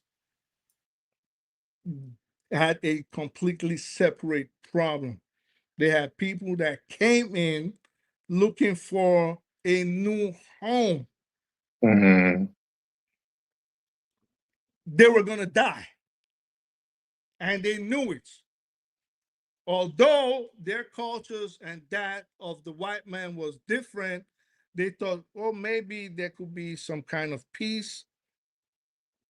But these people were more powerful and more vicious. And also they brought their diseases that the Native Americans. I knew you were going to mention about the disease. Oh my God. That was what they told us, right? Man. Okay, that was what they told us. That was what they told us, right? Yeah, that was what they told us, right? That they died of disease, the Europeans came, a lot of them got infected I just mentioned weapons. No, I'm not disagreeing with you, but that's the mainstream narrative, right? Do you really know what led to their extermination? What the West did, what the European settlers did, you probably know, right? They actually weaponized each and every one of them against each other. But that happened, the Ojibways and the Cherokees, what's the story of the Cherokees, right? And all the other tribes. That has nothing to do with anything. Let's really? In Africa? That has nothing to do with anything. You can't see any parallel with Africa? So let me go down. You can't see any parallel with Africa? Come on. One thing you have to understand is that any parallel with Africa? with our lands? They don't Oh, see it come now. on. I think what happened in America, it didn't happen overnight.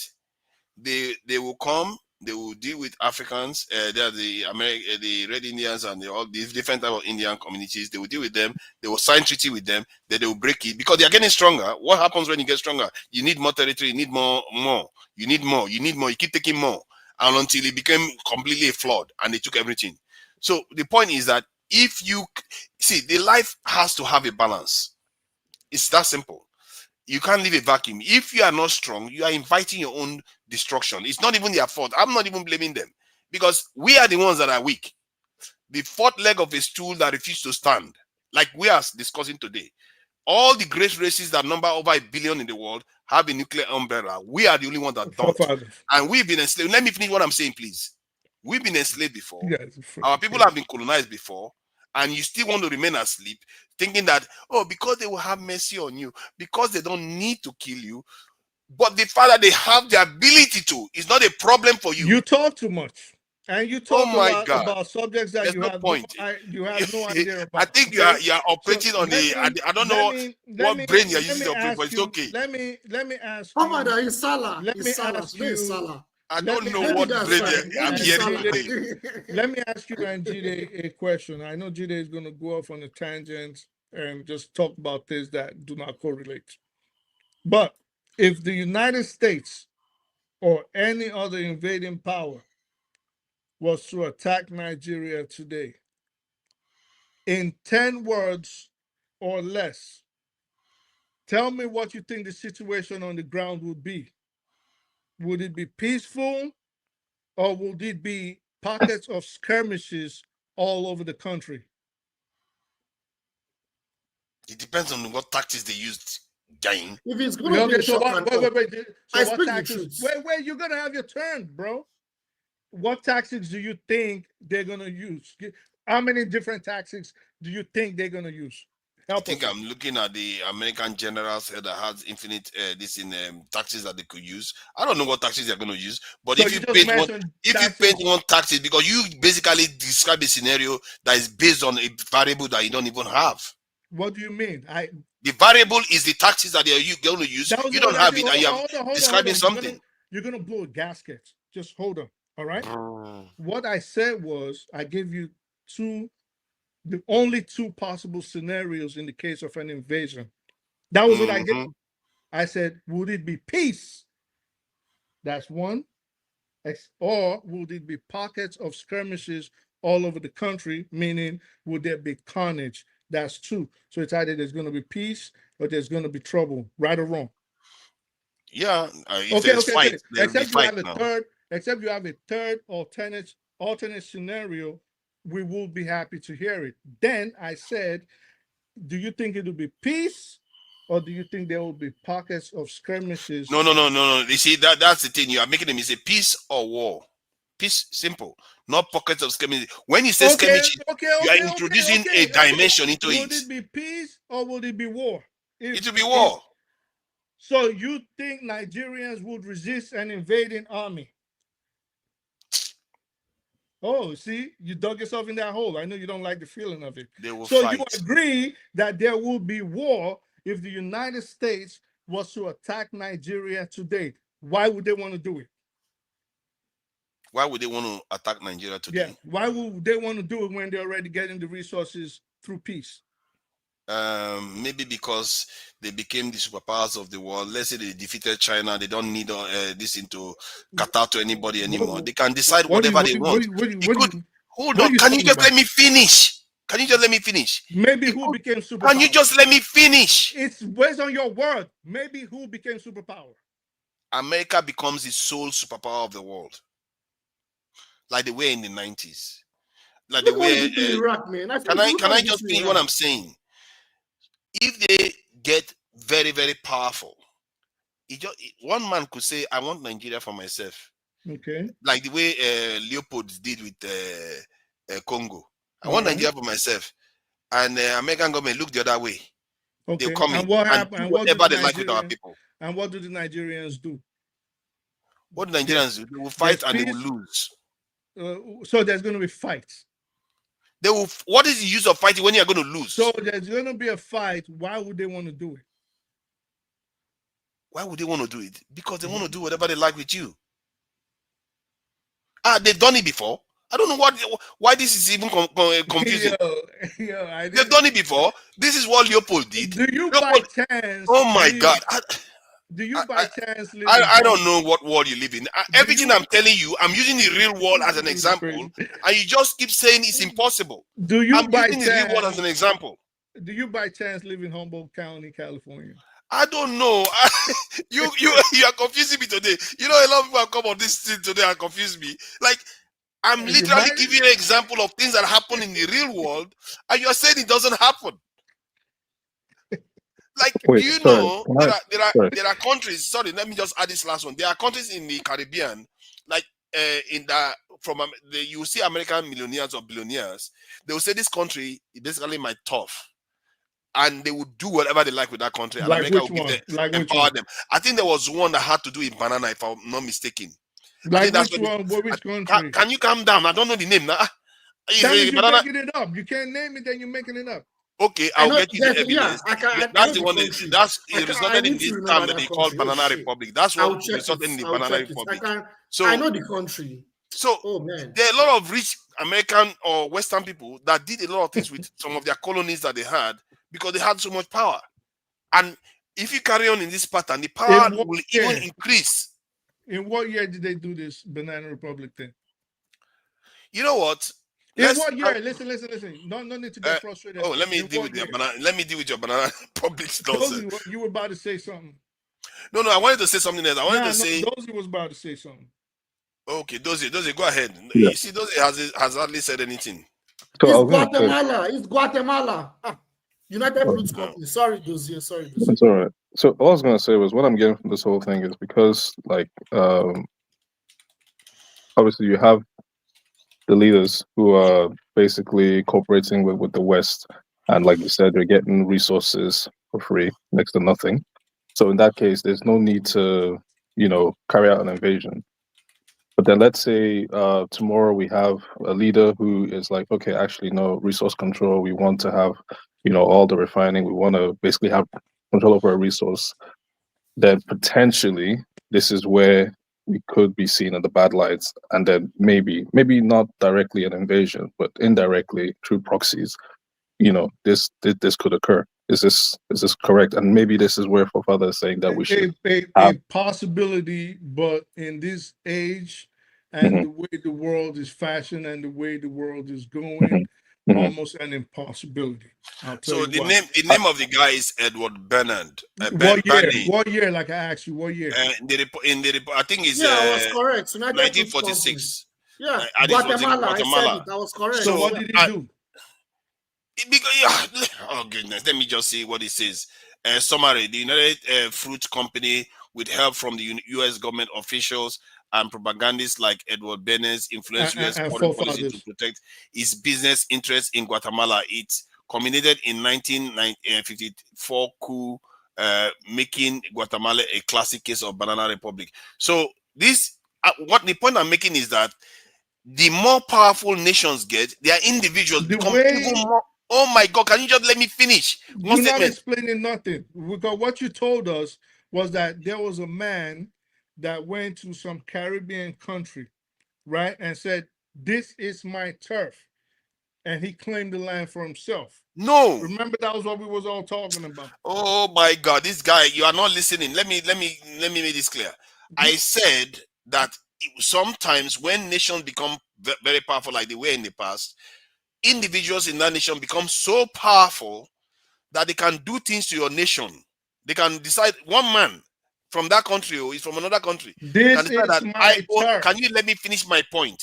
Because you're trying to run can you let me finish my point? Words. One man can decide that I own this whole area. I will now do as I please with it. And we know this happens already. I don't know why it's even happening today. Pause it there. Oh yeah, pause it. You said this is my turf. He claimed the whole country for himself. You mentioned the Caribbean countries. This is my turf. It's not this country for myself. If you said there was a guy that became so powerful, he became so powerful. No. You just That's said not it what I again. said. You want to rewind everything you said? You said If he you want me became to so. rewind it, I You was said talking he about it. became. Oh my God, this guy You doesn't listen. said he became so powerful, right? That he said, "This is my turf." He turned that Caribbean country. This is what you said. That did you say this is my turf or not? This is my top doesn't mean I own the country. You know that there's a difference. If you say a man became so powerful in a country and he could do whatever he wanted in this Caribbean country, and he said, "This is my turf," what are you telling us? I'm telling you that the man has extraordinary power over the affairs of that nation. This is my turf. He has extraordinary powers over that nation. What does that mean? In other words, he could change the government. He could cause problem for that country. This is my even turf. invite America's citizen. Are you See, referring oh my to God, something? I don't know. Are you I can referring? digest the Sorry. story because I don't want to. You are trying to say that okay, the point I'm making is specific. I never made a specific point. I used a few examples. I said the individuals within that nation, not just the nation alone. You don't even need the No, nation you to be mentioned powerful one anymore. man. You mentioned one man. You said one Oh man. my God, I didn't mention. I don't even know his name. What are you talking about? I mentioned one man. You had to go check it. You said one man. You see what he's doing. You see what he's doing. You are looking for a way to win arguments I'm not based winning on. anything. Hold on. Let me Don't run finish. away from your own Let me finish position. what I'm saying now. You are looking to win an argument just based on just name that somebody got wrong. But I mentioned Leopold. You didn't bother to chase that one out. We're talking about what you said. When even Leopold was the far more consequential one, you're going after the Guatemala one. Talk about Leopold. Yes, we did actually. I mentioned you Leopold first. I said we did not talk about it, meaning you mentioned. Then let's talk about that one. Let's talk about Leopold. Let's talk about the one. You're not going to leave. No, why would you want to talk about? See, hold on. I made a point about something, and the example that represents that point the most, you don't want to engage it. No, because Leopold was of no consequence to my argument. It made no sense. It's all the consequence to mine. Let me finish. It made no sense, and I did not expound on it, so I let it. I'm the one that made the point. So what you, God, I did not. I'm the one that made the point. I said you Leopold as an made it. example. Like, stop trying to run away. You play this trick so much. Like, I think even the people in the I comments. don't want to use that one because I don't know the details of that one. So relax. You're not going to run away from what a point that you made. You do this all the time. You're forcing me to use an example that I don't know the details of. I'm asking you to use an example. You, forefathers, with your minion over there, decided to run on the internet based on what we later found out to be Guatemala. Oh my God, this is just tedious. So you said we later found out it was Guatemala. Your own word, extraordinarily powerful. Right or wrong, you use those words. One man that became so powerful in a Caribbean country, which we later found out to be Guatemala. You referenced the Banana Republic, and he said, "This is my turf." I never said he said this is my turf. Oh my God. He could do anything in that country. Yes, he had a lot of power. What year? 54. We found out this was 54. What does that got to do now with what we're talking about in West Africa? It has a lot to do with it. In 2003, he asked me now. They invaded Iraq based on lies. Hold on. See, my point is that his mistake is that so 2003 was this is a different argument altogether. The point he's making is that how does this affect Africa? My point is that if you keep weakening your own people by thinking that you are going to twerk and they will come and take stuff because you think they will not invade you, you keep twerking, they are getting stronger, you are getting weaker, you are upsetting the balance. In other words, there will be consequences. Their power will increase to the point whereby an individual can decide to do whatever they like with you. An individual within a nation. That's how powerful they will become. And your faith, your family's faith, and everybody's faith will be put at risk. That is extremely, it's not even, I would have thought this is common sense for all of us now. But it's not. Do you think, obviously, in your opinion, do you think Nigeria is a strong country or a weak country? Military, very weak. I don't care how you want to look at it. Is it a strong country or a weak country? Depending on what you are looking at strength. I Is don't it know a what you're talking strong? about. Okay, I'll help you out. I think it's a strong country. Go ahead, your turn. Militarily is very, very weak. All right. So you think anybody can just invade Nigeria today, the largest black country on the planet, one of the strongest countries militarily in Africa?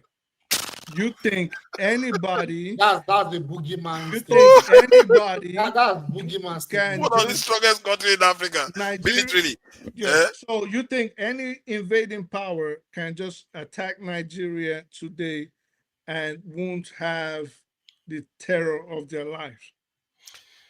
Why? Jesus Christ. They literally colonized us when they didn't have nuclear That's weapons. not what I asked you. What's wrong with you? That's why they did not come with guns. And when they came with weapons, Nigeria, those little tribes, they fought back. But the Nigeria of today, we're talking about Nigeria as an entity. I don't know what you guys think about Nigeria. Nigeria, bar none, is the strongest country in West Africa. First of all. You know, you do like to measure height among midgets. Wait. You do enjoy that. Is the strongest country in West Africa, economically, of course, militarily, obviously. Okay. All right, Nigeria is the big kahuna there. In Africa, Nigeria has one of the most experienced armies on that continent. All right? So I don't understand where you guys think that if it was so easy that they wanted to invade Nigeria, I don't know, maybe in your estimation they would have. Army? I don't see why they won't. Yeah. I hear what you're saying, but you know, even here, like in the UK as well, the defense ministers, they always ask the question: if the UK fought a war right now, would we win? The UK is very strong, but they always have to ask themselves that question. So Nigeria also has to ask itself that question: if we fought a war today, would we win? Let's just start off with there first. And the UK, they have okay. Since you are in the UK, you can see that how paranoid they are. Exactly. They are always arming themselves all the time. We just sit down and our people let's just sit down. Themselves because they are in. Listen, no matter. No, I hear what you're saying with the current situation, but because we're talking about Nigeria here, that's why. What are you saying? Because they are in a neighborhood. UK, those are just pardon me 1 second, right? The UK, believe it or not, is in one of the most. I know they have all this propaganda they put on the media and they whitewash how peaceful they are. The UK is smack dab, Britain is smack dab in one of the most volatile spots on the planet today. Yet smack dab in the middle of it. And yet more peaceful than Nigeria. No, it's not. No, it's actually more peaceful than Nigeria. I'll explain to you because you definitely don't understand how these things work. Okay, so and evidence of that, Europe never has peace. Doze, would you agree with that? In the last 100 years, this is the what? Yeah, in the last 100 years, this is the longest Europe has gone without a world war. Whether it was the World War I, 14 to 18, World War II, 39 to 45, or in between, the Spanish Civil War, you know, other little skirmishes like that. Europe is a very volatile place. The longest Europe has had peace has been 45 to now. Europe was always at war. I see. So that's why you have a country in Europe that has not been to war for 200 years. Okay. Europe has not been to war for 200 years? I mean, I said that's why you have a country in Europe that hasn't been to war for 200 years. And that's why you have a Europe that was a world war where millions of people were dying every 20 years. What is your point? Yes.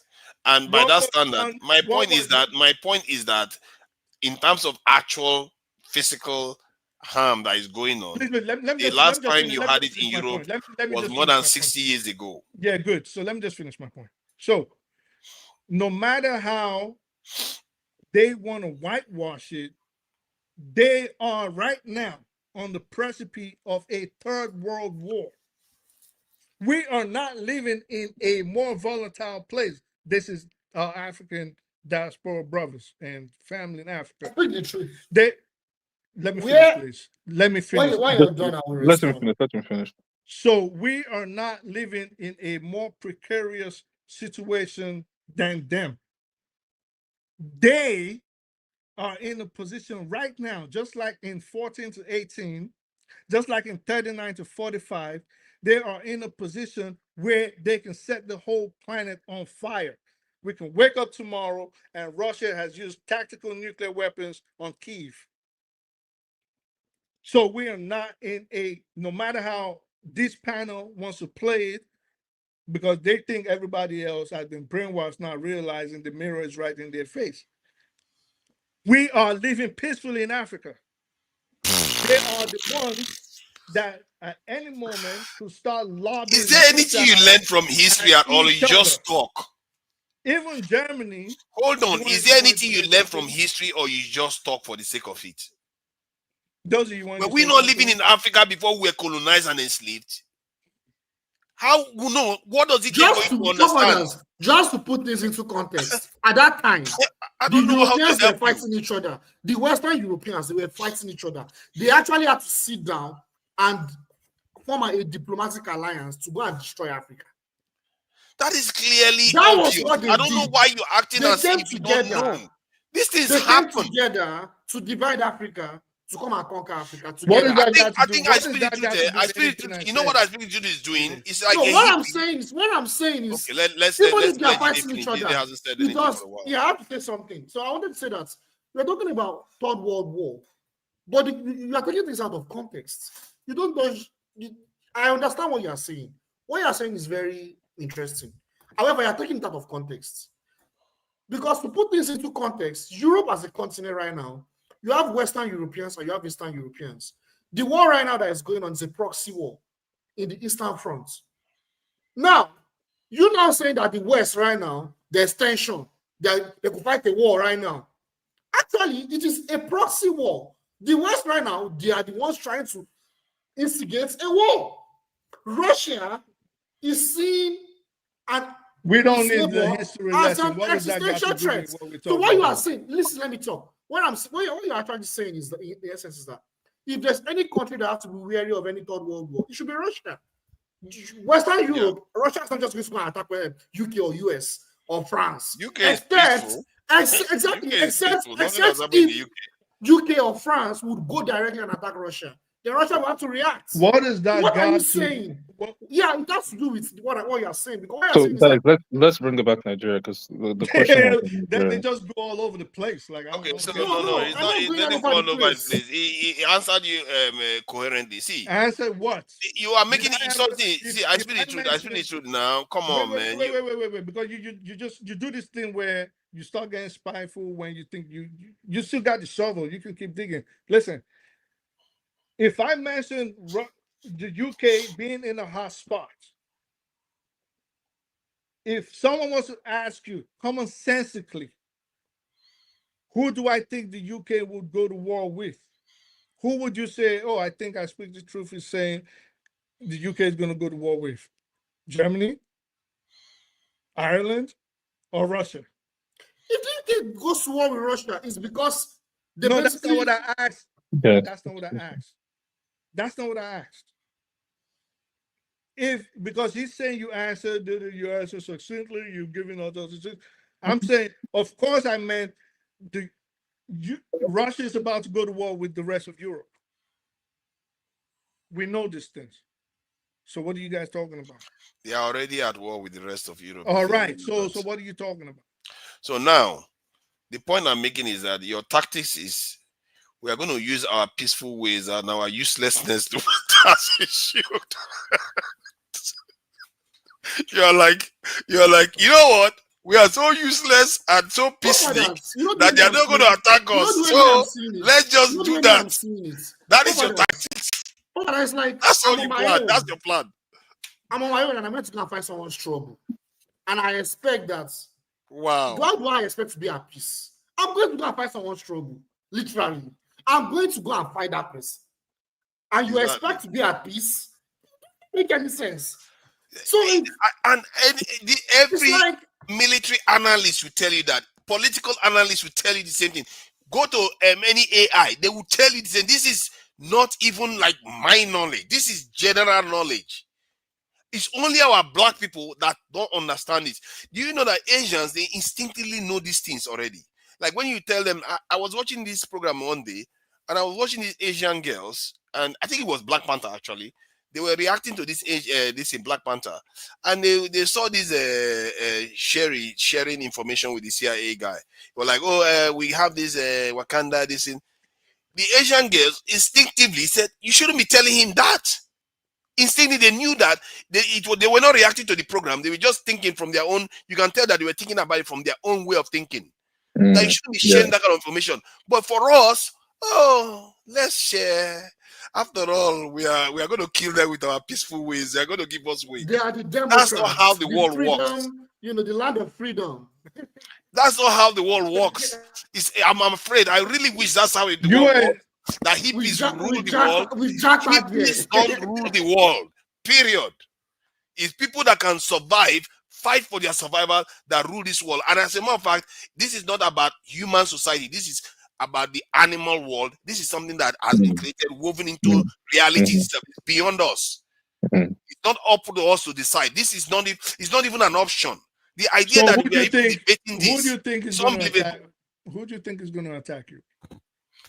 No one is going to attack us. Anybody that has more military power than you, that is psychologically more advanced than you, is a potential threat. That does not even have to be the case. But that's just naturally. But look, that's common sense. Like, what the fuck is this? Yeah, that's. But you are saying who is going to attack you? That my point is, you should prepare as if everybody is going to attack you. Remember, we started this conversation of your desires for nuclear-powered submarines and ICBMs. It does not even have to be a power that is more advanced. Aircraft carriers and B-52 bombers. This is all you wanted. It could be a neighboring country that I'm saying, who do you think is such a threat that you want to build? Or everybody? I just told you that everybody. I just gave you the clue. Anybody can be a threat. Today they might be your friend. Tomorrow they can turn against you because this is national interest. It's not personal. Yes, exactly. Yeah, I think that's where some of that's coming from. Yeah, because right now, because obviously with the current administration, fair enough, they're getting what they want. But let's say another administration comes in and they're like, no, Nigeria first, and then they become, they start to be seen as an op. Then this is probably where forefathers and today is saying, okay, no, we need to make sure that we ourselves have some sort of deterrent in case that should manifest. You always have to prepare for it. Always. Like anybody not optional. If you want to survive, it's not optional. Okay. Yeah. Both of you guys are making solid arguments. You're making good points. Both of you. And Robert, Sim, Salabim, give me 3 nuclear weapons under my bed. It don't work like that. Okay? You're not getting it like that. Number one, you don't have the technology. That's first. I told you I will get it the way every other people get it, and I will invent new ways if I need to. Sure, you will, but you couldn't even say one way that you will get it how every other person got it. Because we are online. I'm not like you that wants to be. You can't get it. Okay? I'm not going to start sharing all the tactics online. You don't have the alliances. You don't have the money. There are ways. There are ways to get the money. You don't have the leverage, and you don't have the people in the right position. No Nigerian right now working in the NSA or whatever is going to steal nuclear secrets. Korea can get a hold of it. And it's not that hard. It's not that hard. It's not that hard. I actually alluded to it when I first started this. That was actually the first thing I said. That is actually how you can get towards it. They're not going to give it to you. Listen, it's not. They don't have to give it. If they can take it's literally a rocket. You do realize it's just a rocket, right? It's just a rocket. It's not just. I understand. Yeah, I understand. Believe me, my background. Ballistic missile. Oh yeah, ballistic missile is basically a rocket. Yeah, no, even the weapons and stuff. But it's not just chemical. It's nuclear, so it's atomic. So that's the difference between just a normal, explosion and the normal TNT and nuclear. But what I'm trying to say is that the technology, yes, is advanced, but there is nothing stopping any country from actually looking to develop it. Does that make sense? But the only thing is just that there should be a procedure of declaring, oh, I want to do this, and then the big boys, the people who rule the playground, will say, yeah, you have permission to go ahead and They do that. won't. Which they won't. Perfect, exactly, because they're the ones that started it first, and they're the ones who are gatekeeping and saying, no, it's only certain people can do it, and then they will share the technology and share the information, and then you then become part of them. But what I'm trying to say is that if you go against that and still develop it, then you're seen as like, you won't even listen. Everybody. The moment you develop it, it's over. They can't do anything. Yeah, Then. We won't exactly. even get to enrich. We won't even get to test enrichment. You see how he behaves. You see this one. This one that wants to twerk till eternity. He wants to twerk till eternity. You're like, hey, let's twerk for them until the kingdom come. That's all you're gonna do. Even gonna get to the test. What are you talking about? Of enriching uranium. See. I hear what you are saying to an extent, but both of you are insulting or saying that we cannot do it. We can. We are 1.something billion in the world. Yes, we can. If you wanted to fly, you could. Oh my God. Okay. See, if you wanted to fly in the air, you could. Can you fly right now? You can. On this very continent we stand on. So we can't fly. There is nuclear power plants on this continent. There are nations that actually, like in South Africa now, they do have this highly rich uranium. So it's not like it's because totally South impossible. Africa was a nuclear power country.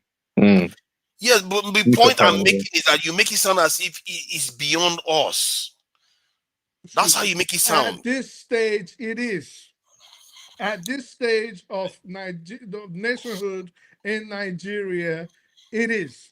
There is no benefit. What is the benefit? There's no benefit. Let me finish. Okay. You don't even know the question. Go ahead, magician. Tell me what the question I was going to ask. There's no benefit of us having any nuclear power. What would be the benefit for them allowing Nigeria to have a nuclear weapon? Let's say for America, if America was smart, they will form a closer alliance with America and then enable Nigeria to. No, I'm trying to give you the reason. I'm trying to give you the reasoning. Questions like this, I'm trying to give you the reasoning. You're giving me an hypothetical answer. If I didn't. No, hypothetical. You said, what are they going to gain from it? Exactly. But you say now that's what I'm trying to tell you. Country. You see how Britain gains from America. This in America gains from Britain being part of their nuclear this in umbrella. They gave Britain a Trident submarine. That is how they are going to gain from. As a matter, they'll gain more from Nigeria like that, because if they know they are about to lose power to this in China, and they are smart enough to work with Nigeria, make Nigeria a nuclear power, Nigeria will keep Africa in check. That's what they did to Japan. Yeah, that's a big incentive for them to do that. I said, right now, what would be the benefit of a nuclear-armed Nigeria for the security of the United States? How does it benefit Nigeria? Because Nigeria is strong. Or France? Okay, let me ask you, what is the benefit of to the United States if the United Kingdom is armed? Russia. They put Russia in check. Okay. The same thing for this in Nigeria. Nigeria puts Russia in check. All potential Russian allies in Africa in check. Oh yeah. Okay. Shocker. Like who? Like Burkina Faso. No, like any other nation that Russia and China could influence. Go ahead. We have almost 50 black African countries and maybe nuclear program with Nigeria going to put. Wait, isn't Burkina Faso? Burkina Faso, don't they have a deal? Yeah, Burkina Faso have a deal with Russia? Yeah, they are dealing with Russia now. Yeah, to have a nuclear program. I think they want maybe to build for a nuclear power plant or electricity, something. not for freaking weapons. Well, you never know. It's just one step. That's where it starts. They need electricity first. Yeah, but this is how it starts. This is how it starts. 20 years from now, this is how it starts. But anyway, look, Africa doesn't need nuclear weapons. To be honest, what we need is development. How can you people be saying this? Are you trying to kill your people? What is wrong with you? You see, when I say this, I'm just trying to say it in the most restrained way as possible. It's not optional. It's not. You don't have a choice. You have to go. Okay, maybe not nuclear, but maybe there's something else that is just as powerful as nuclear weapon, but you don't have to go nuclear. That can prevent. Let me see your wish list. I wrote it down. Hold on. I don't know anything Nuclear else. weapons, maybe drones. Maybe I don't know power anything else. subs, No, I don't know anything else that can prevent them from invading you than nuclear weapons. bombers. I guess you said B-52s, nuclear aircraft carriers. Yeah, like which one? Aircraft carriers.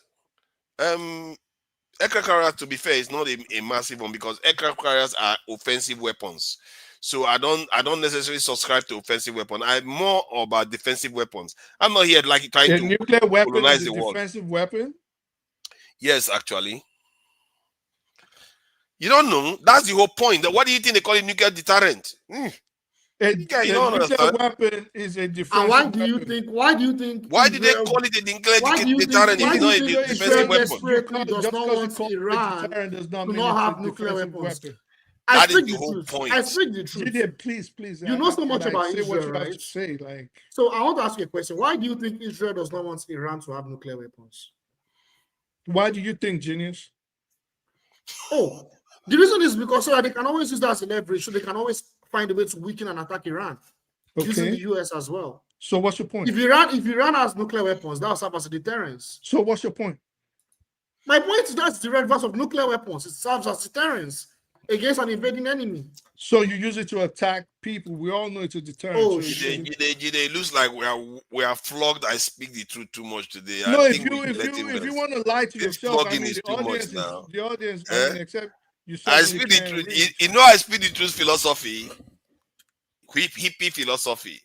Let's twerk till the kingdom come. If we twerk enough, nobody will attack us. That's his own. This is his philosophy. No. Then what is your philosophy? Tell me. No, I understand these things very, very well. I studied it. I worked in them. This was my profession. You know that is for fair over- point you just for made. over a decade. No, let me ask you a specific so- question. so- I want to ask you. I will give you time, the whole time in the world to explain this because I I don't need all the truly time. want Just to. say your No. Seriously, I truly want to understand. Maybe there's something in it. You're thinking in terms of how we regulate the threats that will come to us and paint the worst case scenario threat that will come to us, how we survive it, and the best case scenario. Paint all of them. And when we say the worst case scenario, some people want to come and just clear us out. They want to kill us and take the land for themselves. But that's Let's a paint the loaded. clear. That's a loaded. No, that is the worst case scenario. Don't ever assume it cannot happen. You asked me a question and you're answering it. All right, go ahead. No, I'm trying to get you to so that you don't avoid it. The worst case scenario is they want to kill us all and take the land. Maybe because they just want to build some weird contraption. Who knows? That's the worst case scenario. So paint with your ideology or your way of reasoning our security, how you deal with all these different facets. What is your question? I'm just asking you. Paint for me so that I understand with an existential how crisis do you deal with all from these an enemy, potential threats from a to powerful us. country. How would you deal with all these potential threats to us based on your ideology you spilled out? So What maybe there's something in potential it. threats? All of them, the best case scenario I'm and the saying worst we case don't scenario. have any potential threat. There is no existential threat right now. So your let me answer. we don't have any threat. Okay. We don't That's a new have one. any. The only threats we have at this point of our nationhood are economic, not military. Because So if it was okay, the in the next 100 years, we'll never have any threats. If what? Let's say in the next 100 years, we'll never have a threat. In the next 100 years, if we build ourselves to where we are supposed to be, Yes. then we will have threats. Oh, It comes with the territory. Oh, so we will okay, have, so we will have. Hold on. I'm trying to understand you. You are saying if we build ourselves to where we want to be, then we'll have threats. Assuming we But decide. why would they let you build to that listen. point when they can prevent you from building to that point? That is the whole point that I've been making. So if by happens chance or by some form of whatever the world, we don't know the trajectory the world is going to go. We don't know who's going to build alliances with who. We don't know who's going to be on the axis. We don't know which kind of economic partnerships are going to come together. Now, say Nigeria became the 5th most powerful country in the world, militarily, economically, by GDP, then you would have those problems. You don't have that problem because it comes from now. good leadership or good leadership. Yeah, Hold on. and it comes from competition. So is that logical though? What is Because logical? we were not superpowers when we were invaded before, colonized. Is you it weren't, logical? but at the same time, we were not a country when we got Yeah. invaded. Yeah, but the point was, even when you are a country, the country is just a different name of groupings. Okay. The point is, they were able to invade you before, even when you're not superpower. Because So what that makes was you think? how the world was, which is why I said we don't know. Let me finish. Which is why I said But there's no country that has developed like that. I'm really confused. This is why I said, and I laid a caveat right away. This is how I teach too. We don't know what economic, for example, alliances are going to be in place tomorrow. We don't know the trajectory of the world. We don't know who destroys who tomorrow and which people have to move from continents, and then everybody. We don't know all these things. But since we don't know it, why do we have to Since anticipate? we don't know it, we can only go based on what we know now, which is power begets competition and envy. That much we know. So you become powerful, people become envious, they want your position. That much we know. We're not there. Nigeria is one of the poorest countries on the planet. Okay? So nobody is worried about Nigeria to the point where they want to attack you with nuclear weapons. Okay. The only problems we're facing right now are economic, sabotage, internal. No, let me finish. Internal. You just keep talking, making the same points. No, because you don't like to listen. So internal and external. Those are the only problems we have, economic problems. Okay. So, in other words, you know what he has just done? He just downgraded us from human beings that have the same aspirations as other people to less than human beings, that people just look at us and they can stamp at us whenever they like. And his assumption is they will allow you to grow to a point whereby you become a rival or somebody that they can build defenses against without confronting the threat in the first place. There is always a threshold you have to cross. It's very indicated by history. They will see you coming. They're not stupid. They will see you becoming rich and becoming dangerous to them, and they will stop you and send you backward, like they've done to us since 1960. They've been doing repeatedly. Thank you. Yeah. And I speak the truth. I want to use one This example. idea that they will just roll and die. They are stupid. It's almost as if they expect our enemy to just one second. But notice that when this thing you're saying now, right, from 1960, you know, Nigeria, £1 was like 0.8 something naira, right? Basically, naira was stronger than the dollar and the pound. The economy was on a trajectory. We were, if the civil war never had happened, including the coup and everything, Nigeria would be a superpower today if Nigeria had continued that trajectory.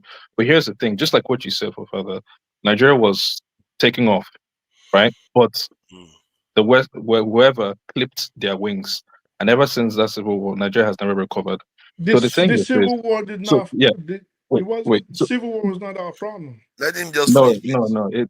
It's see the whatever triggered that civil war, from then on was our downfall. So what I'm trying to say, if that never had happened and we stayed how we were and people were all, and we would have been a superpower today. But they saw this coming, just like what Papa was saying.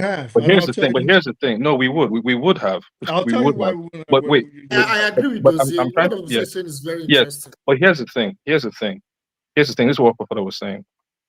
Papa was saying that if we were going in that trajectory, I think I've lost my train of thought. Being clipped. I've lost my you have to cross a threshold. They are watching what you are doing. Yes. They're not going to just okay. let So you just keep going. This is what I want to say. Let me counter that. I'm saying Nigeria would have still had a problem regardless of the Civil War. In fact, that Civil War period actually helped Nigeria economically. That was the No. period. Mm-mm. Let me finish. Let me finish. No.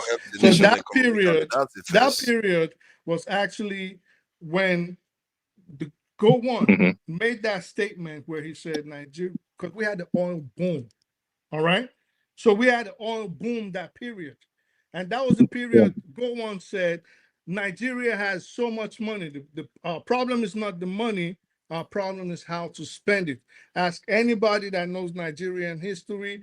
That is a famous statement attributed to Go One. Now, why did I say the Civil War did not affect Nigeria economic? It wasn't the reason why Nigeria went in the economic doldrums. Nigeria would still have gotten in the pit that it found itself because its rulers were unbelievably corrupt.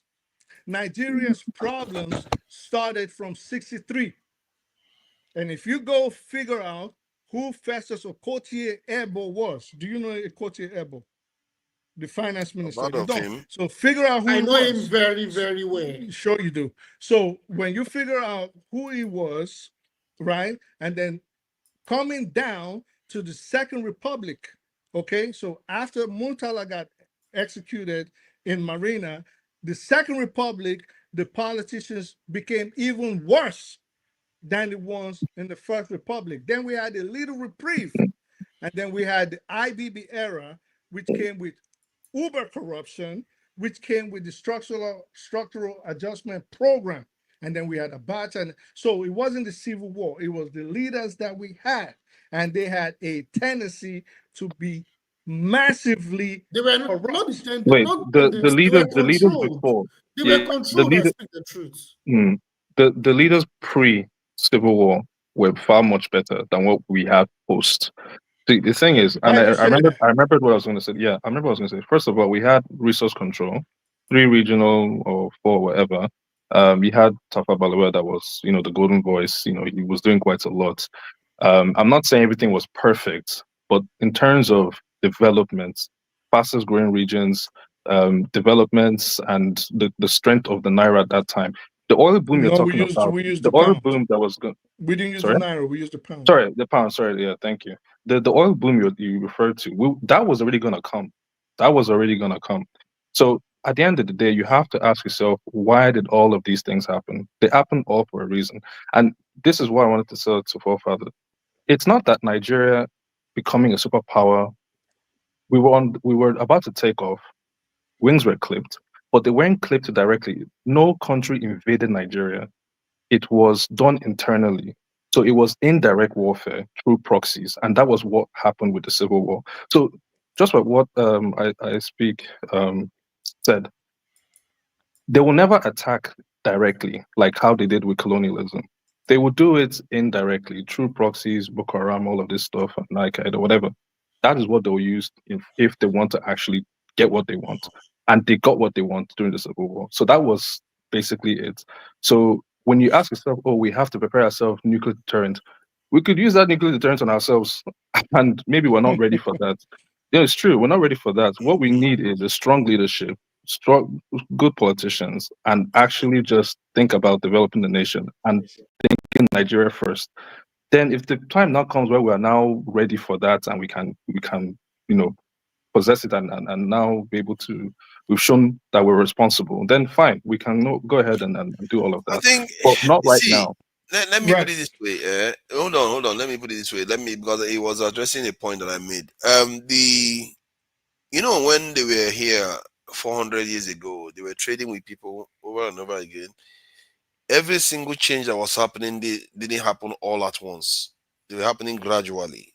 In one person's lifetime, you think the change you saw was just gradual. The compromise you are making now, you think, they are not going to attack us because so far in the last 60 years, they just use somebody in between us. The reason why they use us now is because they see that the consequences is not very grave.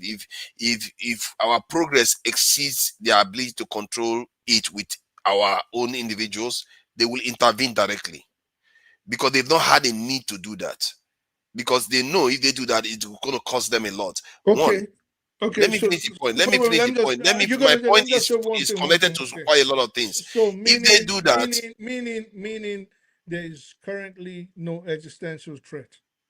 actually there is. Oh boy.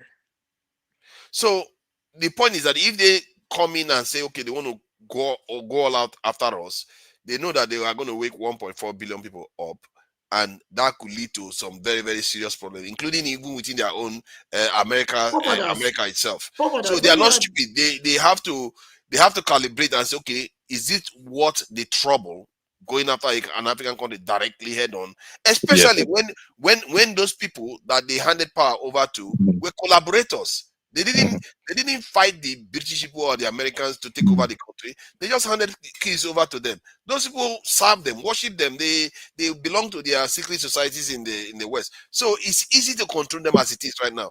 Make no mistake. If they feel they're about to lose that control, you will see their teeth then. But that's how it works. But I already said that. We're all saying the same thing, but I'm different. not saying the same thing. No, we are not saying the same thing. You are saying, at least as we are right now, we should not react. We should just stay still. React to what? No, so just you are waiting for them to bear their teeth first. Then you go and arm yourself. No, that's not. That's what he's saying.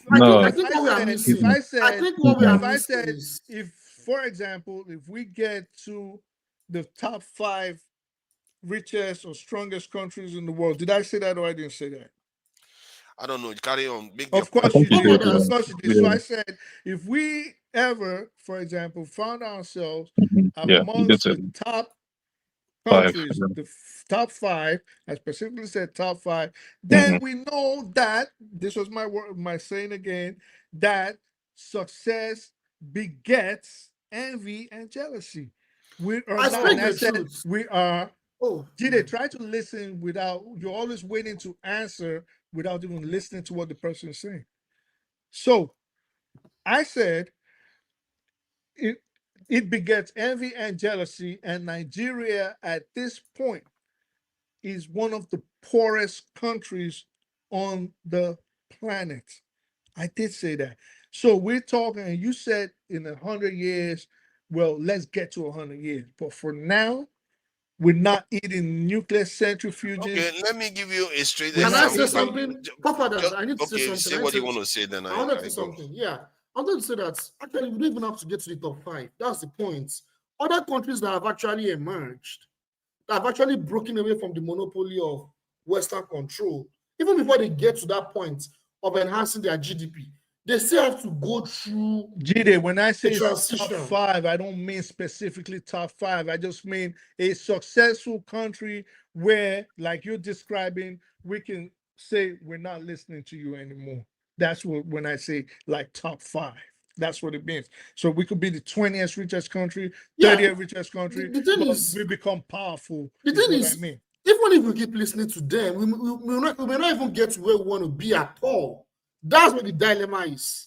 So the point is, we still have to break away from them anyways, even if we don't have nuclear weapons. Jide, now, we all know we have to break away. But that will be sooner than later. You see, what he is doing is that, you see, what I feel like I've seen this before, and I find it very, very shameful, where you see grown men don't want to face danger. They pretend as if they are being strategic by waiting for their enemies to fall and die, or just wear blindfold and not see them. Hold on, let me finish my point. Hold on now. How many battles? Let me finish my point. You just finished talking now. Yeah, how many battles have you ever been in? How many battles have you ever been in? See, how do you know? Do you know how many I've been in? It doesn't even matter. None, because have you ever seen a dead body? Do you know how many fights I've been in? Just come on. Hold on, let me finish what I'm saying now. See. Maybe you are scared of fight now. That's why you are like saying, "Oh, we should twerk our way to eternity." My point is that you are saying you are waiting for them. I think it's a rational point for you to make to an extent, because some people can get seduced by that. But in reality, what they are telling is, I don't have to do anything now. Let me remain twerking. See, when people tell you that, they are not wanting to confront the threat in front of them. They are lying to you. They are telling you, don't do anything, because that argument means that nothing is required of them now. The only thing that is required of them, let's carry on doing the same thing, hoping that that's going to change. Without a strong nation that is secure, you can't build a strong nation. It's not if you don't have a military strength and security strength, you can't build a strong nation. It's impossible. You have to have it. And How African much countries military are strength not well does represented. Singapore have? How much military strength does Singapore have? You want me to show it to you? No, don't show me. Tell me. They have almost just as much strength. Okay, let's put it in scale. They have 20 times more if you scale it by their population. 20 times more than us, at least.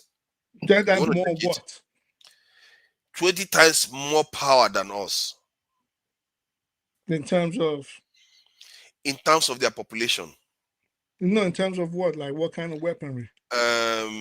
Everything. Just name it. Manpower, weapons, budget, everything. And let's even assume, for argument's sake, that you're right. Those days, I hope you're hearing that. So you can see the scale of what I'm talking about. Wait. Let's assume, because I don't know what Singapore has. So let's assume you're right. Singapore is a stone throw away from China. It's a stone throw away from North Korea. Why won't they arm themselves? Exactly. Yes, this is a good point. That's true. Why would who arm itself? Why won't Togo arm your ass? No, sorry now. You were saying, are you saying why wouldn't Singapore arm itself? Yeah, like Singapore, Taiwan, all these countries that are feeling that threat from China. Obviously, the only reason why they're able to even possess such capabilities is because of their Taiwan, economic might. You know what I'm saying? So around Taiwan, they have nuclear submarines there. Because of China. Yes. So it's a deterrent. It's a deterrent. Okay, it's a deterrent. So they have it as a deterrent. But then why ask the question if they are already defending themselves? But that's what he's trying to make. Nigeria doesn't have any threat. Like, so there's no need to have that as of today, as of right now, this second that's going right now, Nigeria doesn't have any threat that any country is looking to colonize us or bring us back to whatever people's whatever. So he's saying we don't need that now. But then you're saying, but then you're saying that we need it for future and whatever. But what I'm saying, I hear both of you guys. You guys are making solid arguments. One is talking about right here now. One is talking about the future. I'm saying, look, we need to develop ourselves economically for us to even have the stomach to even say, let's go nuclear or whatever. That's just it. We need to get to the point of Singapore, Taiwan, and that technology in order to even hold on, I've heard you. You see why he's so happy? Because he knows you are falling into his trap. He knows full well you will not get your economic growth without that security strength. The two is linked, and one comes first. Why Can you hold on now? What you're saying is nonsense. Why do you keep interrupting me constantly? Why won't you? You know what? I think we'll just stop this so we don't argue amongst ourselves. We can go to AI. We can go to this in the historical document and check it. Not me, not me saying it. Let's find out from neutral sources. How won't you get economic strength today without military strength in Nigeria? How? Nigeria needs, let me tell you something right now. With economic strength, inevitably comes military might. Whether you know it or not. Because the same industries that we will use to build all the same iron smelting factories are the same ones we're going to use to build the tanks. We're going to use them to build any weapon that has to do with metal. We're going to build it with it. So if we don't have economic strength, why are people so slow. Do you think we've not tried this for the last 60 years? Guys, we don't have the leadership. No, look, what guys are happened was freaking during the crazy, yo. 60s. You Look, are, those stop. during the 60s, they You are used not going to internal have the warfare. leadership if you don't think like that. You are not going to have the leadership. Murtala Muhammad, we had about 250,000 soldiers. He retired this in the Who told him 100,000 to of do them. it? Who told him And to do it? Who told him to do it? who God knows who did. Do you notice But it how doesn't matter. Exactly, he was told Let to me do finish that. my point now. He Let me doesn't finish just do my that. He was told to point. do it. Let Okay, me listen. finish my point. Historically, it is clear. It's so abundantly clear that if you don't have security, you will not have the economy. You crave the economy, but you don't want to make the necessary sacrifice that you need to do. All these nations were mentioned to you. They didn't get their military because they had economy. They got their economy because they had the military. And they the got the world security. was An example, vastly... let me hold on. See, you are interrupting me a lot when I'm making my point. See, China got its nuclear weapon before they got progress. This in China got their nuclear. Why are you saying no? Okay, it's looking like I'm talking to people that don't even use the world was vastly different. Okay, the situation in the world back then was vastly different from what we have. Oh my God! That was the Cold War era. Yeah, it was just after World War II. It was just after Korea. What has that got to do with Cold War or not? They offered China a nuclear umbrella. They said no. We have to. They told them, Soviet Union told them, we are going to give you economic. This thing. You should seek economic development. We will support you with that. China said no. We want our security. This thing. We want the ballistic missile technology. We want the nuclear weapons technology, and they chased it because they understood. Of everything that had been happening. They understood. Them. You know what? Now let me see. No. This guy is such a disingenuous person. I don't even know where you come up with this. Your narrative. The wars that let me China go. Okay. Been in. I have to say this. I speak that truth. See, let me tell you what happened at that time. So Nigeria, I don't need a history into context. So Nigeria, after the Second World War, China had a revolution. They had a revolution. I had history as a degree in my minor. All right, I don't need a history lesson.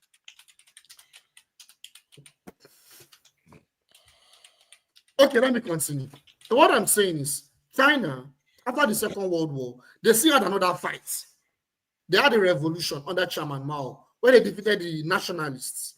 Those were the puppets of the West. They defeated them, they ran to Taiwan. You understand? Now, at that time, China needed a security guarantee away from external threats. So they needed security guarantee. That's what Fubara is now explaining. They needed to collaborate with the Soviet Union. So after they took power.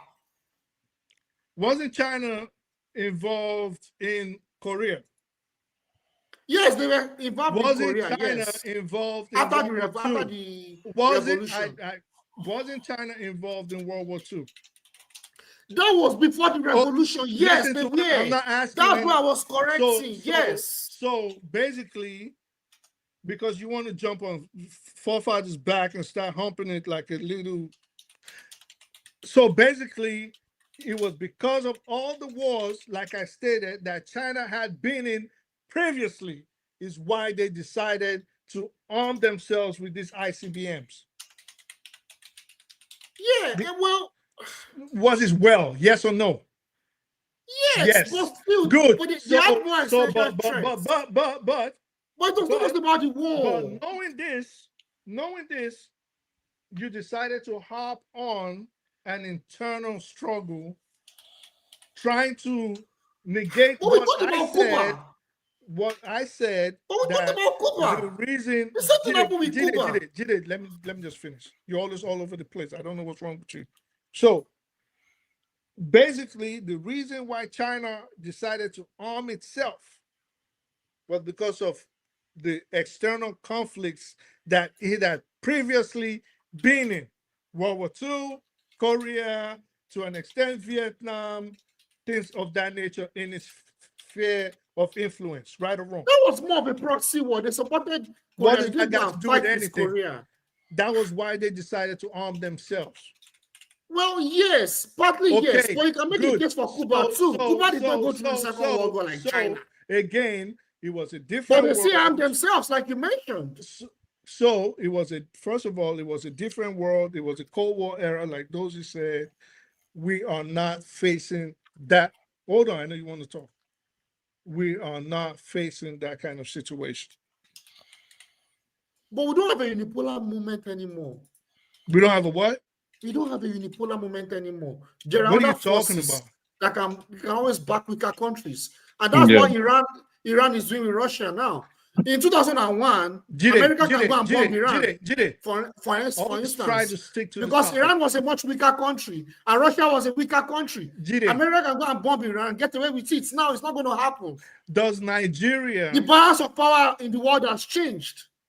I said that like 1,000 times. So does Nigeria have a problem like China did from about let's say 41 to say 63? No, they didn't. So we don't. No, we didn't, because I said so we don't. I said right now, do we have? We're a colony, brother. We're a colony. Jide, it's always good to listen to the Nigeria person. was a colony. Jide, that wasn't my question. Okay. That wasn't my question. Okay. I said, compared to what China was facing from 41 to 63, Nigeria is not facing a similar situation. The Cold War doesn't exist. World War II is over. Korea is over. Vietnam is not happening. We don't have threats from the United States or Russia or nobody. So we're not facing the same kind of situation. Nigeria's problem is hunger, insecurity, and poor education, lack of infrastructures, etc. Okay, It now is not the same. Okay, now this is obvious. Now let's check some facts out. I don't know why this is a long debate. So this is a quote from Machiavelli. This is supposed to be. Don't start now because you don't know more than him. It's read 48 laws of power now. We like this thing. Oh, you see, this is petty. We should believe you. We should believe you.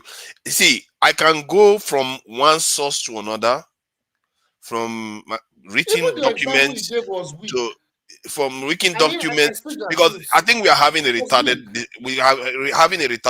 conversation here, because he's not making points outside anything we've made that is actually countering it. People are just like some people in the chat now, they are supporting him because they just ideologically believe it. They are not thinking clearly about, okay, this thing is not a joke business. This is about reality here. We have history. All the talk we talk about, we give examples. You notice that when he's talking, he hardly gives examples. He doesn't, because he knows it doesn't happen in history like that.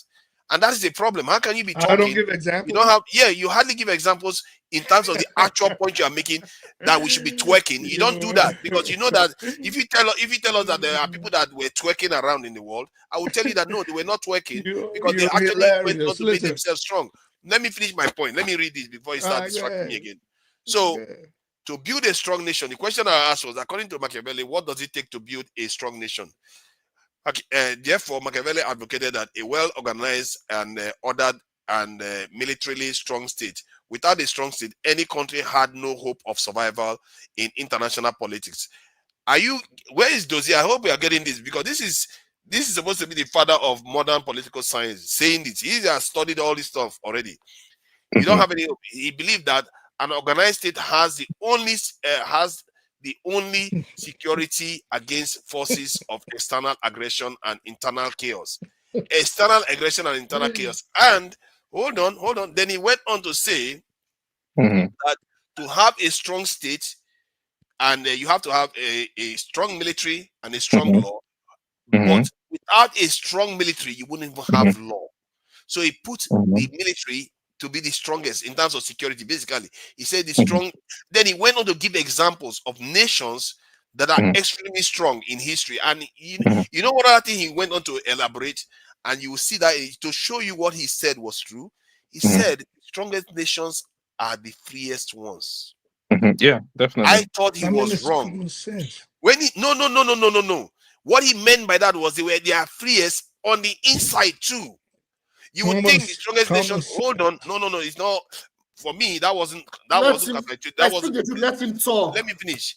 He said the strongest nations are freest on the inside. They tend to practice more freedom within their nations themselves. Common sense. It's been like that all through history. And no. It's not common sense. Most people associate strongest nations to be militarily like go stepping and just be strong nations. No, it's not necessarily. No, maybe you think that. So, if you have a strong maybe I think that. Wait, now let him finish. Are the experts. So the point is, so when he expressed those things, then he went on to give examples about Rome, how the Roman Republic was free.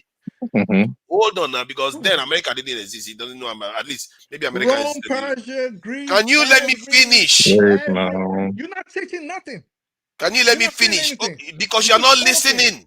You're just talking. You just want to twerk. Every freaking society. You just want to twerk. You're not listening. Powerful had a. Let me finish what I'm saying now. Let me finish. You will have your chance. You will have your chance to respond. So the then he went on to say the strongest states tend to express more freedom. Then he gave an example of Rome. Then he gave an example of the Switzers. The Switzers, you know whom are the Switzers today? By that time, they hadn't built their 300,000 bunkers. They are the people of the Swiss that he talked about today. He said they are some of the freest people and they are some of the strongest people. And those people, then they have more bunkers than Nigeria have soldiers. And they've not been to war for 200 years. And their military readiness is still higher than that of Nigeria versus their population till today. And they are some of the most freest people in the world today. They created a presidential council where they elected 7 presidents at the same time. Cartons, to represent the different regions. Yeah, you know about it. Yeah. So they were able to do that. So everything he predicted 400 years ago is manifesting today. America is one of the freest countries today and the strongest country today. So how can you dispute somebody that defines something historically and is being proven to be correct? So when somebody says something and is proven to be correct, that should tell you that their way of thinking is actually accurate. No, you're wrong. The same thing. You are better than Machiavelli. The same thing. I never said that. The same thing Machiavelli has said. Other people have espoused. Other philosophers have espoused over millennia. It is nothing new. Can you give us an example of others that have espoused? So it is not. Go look Socrates. Socrates didn't talk military. Alexander the Great. So all these people that when it comes to the military, this is how society has always worked. You're not saying anything new. Even he referenced Rome. In the 16th century, Machiavelli was referencing Rome. So you say yes, he said based on security. You say he said something and he predicted this and it happened as if he's Nostradamus. No, he predicted that security is the common factor. At other old societies. The same thing happened in Greece. The same thing happened in Persia. You will not see any society if you want. It goes basically to the essence of law and order. Well, he said security comes first. Yeah, wait. Security. Yeah, security is definitely important, but you also saw well organized, structured or something like that. Hold on. Yeah, wait. It still comes. It says ordered and military. Listen, it was referring to the military. Well, actually, it says organized is the military. Because we did not. Okay, that's fine. Dozy, don't okay him. No, that's okay. That's fine. No, wait, relax, guys. We did not have the semblance of what we know as the police today. That is why. So we had the centurions, we had the guards, we had all this. You know what I mean? Back. Yeah, let's bring it back. Let's bring it back to today. So it's not about me. Look at the second question I asked. Did China pursue economic development before security development after World War II? Now look at what it says. After World War II, China prioritized security development and modernization of its military, which was seen as crucial for its national security.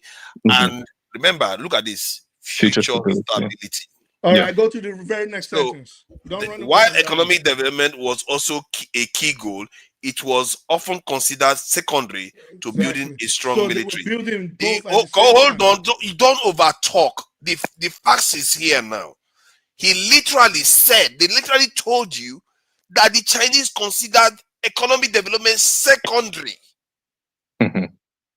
because they understood that security comes first.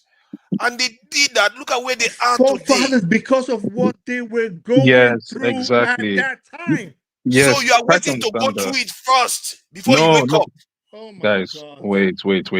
Look, see, we can talk about military might, and military might is very different from possessing nuclear weapons. Do you understand? And the Where reason did you why get that one from now? wait, it's very Why do we different. just say this? Wait China now, went guys. nuclear. Wait. You see, Nigeria right now, we are having issues with Boko Haram. We're even having issues internally within us. We're having issues with military and maybe whether they are whether we have this inside man or whatever. Now we're talking about getting nuclear weapons. This is a very big deal that could even be used against us. I don't know if that's making sense. Wait, just listen to what I'm saying. We have a problem with maintenance, managing, and actually making something to last long. And I feel like where I think we need to get it right is first with development through obviously the economic growth of the country. As that is developing, we're also developing our military.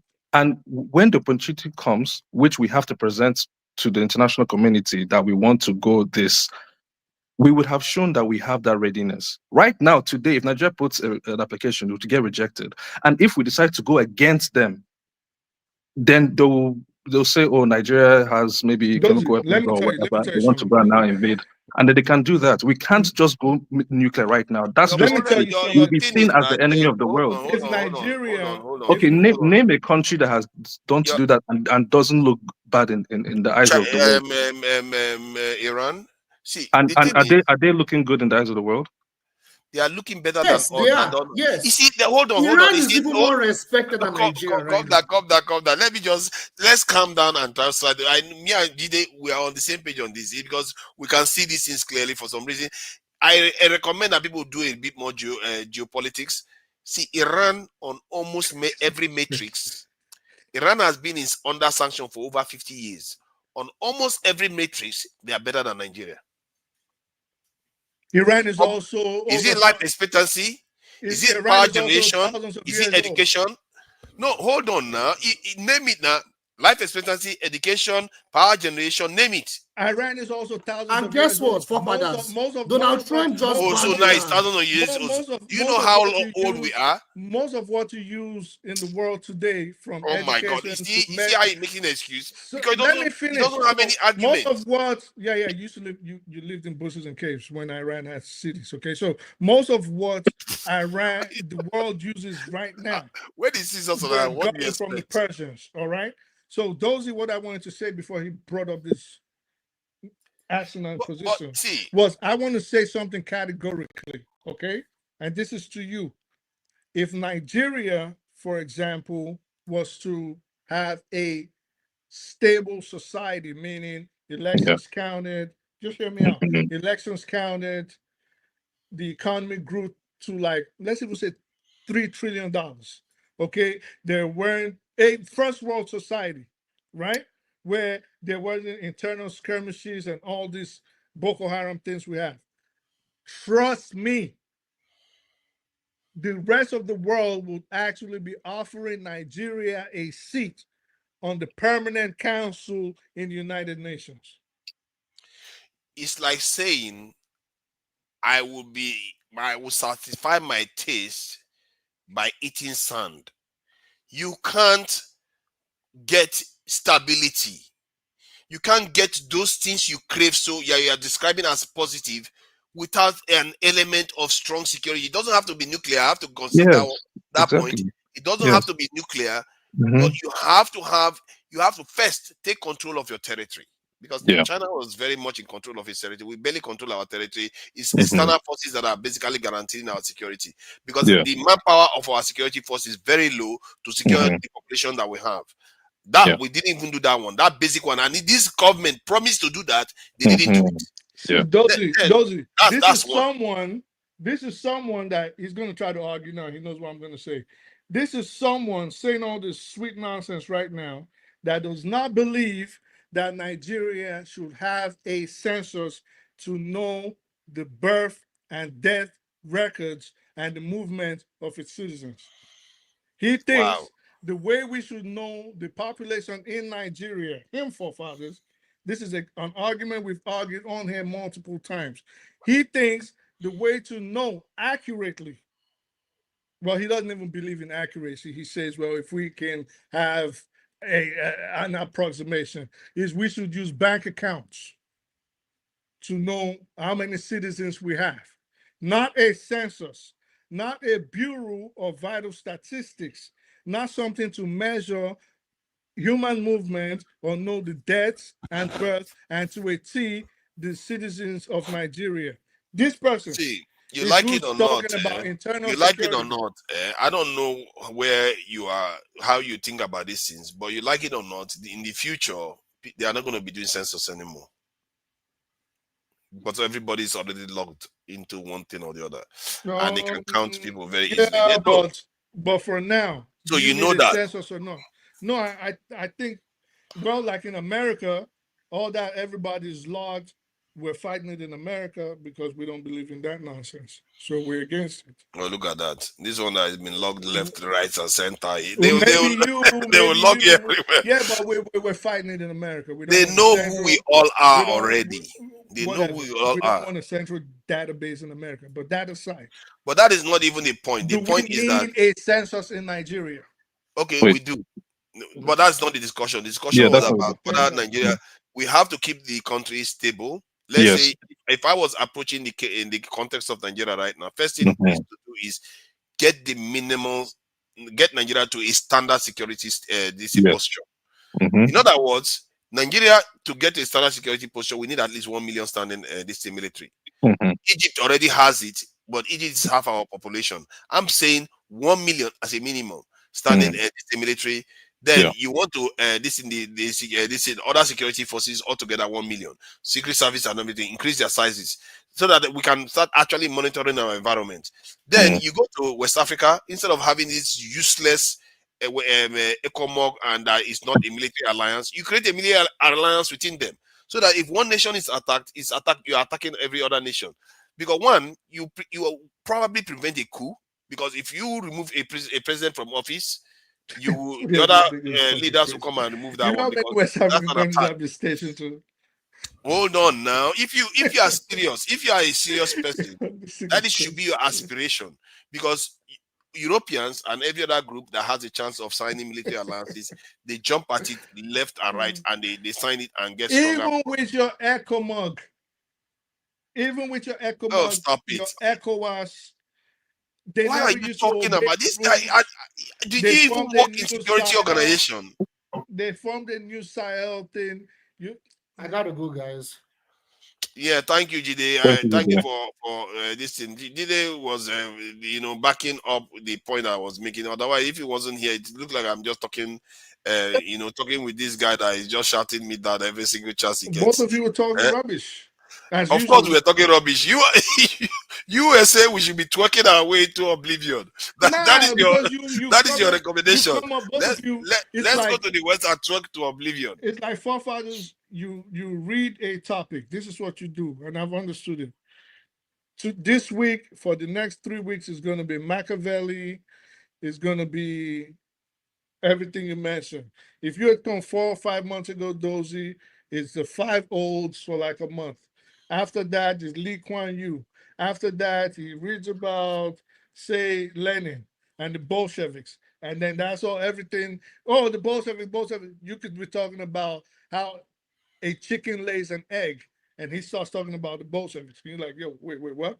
We're talking about So now we're going to hear this for like, if you, please come some more. I don't You're gonna keep understand hearing why you are about- making it look like. I don't know why you are making it look like. What I do, I just during the COVID-19 period, when people are looking at some of all these facts, I started looking at all this, and we saw the George Floyd. When I started looking at the data was telling me I already knew about this security problem. I don't know why. Maybe I was just a paranoid person. I knew that we had a security problem in Nigeria. Then I started looking at the data. That's the one that alarmed me the most.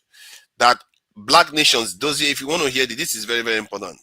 Okay. Black nations specifically are the ones that are disarmed for some weird reason, like almost uniformly. Scary. If you go from you see Mali, Mauritania, I think which other country, Burkina Faso, Niger, they all have borders with North African country. These people have borders with North African country. If you look at their security posture, it's extremely weak compared to the nation that they are right next door to. It doesn't make sense at all. It's like your next door neighbor that is next to you. People just keep saying, "Oh, we are not in a dangerous area," but somehow Algeria has more than 600,000 soldiers, while Mali, that has the same border with Algeria, has about 20-something thousand at a time. Because if there was to be a Arab, you see his excuse. Israel, His excuse. You not even let me finish. And this all started, and you could go read about Hannibal Barca. Okay, if you've ever heard about next door. Just let me finish. You just like to talk. Like Tony was trying to tell you, there are reasons that have been happening, not now. So we don't have a reason. Let me finish. So we don't have a reason. To explain to you about the Straits of Gibraltar, why that place is very, what's the word? Crucial. Why that place is crucial in terms of like geopolitics of that area. Then you have like the Suez Canal, that area. Then you have the Gaza Strip. You have all those places. If something wants to pop off between Israel and those Arab nations, those Northern African countries are going to be involved. They are all going to be involved. So they need that. We don't have that problem. Wow. We don't. I scared you. So after our history, hold on, calm down. Let me ask now. So those you know about Phoenicia and how North Africa became what it is. Do you have an idea how it became? Carthage. Yeah, Thank you very much. Yeah. Thank you very much. So Carthage, Hannibal, how they came from Rome, across the Mediterranean, all that. Over years, what do you think will happen? All of this is not start today. But of course, they pick up a book 2 years ago or last night or 2 weeks ago, and all of a sudden, we're talking to Churchill. You know, but they don't understand how deep and convoluted and entangled all these things are. Why do they have this? Because these people have experienced this thousands of years ago, and it's been happening over time. That was why they came through the Atlantic to come grab us and did not come through the Gibraltar. They fortified that area already. They have to. We don't have that problem. But that's a good point you're making. That's a good point. But the case on Mali having a very small number, I mean, they're having insurgencies as well. So I'm surprised why their number is quite low when it should be quite a lot higher. Well, it got destabilized before they could even put anything together. See, the Boko Haram issue is an issue that nobody envisaged. Nobody in West Africa envisaged it, right?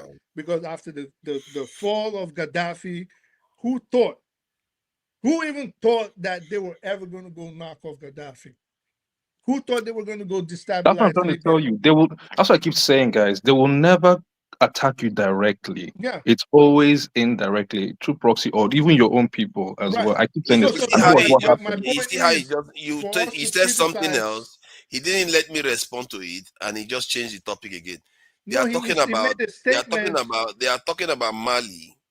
And that's what I was going to, and I was about to say that, and this is why that was what I was going to. You finished talking, he said something to me, and you took over again. You've already finished talking. You talk about Carthage and everything, and you still won't let me I was talking about finish. why Mali, we did not envisage it. And I'm saying, of course, nobody expected what happened in Libya, and now it has come down the Sahel and is affecting different spots in West Africa. I would have envisaged it, but people like you that want to twerk will never You would have envisage it. envisaged it. Yes. You, Because who's people that like now? you, Go ahead, you want tell to twerk, and stay defenseless until the trouble comes. Then it's like, where is my gun? Let me figure out how to defend my Okay. home. You That people is Sorry. not how it So, works. so are you saying that the fall of Gaddafi was what gave birth to like the Janjaweed and all these guys and the Sahel and all these guys? Is that what you're exacerbated it, saying? yes. At least for Boko Haram, gave birth to Boko Haram. So for the Janjaweed, they exacerbated it, even though they'd been having little brushes here and there back, from Mauritania and all those places. They did have those little skirmishes. But the fall of Gaddafi led to a lot of proliferation of small arms from Libya down westward. Well, southwards, if you know. So down to Because sub-Saharan somebody Africa. decided that it was a good idea to invade Libya. Now, the point is that next door neighbor, Algeria, overmanned compared to Mali. Point is that when I say that, I'm trying to get you to understand that there's something wrong with black nations. Definitely. Absolutely. So you also look at, if you go towards Guinea and Mauritania, even Mauritania one will jog you. If you look at Mauritania is a country that is majority black. But at the top of the country is controlled by Arabs. Senegal shares a border with Mauritania, completely black. Yet Mauritania's security posture versus their population is 2 to 4 times stronger than that of Senegal. So it tells you that, like, the moment is not black people, it's different. The way they look at their security is different. Then if you go from there down to other African countries, it's almost uniform, completely useless security posture that they have. Ghana doesn't even have one jet fighter. They have 15,000 soldiers for 30 something million people. That's one soldier to 2,000 citizens. How can one soldier defend 2,000 citizens? America, with all its weapons, with all its advanced technology, is one soldier to 150 people. You have to defend. Most countries have it within that range or even less. So this is what I'm trying. That's what I discovered. Nobody had to teach me this one. They don't teach you at university. They don't teach you at school. They don't even teach you in the military. The only people that know these type of things are generals. They don't tell them all these skills. Generals? Yes. Profile, just be quiet and just talk about what you're talking about. Generals What in do the you mean? military are the ones that are aware of these facts. He's speaking about some highly classified secrets. Actually, it is. Sorry. I want to know why. Why do you think that is? So you've explained that what you've the insights, right? So why do you think that is? I'm curious to get your thoughts on that. My top this in reason Theory. or insight into this, because I try to find a coherent reason. You can argue that some people say it's through IMF loans. IMF forces our leaders to take this in, reduce the size of the state. So because of that, it gradually decreases it. Some people will argue that there's also the argument that they actually make it explicit that you are not supposed to go in that direction, that your security is guaranteed by Western powers. But then again, in the end, it's down to our people to decide what path they go on these other two approaches. So it's up to the people to decide. So when I discovered was that, okay, if you want to hold our own people responsible for this now, how is this happening? Why is this still going on? The only thing that came to mind was the fact that the way we got our independence, we didn't fight for our freedom. They handed over power to the collaborators. Because I remember watching drama program when I was younger. You will see this black man, he will wear short knicker and a shirt, and he will have a hat on. Then you see the white man who will be sitting on a chair, and the black man will be the intermediary between the locals, the natives, which is us, and the Oyibo man. Those black men that are in the intermediaries, Yeah. They are the ones they handed power over to. Okay. They are the ones that they educated. They are the ones that became our new elite class. They educated them, and this repeated itself in almost every Black African country, All apart from right. the So in the case of Nigeria, who were the He's just interrupted me collaborators? now. Yeah. Let me Let explain me it. answer your question. Let me Who explain were it. who were the collaborators? In Can terms you of, let me finish? you can't Let me just be throwing finish. things out. In Nigeria, So who were the can you just let me collaborators? finish? So the way they handed power to most of these countries, the few countries that fought, like Zimbabwe, fought. To an extent, South Africa tried to fight. It didn't succeed very well, but they did fight. And which other country fought quite aggressively? I think Portugal, which is Angola, did fight for a bit. If you look at these countries that fought, they exercised more independence. Zimbabwe expelled white farmers from its lands. And they try to, even South Africans, if you see South Africans today, yeah, they may hurt the Africans, but Forefather, they are who more were the aware than collaborators in us. Nigeria? The collaborators, Yeah. You said they almost had all our elites. Like who? Name names. I mean, you should remember some names. Tell us. Awo, Azikiwe, all of them, they were serving They the were British. collaborators. So Why do you think Tinubu went back to their national anthem? No. Hold on. Forget Tinubu. Let's not jump decades. That's a good one. So That's if a they good were one. collaborators, who should they have handed over power to at independence? After independence, who should they have handed power over to? Instead of giving That it is to like asking, Awo, Tafawa Balewa, Zik that you mentioned, who should they have handed power to that were not collaborators? who should they have? That is like a weird question. It's like saying, No. If you, it's a stretch question. It's not a realistic question. How is it not realistic? It already happened. It's like how it's like asking how how should a hippopotamus hold on. Who should they have It's handed like saying power to? how should a hippopotamus give birth to a lion cub? That's not how it works. But that wasn't the question. The question was they don't follow each other. If those guys were collaborators, because this is what you do. You hear But something. they have to hand you over read power to something, collaborators and then you because will those are the now. ones they've trained to do the job. So who should they have handed power to? Okay, the question you should be asking: who should have taken power? Go ahead, tell me who should have taken power. The one that should have taken power is the natives that rebelled against them and fought against them to kick them out. That is how it should have happened. If you are looking to be free, where are you that's how talking it should about? have happened. Eh? Where are you talking about? We're talking about Nigeria. What are you talking about? The natives, Yeah. Nigerian Basically, not the what collaborators. natives? So he's saying Nigerians that should have anyone fought other back than the against the British. Yes, you can. If you have the collaborators take over, normally when a people fight their oppressors, the collaborators are the first to go. They have to get because you have to get past the collaborators to get to the. Okay, so tell me, for example, how was Awo a collaborator to the British? You mentioned Was he not trained in England?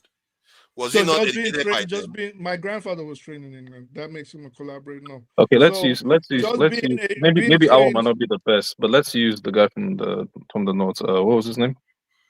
Ahmad Yeah, Bello? Ahmad. No. He Ahmad mentioned Bello. Awo. I Yeah, I don't know, know. but I could let's not use. hold Awa up, was Josie. not really a No. ruler. It's my question because this Okay. is my issue. People spout a lot of things without ever having something to back it up. Now, if you feel you had to back it up, you said it. Okay. So you said it, you have to prove it. For example, Awo, how was he a collaborator with the British pre-independence? Because he worked with them to gain independence without fighting for the country. He worked with them to gain independence, made him a collaborator. Before that, he was working within their system. He grew up in their system. He got educated with their system, and he was basically brought up by them. So going to school in England, are you a collaborator? Because I will admit you went to school in England. I was a collaborator in a different way. Yes. Oh, you're a collaborator. I'm not a collaborator now, but I was, by my definition, a kind of collaborator because I didn't see myself as being different people from them. Because I saw myself as an extension of this in their country. Oh, you thought you were British? No, I didn't think I was British, but I felt like there's human rights, there's everything. We are the same kind of people. They're not going to do anything to us. In reality, that's not true. So how does that make you a collaborator? Let me say what I'm saying here. There are skills to it.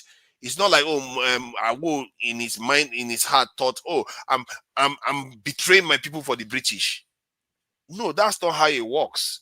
And if that was how it works, it would have been easy to break. Explain to me. You've only told me he went. I'm trying to explain it to you now. Wait. He went to school in England or the United States. England, and I don't know, right? He was trained by them. Who else is going to train him? His country was colonized. His homeland was colonized by these people. You still haven't said, because to be a collaborator, that would mean he betrayed his own country for the benefit and advantage of an invading party. So he benefited them to the detriment of his own people. That would be a collaborator. Going to school in England or working as a politician with the British to secure his people's freedom doesn't a collaborator make. Okay, you see, that's why you see what I was saying was what he came back to in the end. I was talking, he just interrupted me. I'm saying that there are skills to this.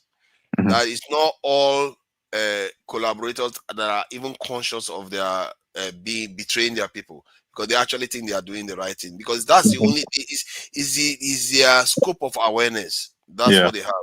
And sometimes you might even know certain things intellectually. You might be trying to oppose them intellectually, but you don't have the necessary conviction, the necessary force. Let me explain now. You stop interrupting. You don't have the necessary force. I know his tactics. Just tell us how I will do it. He's not listening. Maybe you are not listening. You are tired. That's understandable. But let some other person that wants to listen. Yeah. Tell us how I will do it. My point is that some people, when they are collaborating or compromising, they don't know. What I find is that if you are a group of men, you fight for your land, because now you see your comrades or your compatriots or colleagues or soldiers die for that land, and we are already ready to put your life down for that same land, and you fought, and that bond you people have from that war that you people have had to fight, and you manage to come out of the other end and win that fight. You barely need to talk to each other to understand what needs to be done. But when you don't have to go through that process of bonding and fighting and sweating for that land, then you just go to maybe a few protests, attend seminars, and have discussions, high-level discussions, and that's how you got your independence. Even if you truly want your people to be free, is this that deep? It's not deep enough to form the bond. Yeah, and are you surprised that the moment they got independent, they all flew apart? Everybody's talking about their own region, and before you know it, it was a civil war. Because they didn't have the force of unity that brought them together. As a matter of fact, they didn't even want to join. So, but if you look at the countries, even if to show you, because you study it, if you look at Algeria that fought for its independence, and the French, they fought a bitter conflict with the French. Today in North Africa, they are the most skeptic nation. First in of South all, Africa, can you just stop interrupting me, because you please? keep saying rubbish. So in South Africa, or in Southern Africa, the most Eurosceptic nation is another one again that fought their colonizers, Zimbabwe. It's not by accident. It's not by accident. As a matter of fact, Mugabe said it himself. He said, you cannot not fulfill the redistribution of the land, because the people that fought in that war are still alive and they won the land. He literally said the people that fought in the war, they won that land. Did the incidents that happened in Algeria happened in Nigeria. Like how the French was indiscriminately just mowing down the Algerians and killing them. It didn't happen. If it had happened in Nigeria, do you think that Nigerians would not have fought for their freedom? They probably would have fought. They most likely would have fought. So my point is, first of all, when you want to talk about unity, Nigerians are not a monolith in terms of tribe or ethnicity. Yeah. That is If we- as opposed to the Algerians. They are mostly Amazighs, Tuaregs, Berbers. Yes, Berbers, yeah. All right. So you're talking about people bound by Zimbabweans. Yeah. people bound by one Stop making race excuses. and one religion. No, all he right? has a point. Which Yeah, was very Yeah, but Zimbabwe has many different tribes to the port. which was a primary effect that led they had that unity already.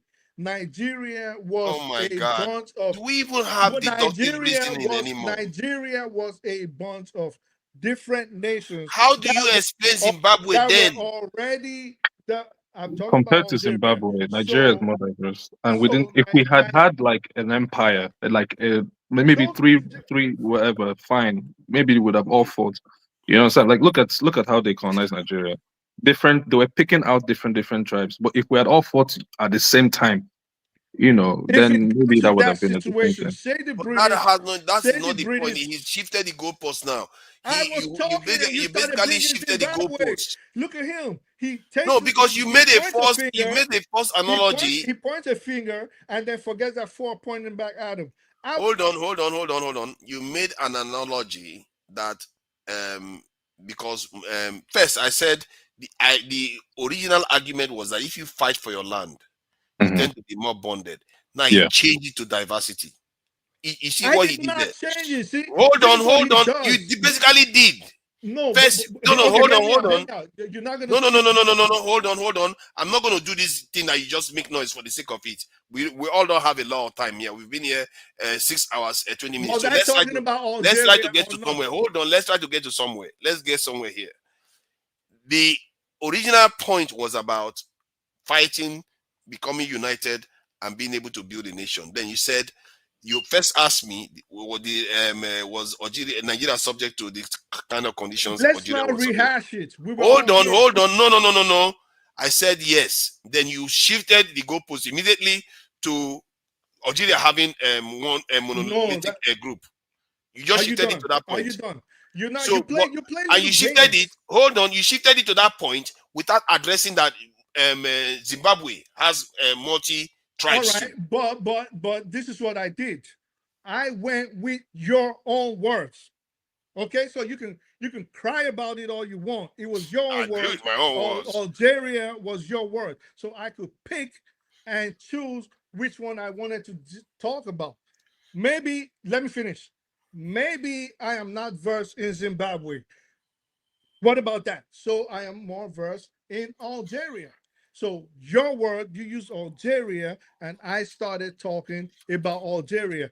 Now you don't like the position because you are making a point that is linked to something else. But now you did not like what I was saying because you saw that, okay, what you were saying really wasn't making sense. Now you're crying and say, well, talk about Zimbabwe. Well, what about I don't talk about Zimbabwe and I talk about Algeria? Now hold on. Let me show you this now. How many tribes are in Zimbabwe? Algeria, are you reading it there? Okay, now we can move on. Now I can check for this in Zimbabwe too. No, but I think Nigeria is actually the most diverse. This one has 70 distinct groups in this. In Zimbabwe has 70 distinct groups. The point is that if you use the argument that is because of their monolithic it doesn't make any sense. So Somalia is the same nation. They are still crazy and fighting each other today. I also said the way the French was killing them indiscriminately. I also said that. Yeah, but I think we are focusing on that point. And what are you there's no point of bringing the other ones in. You're focusing on because this is the thing. A lot of y'all don't even know the subjects you're talking about, but you want to pretend to be experts on it. Now, when you hear something you don't like, you throw a tantrum like now you're muting the person. No, you are going. Well, let's I'm not change going to it. do that Let's with you change it. today. I'm tired now. I'm not going to be doing this thing that you just do. You just go on a totally different tangent. We are trying to talk about, okay, they fought for their destiny. When you make that point, I agree with you. That's only you just expanded into totally different And I area. gave the reasons. If I was teaching my students, I will give them the reasons why Algeria. And you didn't even know the number of tribes in the country. Land, but he's going to tell you the one interrupting. I will tell them this is what happened. I mean, those of you who were with me on it. This is what happened. This is why Algeria fought the French, and these are the reasons why, which was what I did. Yeah, but you think that I think Dozier is saying that Nigeria has more tribes, but just during the time of Ottoman Empire, which wasn't very long ago, they had 1,200 tribes in that country. Not that long ago, they had 1,200. Are you telling me all those tribes are dead now? The tribes in Nigeria, are they dead? What are you talking about? In Algeria, they had 1,200 tribes.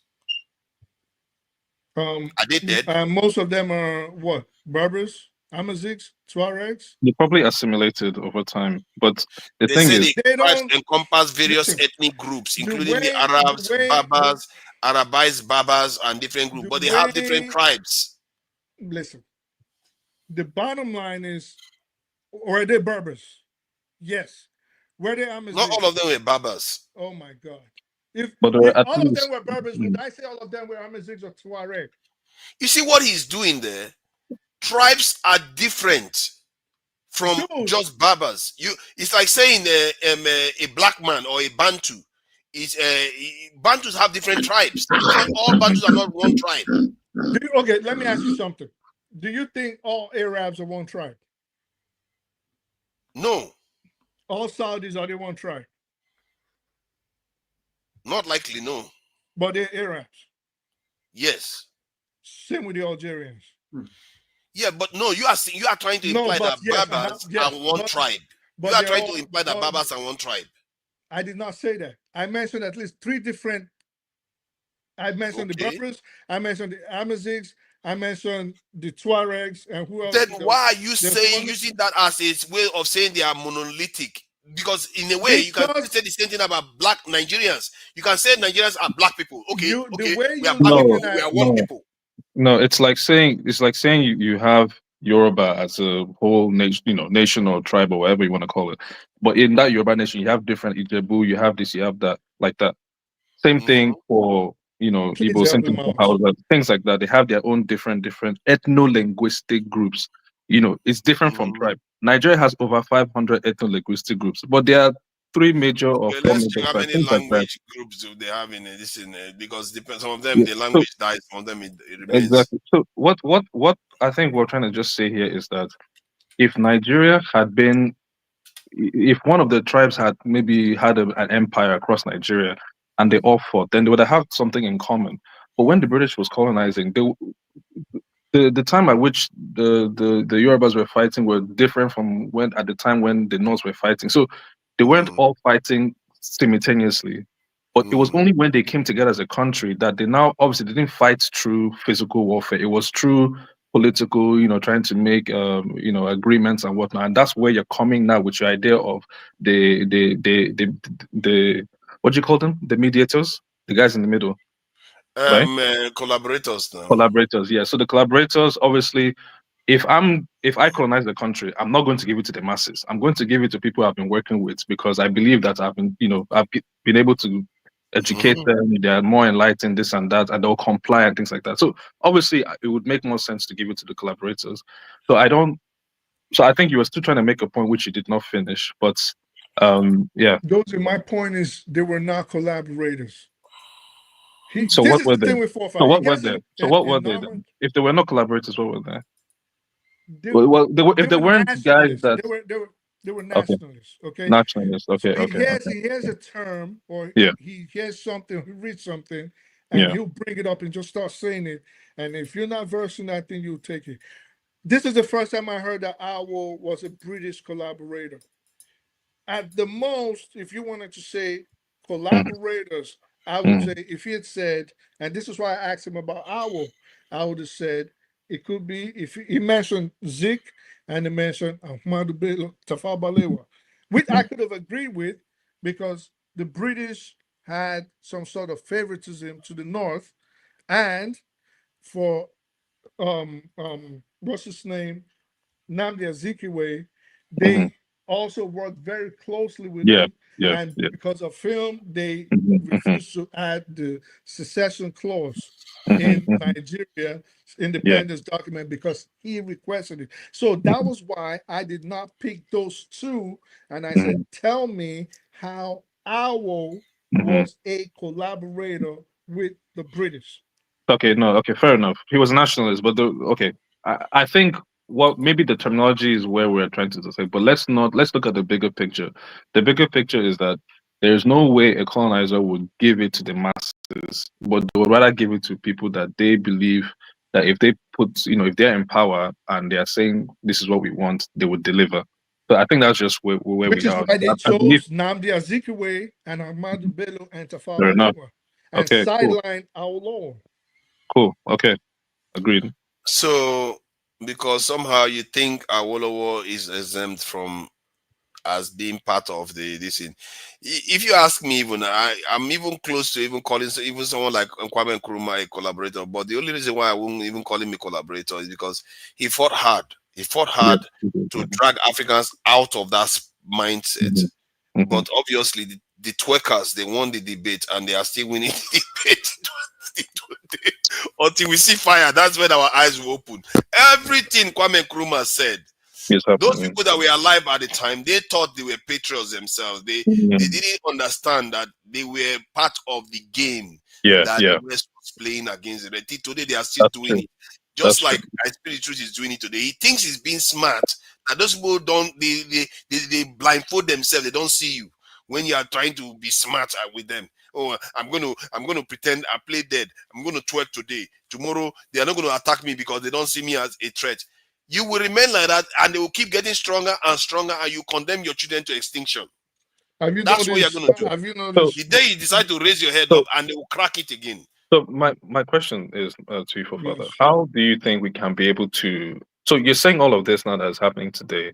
What are the ways in which, or what are the steps we can take in order for us to come out of that? Like, what do you think those first steps needs to be? First steps, like I mentioned it before, you have to secure your territory first. Take over your land, take over your territories, your borders internally, and start operating this in geopolitically. First, you secure the country. If I was a Nigerian president today, Yeah. I will go all out, recruit 100 million into the Nigerian security forces, that's the military, and then Okay. another million into the police, secret service. I will expand the secret service Mhm. greatly because secret Mhm. service gives you the highest buck for Mhm. your this Mhm. thing, security investment. You Mhm. increase the secret service, border police, all those things, increase it. Then, in Mhm. terms of this in strategic this in power, you Yeah. start forming alliances with this thing, which you already technically have with ECOWAS nations. All those nations that the French are preventing from, because one of the Nigerian politicians came here and told us that the French nations are the ones that prevented ECOWAS from being a military alliance. Yeah. Something that the AES was able to achieve within how many years? Mm. Do you know that no African nations have military alliance? That should tell you another thing again that is wrong Yeah. with them.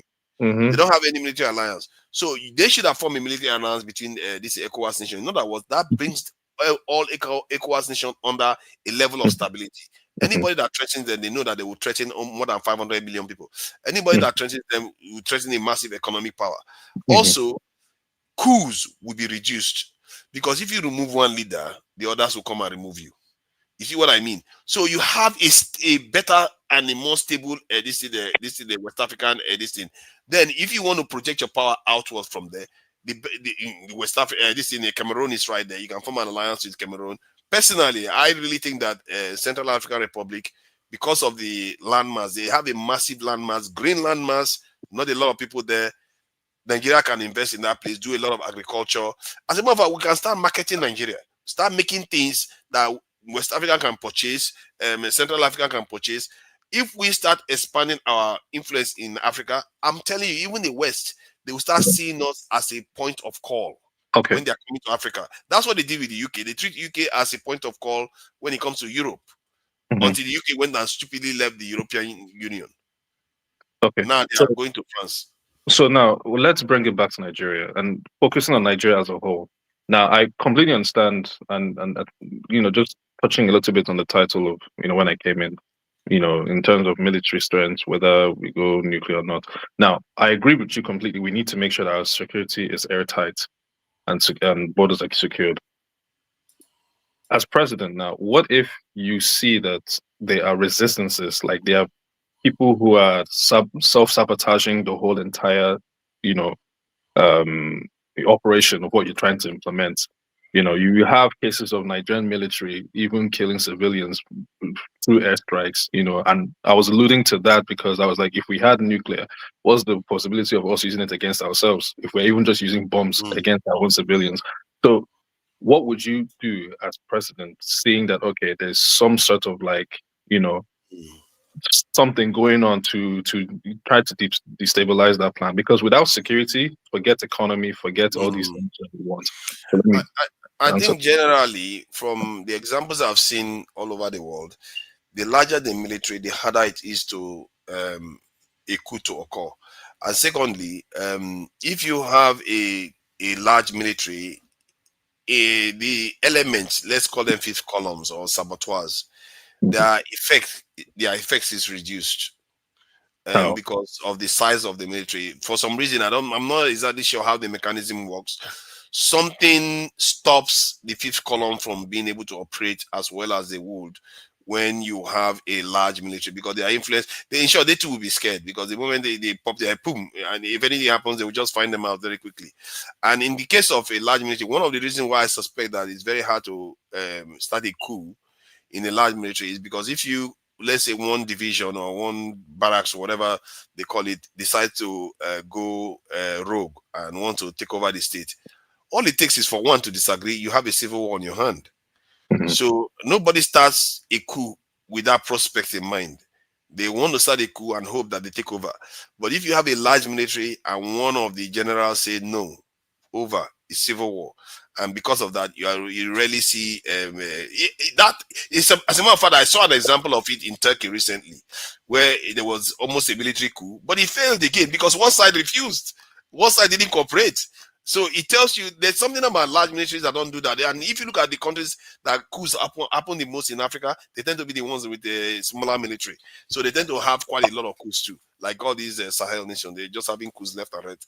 But it doesn't mean that in the case of Africa, most of the countries don't have strong military anyway.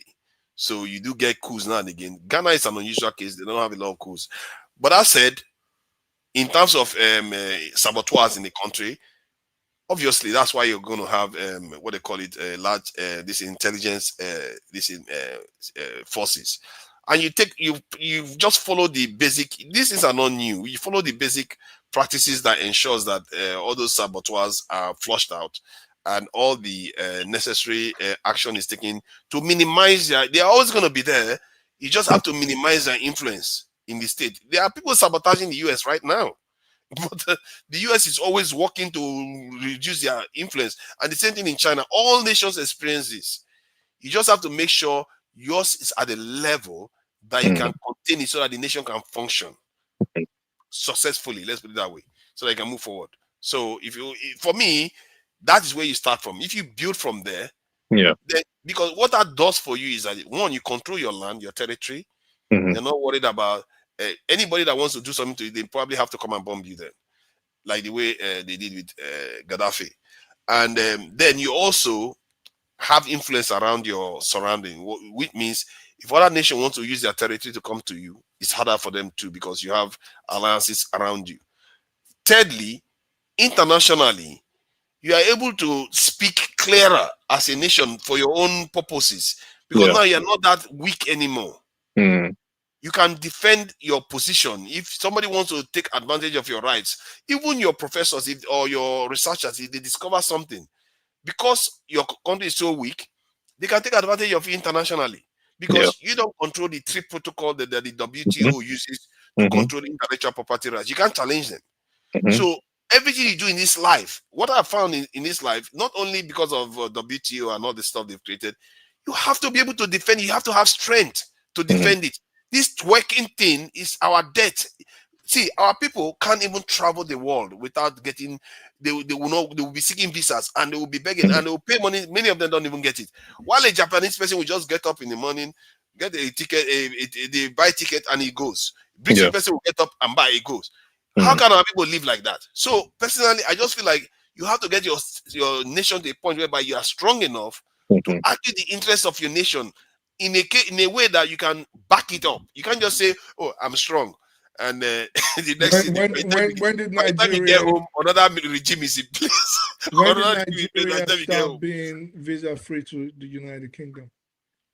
When did we stop being visa free? I think it's sometime. It was. I think somebody was mentioned that it was due to the event of Omar Diko. So I'm thinking That's somewhere in how the that. 80s. Yeah, maybe around 80 something. So what happened from those years up until what was it, 85, something like that? I don't know. Where Nigeria stopped being visa free to the UK, because I'm trying to. That's the 80s now. So Okay, so Nigeria was powerful up until then. yes, they were better off then. They had so much money. Okay, and then from then till now, no money. Was it because of guns and nuclear weapons that they were visa free? No, Obviously not. they were visa free because they had money. Okay, so maybe And they didn't have a lot of immigrants coming to the Western all country. right. So if Nigeria tomorrow was, because I'm going with your Japan passport thing, if Nigeria tomorrow was to become economically stable, successful, the green passport will be something of pride again. Yes. Not You missed out something there. Pakistan has nuclear weapons. Can they go into the United Kingdom? I'm not even. No, what they about can't. India? No, What about, I think India is very close, but they don't because they have so much numbers. Yeah. So but they the travel. nuclear A lot of them weapons- do come in. Well, but the nuclear weapons, in essence, is not really Okay, necessary. I think you are missing the Even point. You're missing the point. Kuwait as well. Even the Arab nations as well. But what Now, I was let me Go just ahead. before you go, let me correct something because he was making that point to me. Let me correct something. What you left out was that after Nigeria was prosperous with money was getting them across, because money and the fact that a lot of them were not coming through was getting them across. Then guess what happened? Because of that term, let me put this so that again we get it right, because now again you made a statement that has come back to this point again. This is one point that I'll keep harking back to. Where is that again? Stability. So in other words, if you don't have stability, if you don't maintain that same position, in other words, that wealth that we had, we are supposed to, if we maintain it, we'll be like that today. But if you don't have security, you can't maintain it. That's the whole point. You lose it eventually. You will always lose it because you don't have any way of defending it. So that is my point. I've seen Russia lose it. I've seen the Soviet Union lose it, and they got it back within 4 years. Why? Because they have security, and that's what really taught me a serious lesson. Because I witnessed Soviet Union fall apart, and Russia was a backward state that they had this mafia controlling the economy. But within 4 years of Putin coming into office, Russia was back at a superpower. Why? Because they are not starting from ground up. They already had their military and the security forces in place. But if you don't have those things, you will struggle because they those countries already will be have sabotaging a you. structure spanning centuries. Okay, now that's I want to say something. Let's look at Kuwait, for example. It's a very small country, rich in mineral resources, but yet they are well respected. They need, I think, e-visa upon entry, but they can stay for 6 months. So when we look at them, they don't have military power. Sorry, they don't have. I don't even know if they have military like that strong, but they don't have nuclear. But they have respect, and that respect. Leverage. Yeah, leverage. Thank you. Yeah. So I guess maybe there is kind of like a middle ground that we're seeing here. I'm obviously, for me, I will always push for economic might, which I believe Nigeria has the potential to. And I know some people here are also pushing for military might. And I feel like there are many ways to get respect on the international stage. And it's not just in one thing. I think it really depends. Again, leverage is another one. Another Have you ever built a house without a door and a window and a this thing, and said, you know what, this house, let me not put doors, let me not put windows, and let me go online and advertise my house.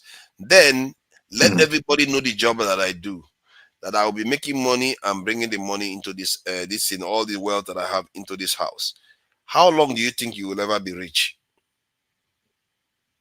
Because others will come and take it from you. It's just common sense. We do it for our own lives every day. We buy door. In short, in Nigeria, they put burglary proof. They put fence. Then they put it in an estate. Then after that, they put a vigilante to protect the area.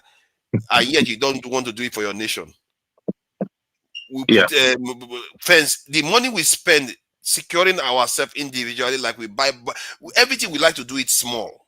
We do instead of us to get pipe bomb water, we do borehole. Instead of us to get electricity, we do generator. And the same thing, we are doing it in security. That's it. We always do things in a way that is not efficient. Are there 20 countries on this planet that have nuclear weapons? No. Why? Because they don't need 20 to have it. All right. So the ones that need it have it. And the ones that matter have it. The ones that need it have it. And the prosperous countries, most of the prosperous countries, economically prosperous countries, do they have nuclear weapons? Not all of them do, but hold on. Let me finish my point now. No, go long. All of them have nuclear umbrella. Let me put it that way. Well, that wasn't what I asked you. My question was very succinct. Do most of the prosperous all of them have nations, nuclear umbrella? That wasn't my question. Do most of the prosperous countries on the planet today have nuclear weapons? No, they don't. Why? Because they don't need it. The ones that do need it have it. Even the poor ones or the developing ones like Pakistan and India. Should Pakistan ordinarily have a nuclear weapon? No, because it is not economically viable for them. But do they need it? Yes, because India might decide tomorrow to make them dust. So they have it. What about Russia? Should Russia have it? Yes. Why? Because they have a lot of adversaries all over the planet. Does China need it? Yes. If you look at China, do you think China would really want a nuclear weapon? No. But America might go crazy tomorrow. India might go rogue. They need it. Does Nigeria need a nuclear weapon? Yes, because according to forefathers, Togo might lob 1 or 2 ICBMs to us. No, that was a joke. We don't need it. We don't need it. So America will not go crazy like they go crazy for China to come after us. No, they won't. They won't. If they do, even if they do, it will never be direct. History already. It will never be direct. It will never be direct. I keep saying this. Even if they do, they didn't come here to they will take never. slaves. The ship took detour and go to Arab and China. Nigerians voluntarily jump on I don't know what is happening to our people. We are running away from the truth. Wait. Look at what's happened. They literally came to Africa and took you to this. You're saying they don't come to that was at that time. That was at that time. But look at what's happened to Burkina Faso. It's not that long ago. Do you think France would put boots on the ground and go and literally invade? Do you actually think that they'll do that? Do you actually invade where? Burkina Faso.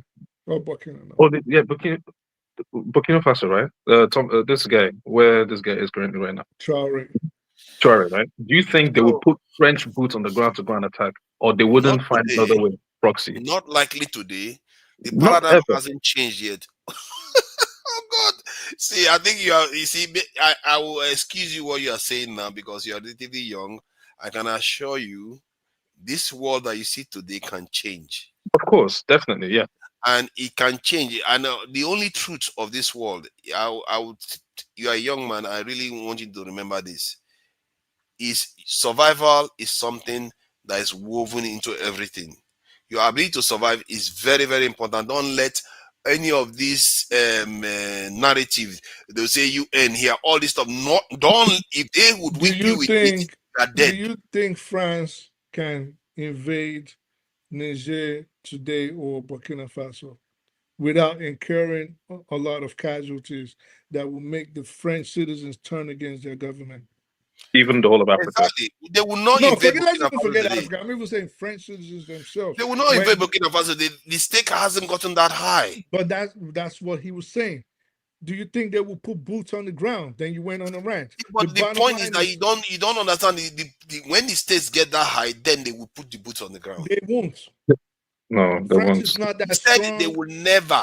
That's a big mistake. No, it would be that would be declare of war, because unless you're invited, like they've been invited in the past.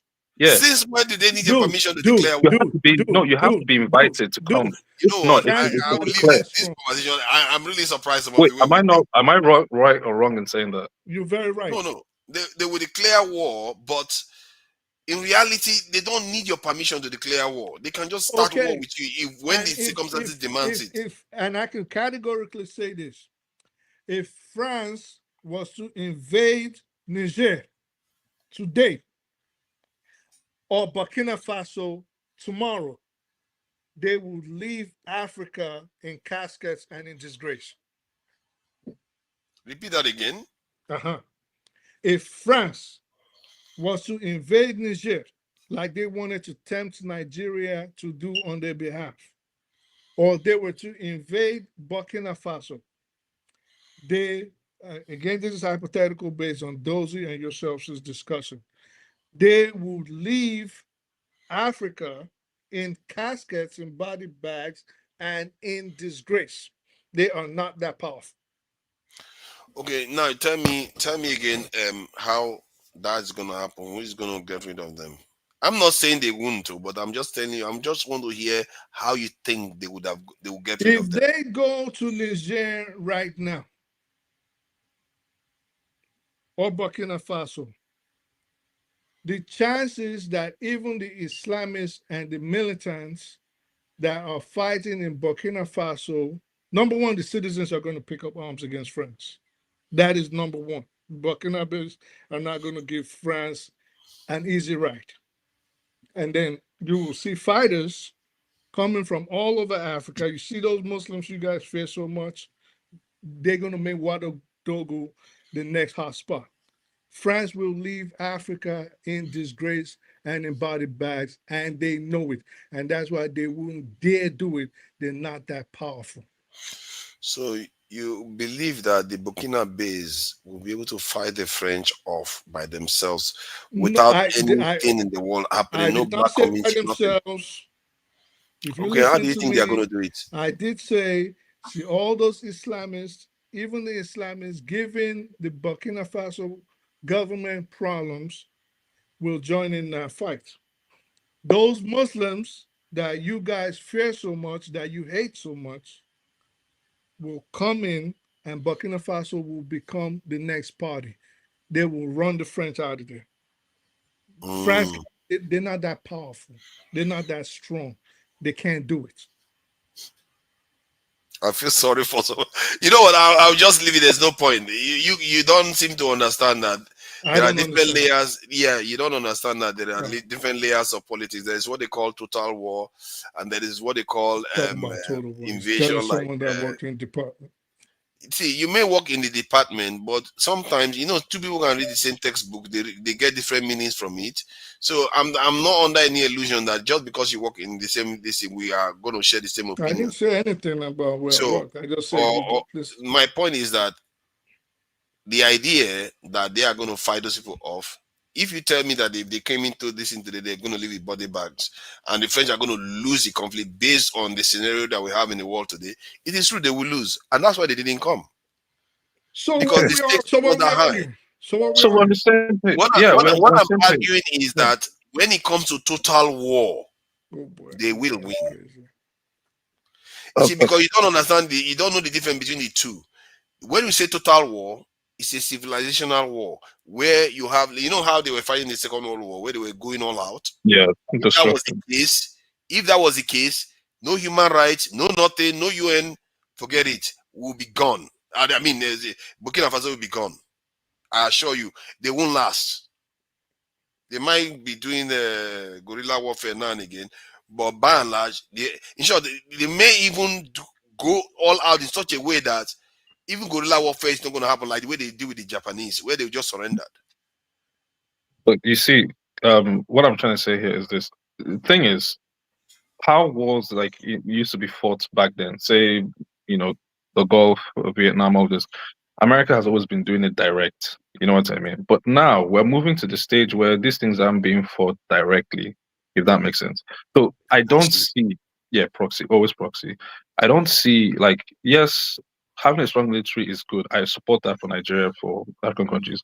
But to see America put boots on Nigeria to go and take over the country, I don't see that happening. Maybe not in my lifetime. Unless something triggers it. Maybe they're saying, oh, that the person has chemical weapons there, and we are going there, just like what they did to Afghanistan and all those countries. Fair enough. They can always use media to do that. Nigeria But is they don't do one that of the anymore. most powerful countries in the world. Wow. Things are not working right, but regionally, Nigeria is one of the most powerful countries in the world. All right. So I know a lot of people look at, if you want to know how Nigeria, see how we always talk down on Nigeria and we don't like what's going on. Go to other African countries. Go to other West African countries and compare them to Nigeria. Nigeria looks like heaven in terms of infrastructure compared to almost all of West Africa. Almost all of West Africa. Nigeria is way more, as underdeveloped as Nigeria is way more developed than all the countries in West Africa. I repeat again, you like to measure height among dwarfs. You get what I'm saying? So when people come on here and you think Nigeria has an army of Papua New Guinea. No, Nigerian soldiers are some of the most battle-hardened soldiers on the planet today. I mean, I don't know about that. I mean, but I'll give you examples. You do know Nigeria fought in World War II. That's right? different. In That's Burma. Almost I'm every nation just fought bringing in you World War down because II. with military experience matters. Mm. So the veterans pass the experience to the officers, the current officers, right? This is how it works. That's the military. Nigeria fought in Burma. Nigeria basically was ECOMOG. Nigeria brought peace to Sierra Leone. Nigeria brought peace to Liberia. Nigeria fought a civil war. A lot of the participants are still alive till this day. A lot of them went to some of the best military schools on the planet and graduated from there. Nigeria has been fighting an insurgency for over a decade, an insurgency that would have destroyed a lot of countries. It's still hard to contain, but they've done a pretty good job, okay, with all the cards against them. So to think Nigeria is just some ragtag army, inexperienced army, not well funded, agreed, but the Nigerian army is still one of the most powerful on the continent of Africa. On the continent of Black Africa, Period. please. Yeah, just that's it. Yeah, but It's a regional compared to power. the world, Definitely the most powerful army in West Africa. How can you how can you be that, proud right? to be more powerful than a country that doesn't have one jet fighter? So definitely definitely the most powerful country in West Africa. Oh my Right? God! Militarily. A country that doesn't have one jet fighter, you're more powerful than that country. You're happy. But in terms of That is sad, man. Nigeria, Yeah. it That's is a really regional. sad. You're talking very infantile now. Like even Nobody say fact though. your It's a fact. attitude, your attitude. No, Why hold on. why are you Your not thinking attitude even higher than shows that that? you're not too. Why do you insist on seeing us as inferiors? Why It do you even shows insist that on you're that? not too versed in this topic. So, my point is, It's like you're so comfortable with us regionally, being underclass. regionally, Yeah, it's bad. militarily in West Mm. Africa, for Come example, on, man. maybe even West Central Africa, Nigeria is the most powerful country militarily. Yeah. In the whole of Africa, Mm. outside of Egypt, Mm-hmm. South Africa, Mm-hmm. Algeria, Mm-hmm. maybe Ethiopia, maybe. Mm-hmm.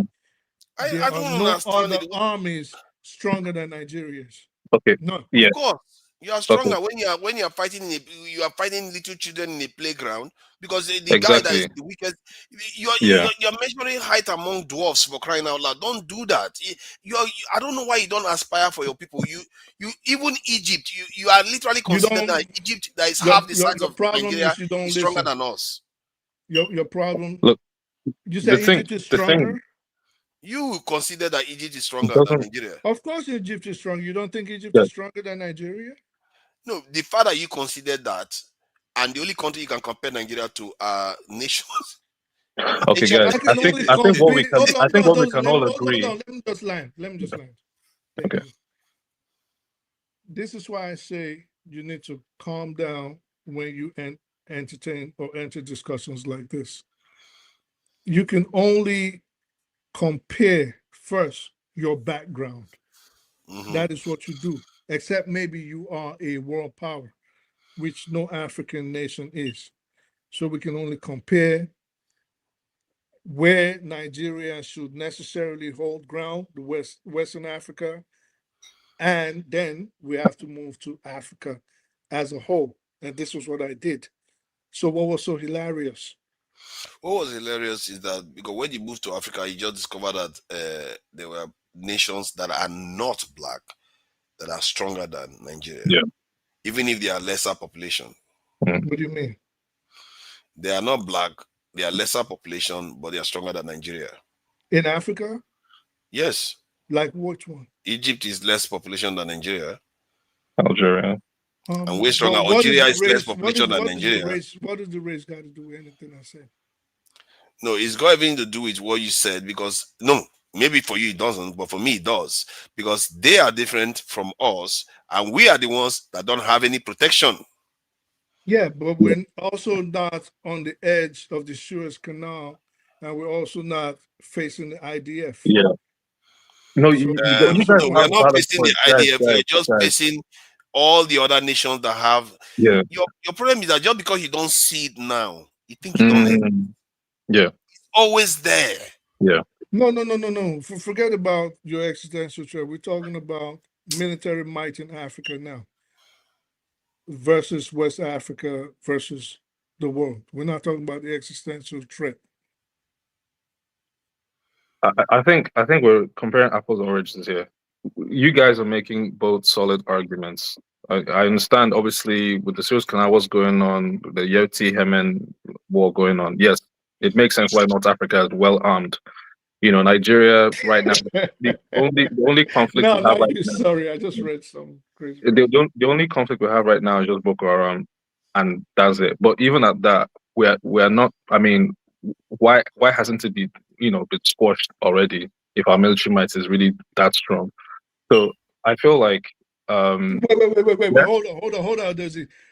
I'm glad that was what I was laughing at. Don't take it off. Tell this guy to come on the show. He's been trying to kiss your ass. Artillery. What's artillery? Look at that. Artillery. That's artillery. That's what he's trying to spell. Yeah, okay.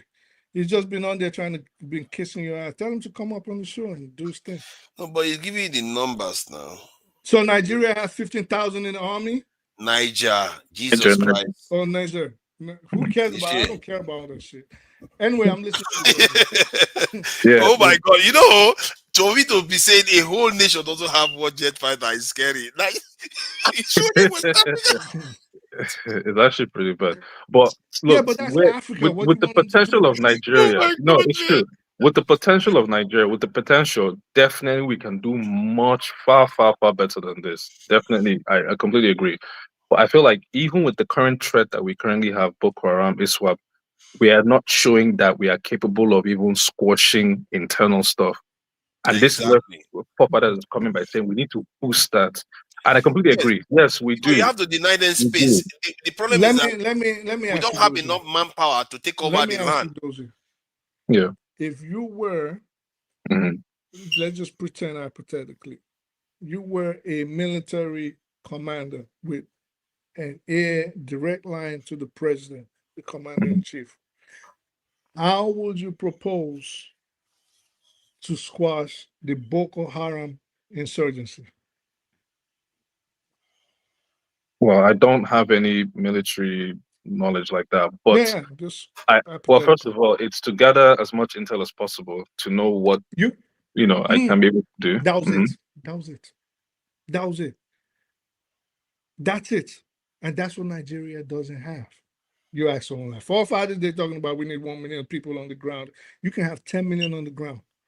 You don't know who these people are. You don't know their finances. Wait. He's going somewhere. You don't know their finances. Yeah, because we've had this discussion That's more true. than They're being 15 financed, times. but it's true. They're But being you got financed. it off the back. Intel. That's what we don't have. He's been here screaming about 1 million soldiers on the ground. You have 10 million soldiers on that ground. They're not doing anything. They can't do anything. What we need the intelligence to take them out. Their sponsors, their financiers, their collaborators in the army, who feeds them information, how do they get their weapons, things like this. That's not something armed soldiers will do. But I'm happy we have someone let me explain how wrong you are. One, Intel hardly arrests people when you are not present on the ground. Intel hardly arrests people when you don't have enough people on the ground. There's a reason why nations, almost all other nations that are not us, you see, what I'm asking for is not excess, it's just standard security posture. So you can't argue with that. All the other nations have voted already. The result is in. This is not even a debate. It's either you want to twerk to extinction or you want to leave. It's very simple. Tell us how you're going to do it. If you want to deal with it, of course, you will upgrade your security posture in terms of your intel gathering. I actually said that I was going to invest more in intelligence because they offer more bang for your buck. That's what I will prioritize that significantly. However, you still need to create a grid on the ground so that you deny them space from operating. We all sit in, can I finish, please? We all sit in countries where if you call the police, they will show up in 10-15 minutes because they are practically everywhere. Intel like what? Intel to discover how their funding is done, where they are moving to. Like what? Like what? Intel. Why should I specify the intel?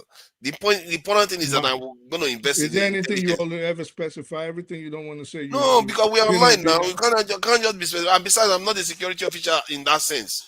I analyze the security gaps that needs to be filled in, and I know the tools that are needed to deal with it. It doesn't mean that I know the specific itemized intel that needs to be gathered. Point is, if you deny them space, you are creating a trap for anything. As a matter of fact, the moment they pop up, they will not escape anymore. There is a reason why the result is also clear that they hardly attack cities in Nigeria now because they know there is a grid there. The reason why they go to those outskirts areas because they also know we don't have enough manpower to cover all those areas.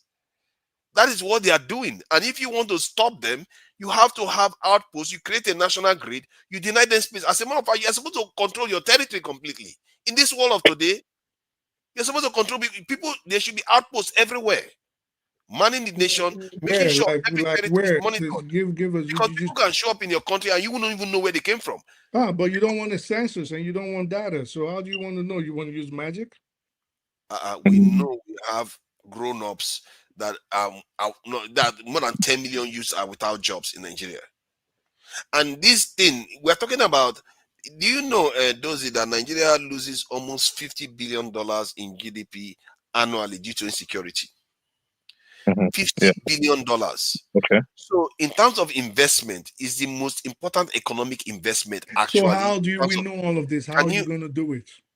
See, you know all of this, but can you let me finish there? Let me talk to somebody else, person that is not, calm down. So, Dozie, if you say you want economic growth, now look at what is more economically rewarding in terms of the what you get from it than investing in security in this stage. At this stage, given that we are hemorrhaging almost $50 billion every year between security. How are you going to stop it? I just told you one. I just told you. In short, I've already given you the answer. You create a national grid of security forces from the military, the border police, to the intelligence services, and the customs. You create a whole this national grid of security forces. When you say national grid, what do you mean? National grid, in other words, you monitor every maybe square mile of the country. You monitor every single square mile. In other words, if there is any security incident in any location, the ambition is to be able to arrive there at most 30 minutes, especially if it's remote area. In the cities, you have to arrive there in 15 minutes. I don't know what to tell you, because this is not rocket science. This is something that other nations do.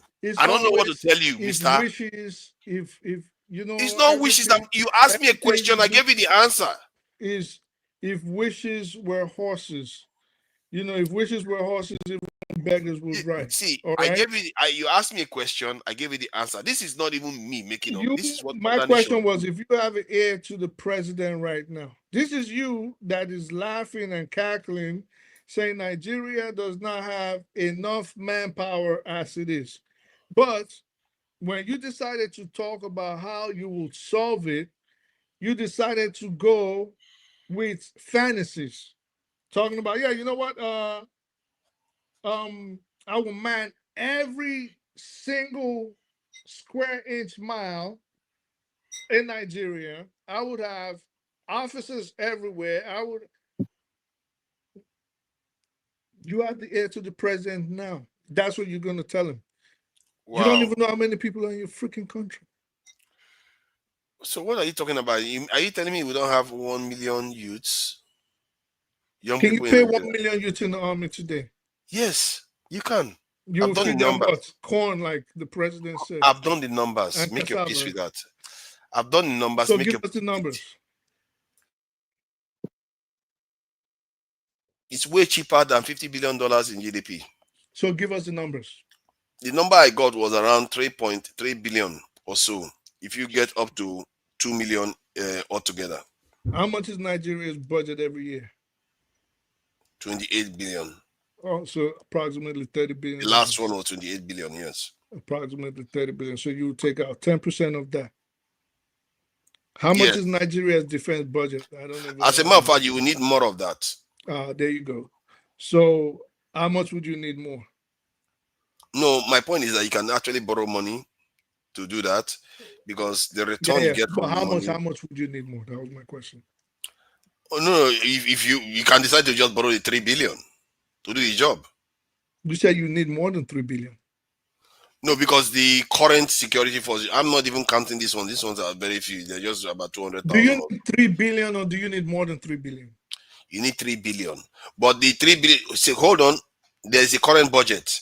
Let's say that one stays as it is. I'm talking about the extra. The 3 billion, that's what you need. Okay. And you're going to borrow? I can borrow it. I can take some of it from the Nigerian space. How much more? Yeah, I can tax the people. I can say, okay, we go for a security tax. You can also extort them like the police do. But how much more? How much more? 3 billion, I just told you. No, you said you would need more. I would need more only if I am including the current budget that is on So the you ground. think 3 billion is fine? 3 billion for the 1 million to recruit the 1 million to do this job I'm talking about. But the current one that they have, I think they spent 4 billion on it, if I'm not mistaken. Maybe last year is going to be a lot less. But when Buhari was there, it was 4 billion the last time they spent on the military. So do you need 4 billion or do you need 3 billion or do you need more?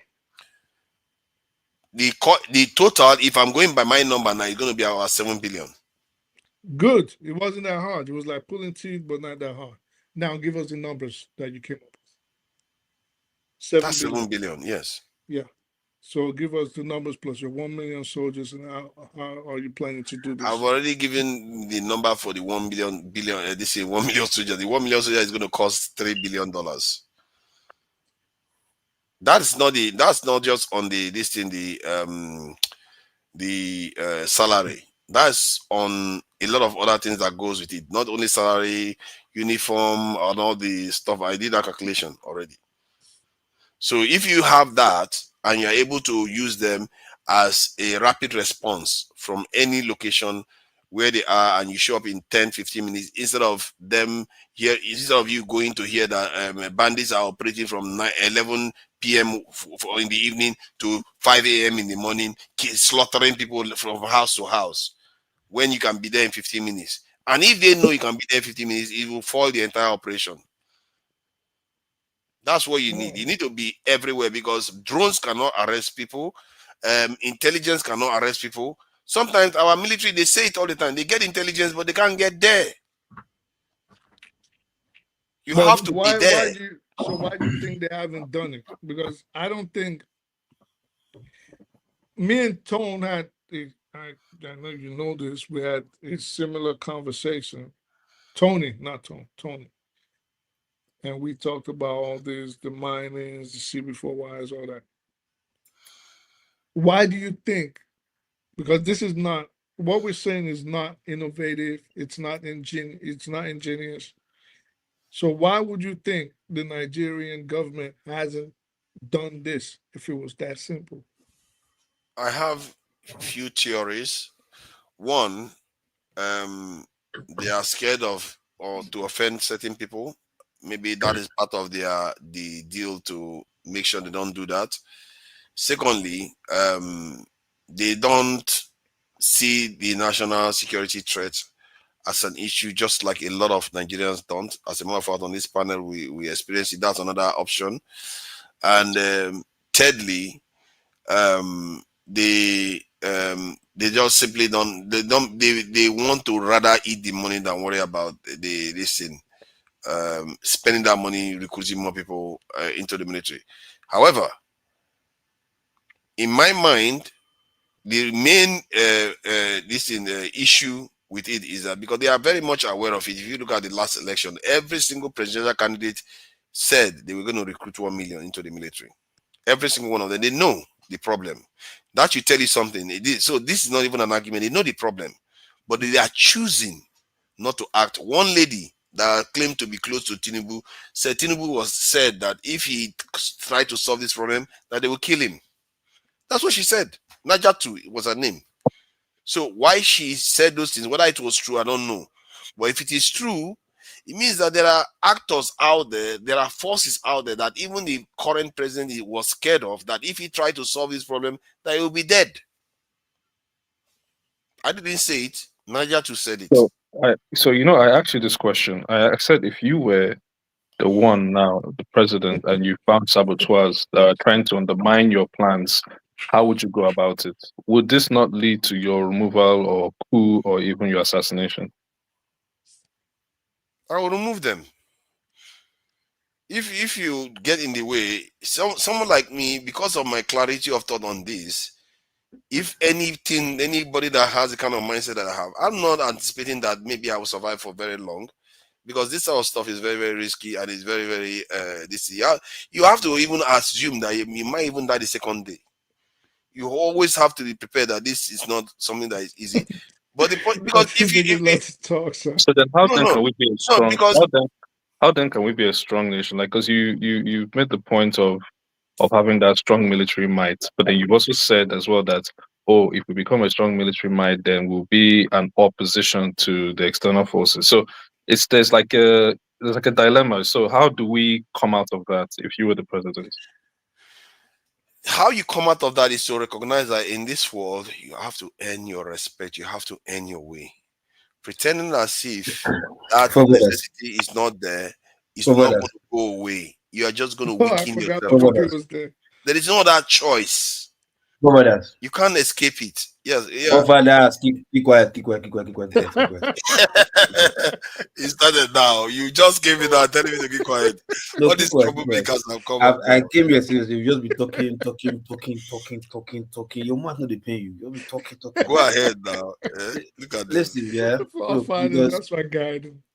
all this nonsense talk of military strong this, strong that. It's like you're talking about like harvest, like the future or what you wish. Like why can't you talk about the now of planting? Like get the right people in power Now, first. Fathers talks about future. You understand? Let's get the right people in power first. Then we can move from there to like, okay, because you're talking about, okay, no, military. With this type of government that we have right now, let Nigeria have 1 million military. It's going to even make it worse. Because of the mindset of the military already. Now, everybody wants to go there because they believe that just like what's happening in APC right now. People opposition right now, oh man, it's like, man, let all of us just move to APC and let us be there and just be ruling ourselves. There's no one area. So the military is the same thing, yeah. Everybody can just be in the military, like, oh boy, this guy is okay. Let me go there and still be eating our money too. Let's be sharing the money. Everybody you have that same mindset. You said that's why change government year in, year out. Every chief of army staff that is there is doing the same bit of even the people that started with Obasanjo. The same people, like they've seen insecurity as a cash cow right now. So put them in 1 million, they will just be there and be called the same thing because they will go there and because they will only allow those who have the same mindset to be at the top. Put 1 million, the same thing. And So, you know what does it matter though? What does it matter if it's the same thing? They'll have this rule like obey the last command. You understand? So by the time you have 1 million security force there, and you also have the few that have this mindset of let's go there and make money for security. The rest, how many millions you have underneath them, we still not have nothing to do. Can't you see videos that some frustrated soldiers are doing? They don't care if they want to give them mutiny or whatever. They just go and make video. You don't want to let them die because they are frustrated. They're tired because they've seen that the system there is frustrating them, just using them as bait for whatever to gain whatever they want to gain. So this is like make it 1 million, no problem. This is rotten. Flush everybody out and get the right people in first. Then we can build from there. But not just flush them out, they have to die. Yeah, exactly. Everybody that comes in, once we have the right mindset, anybody that comes in next will also go with that same mindset. But what we have now is rotting. Put everything there. The rottenness will affect all of them. It's the same thing for that. You know, be human being, understand? Let me explain something. I have a question. Sorry, I have a question for supporter Diaspora. Do you believe that an election, say the next election, is the silver bullet to change the face of Nigeria, or do you think it's something as great as deadly as a revolution? Where it's really just like saying about people dying. No, I get your point. Look, we've found ourselves in a very dire situation.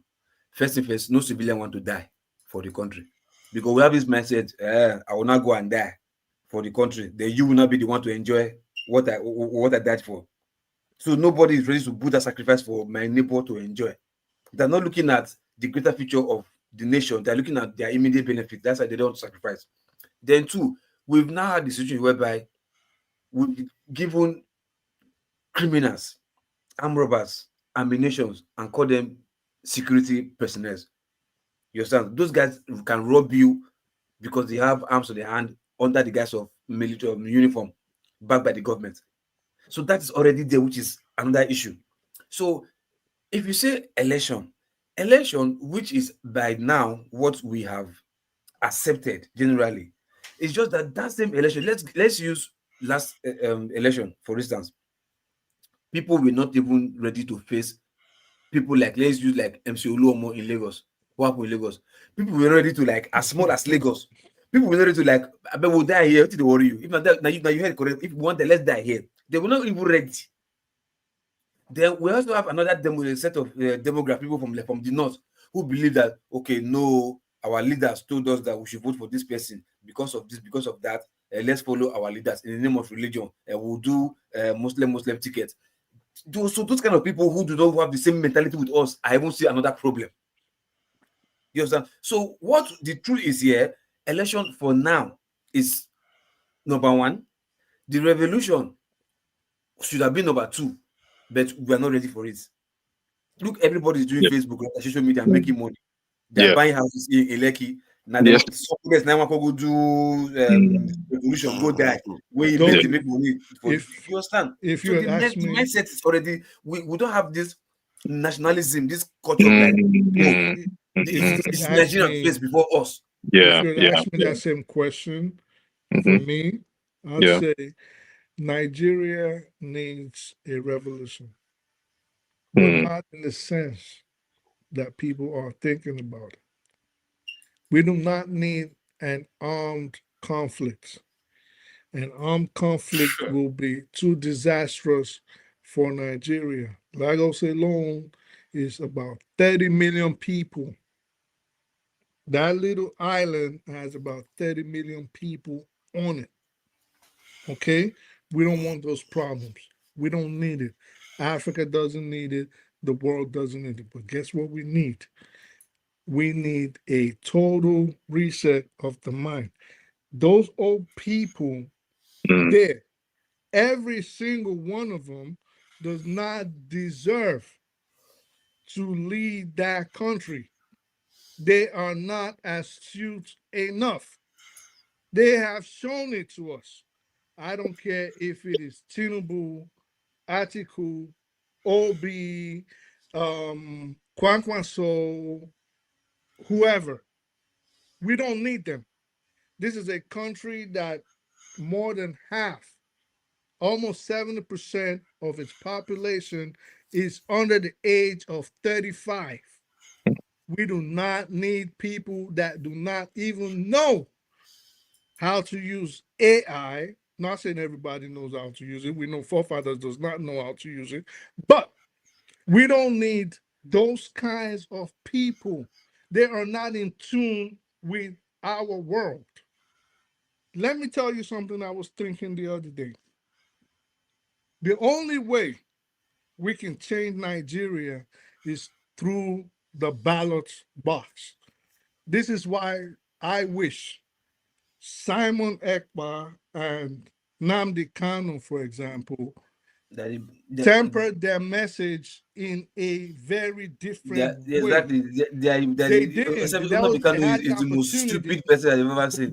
If I have 10% of Nnamdi Kanu followers, people and Buhari, they're going to beg me for negotiation. If I have 10% of their followers, 10%, they beg me for negotiation. But these guys had that opportunity, but they didn't. The next best thing that can happen, because you're not beating these guys with the barrel of the gun. They have it stock, lock, and barrel. No pun intended. They have the money.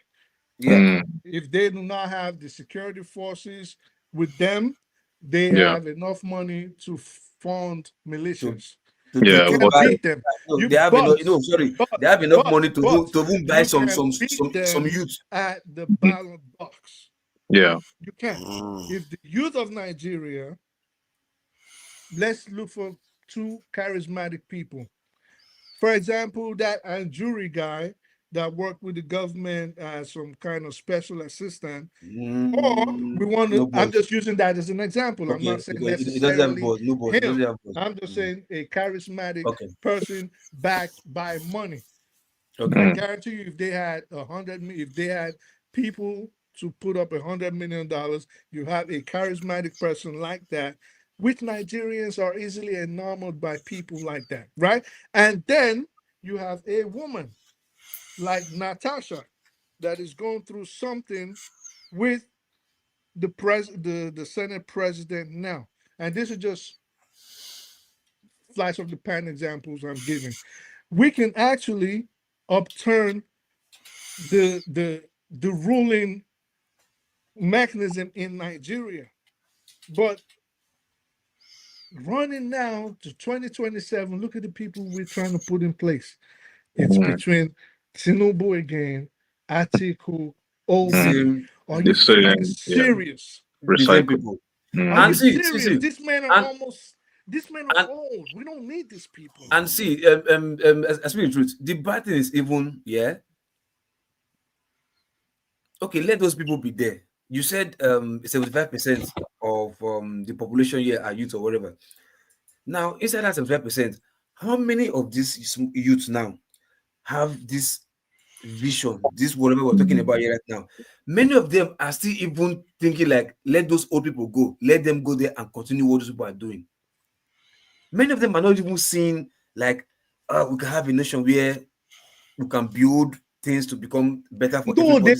Many of them don't, because they were raised in. Listen, I would assume most of us are from here or raised here or came in, whatever, young, right? So we understand, for example, simple things like the rule of law. There was something I was going to play. I think the topic now has just changed completely since Loco just came. Loco, he just completely changed the topic. There was something I saved. We're discussing something else. He just completely went about election now. You always want to have it your way. You have been discussing 1 billion armies. We are here having a conversation now. It's not about getting your way. Are you going to start hosting? You want to take over the show? You take over the show.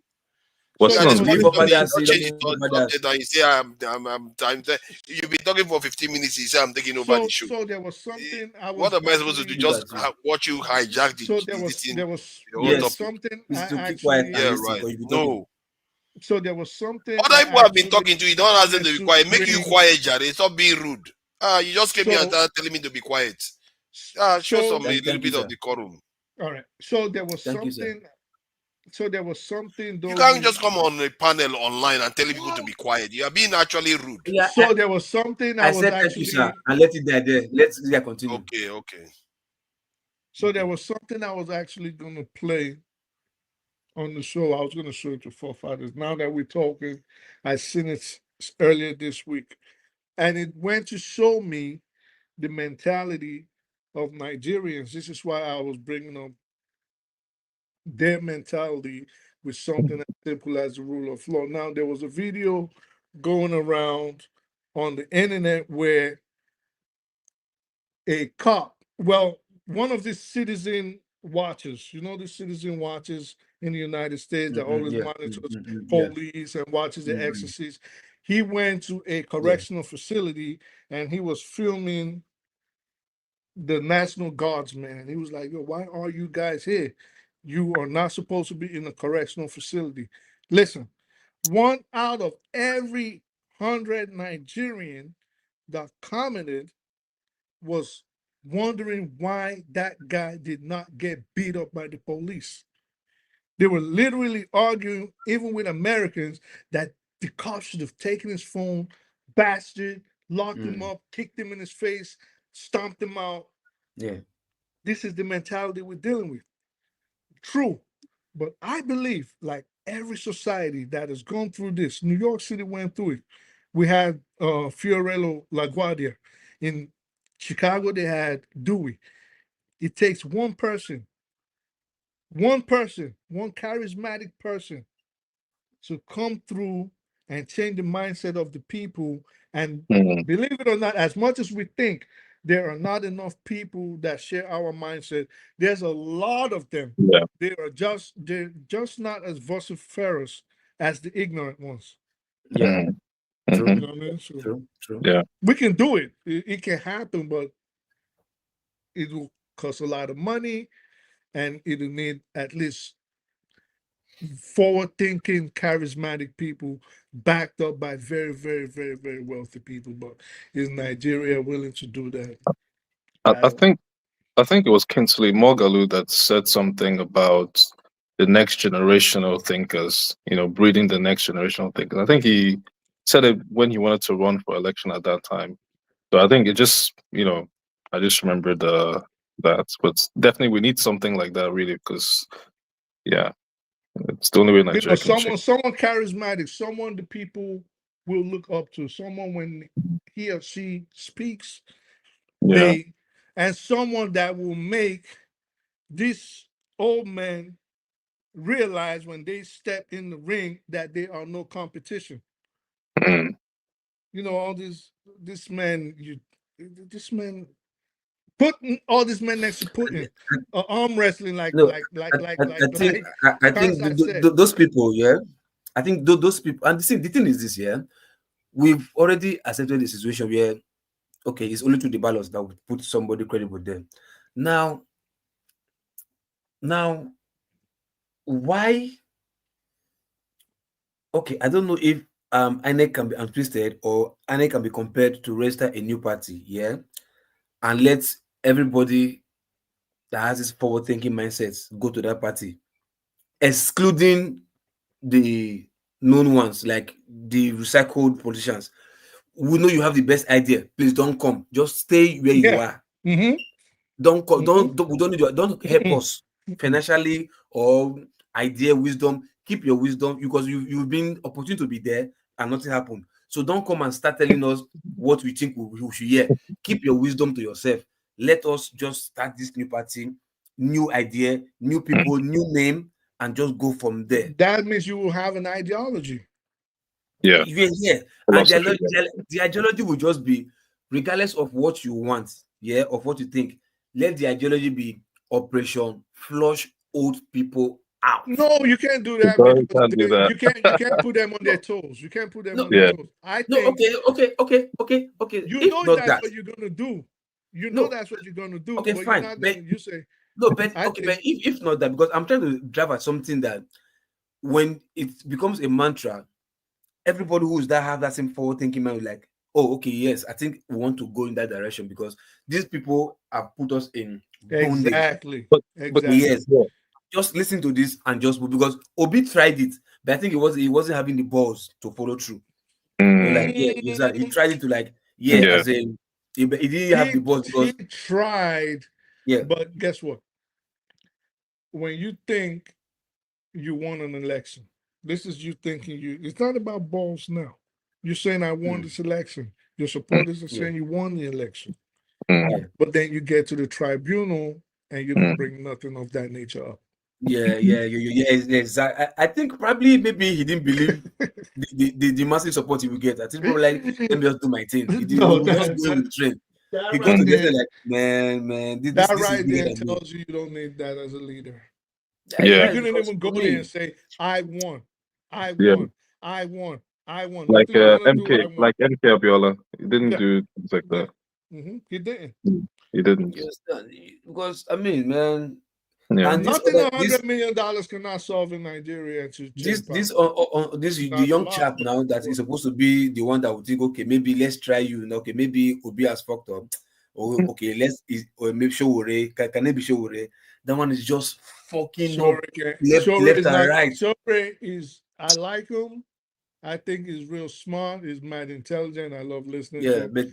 But I would not wager a clip of my toenail to say he would even win 1 million votes. No, he's not going to get it. Where's he going to get it from? It's not even the vote. Like, I don't think he's fit to be there. Not even the vote. Because you don't think he's fit to be there? Yeah. Why? Because I'll tell you this about leadership. Yeah. Okay, what I've seen in him is it can attack you for not even be on the same page with him. Not try to discuss with you, to have a dialogue with you, like, oh, do you think, like, okay, let's brainstorm, whatever. It's like, this is what I think it is. If you come with like, oh, bro, boss, Mr. President, I think you like, man, you just be like, oh, fire him. Yeah.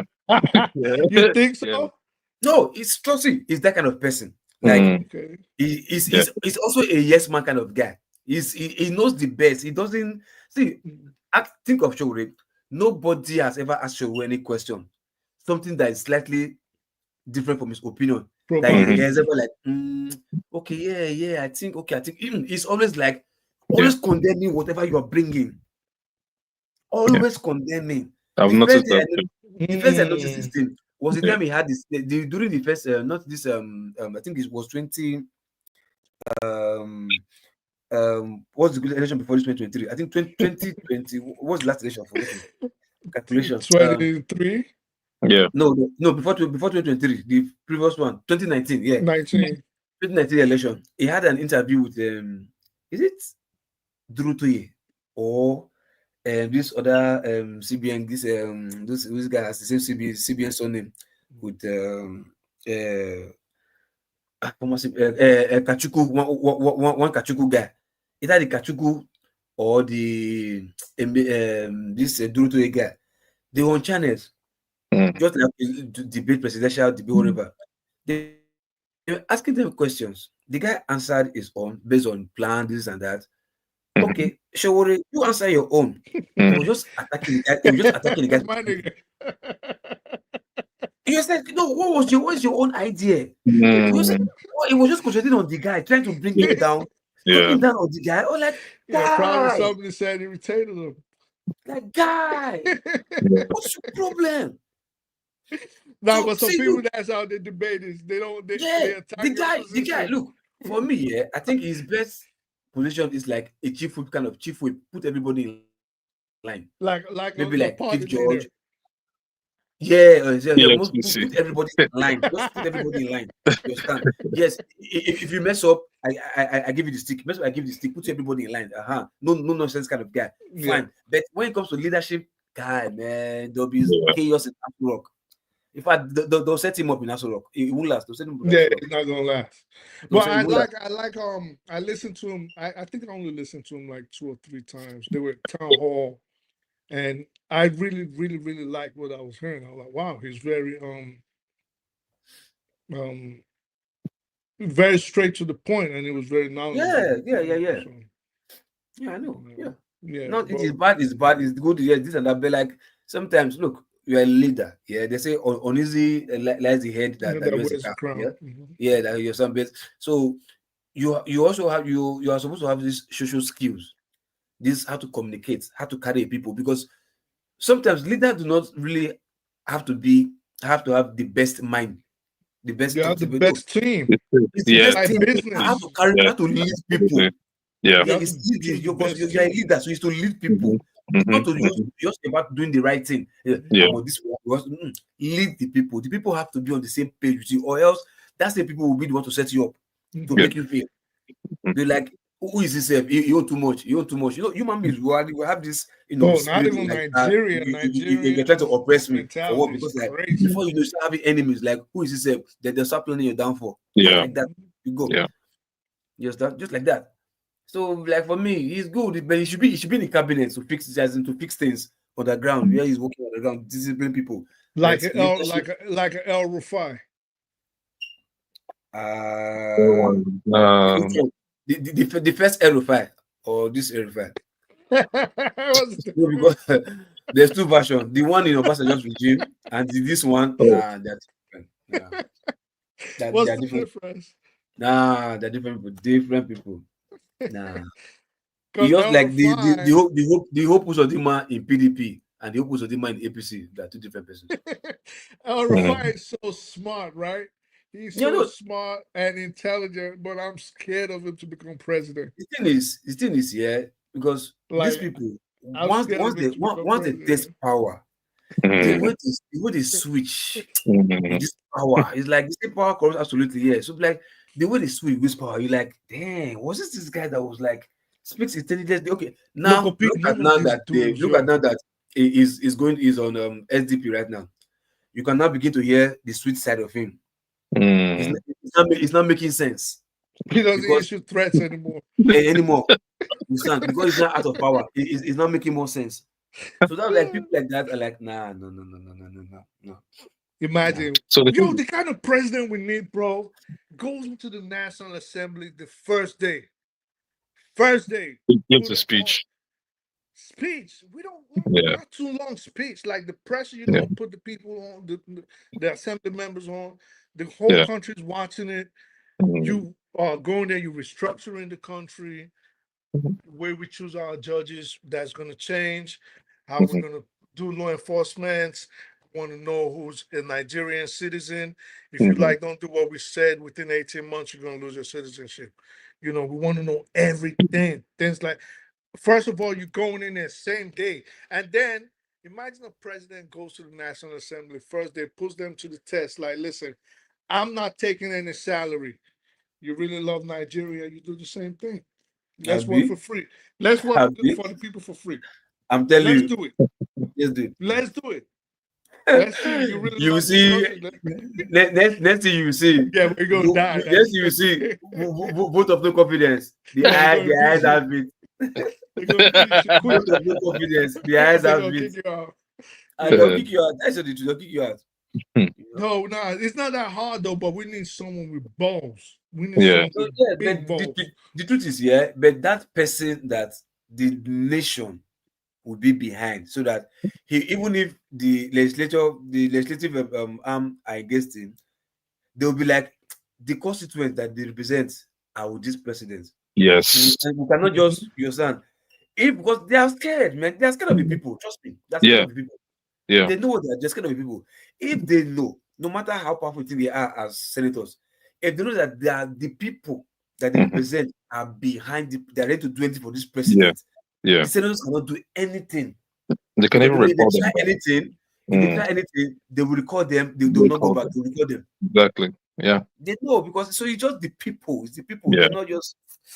It's not. I think it's a lot of. It requires, to me. I think it requires, if a bunch of youth, and when I say youth, of course, I mean like between the age of 35 to like 40, mid 40, whatever. Yeah. But if they can figure out somehow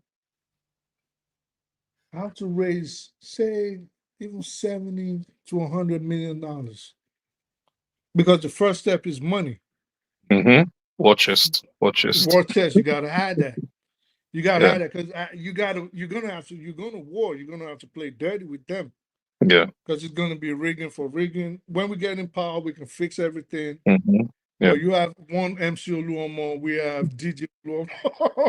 We'll be dirty. We'll be dirty. You know what I'm saying? So you're going to war with these people. Yeah.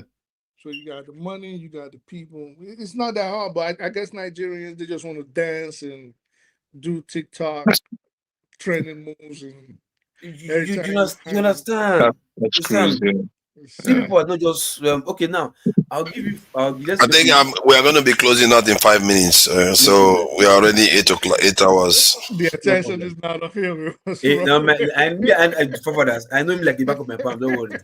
No, it doesn't. It's 8 hours. I don't have your energy today. I know, but if we switch back to security now, you go to 10 hours.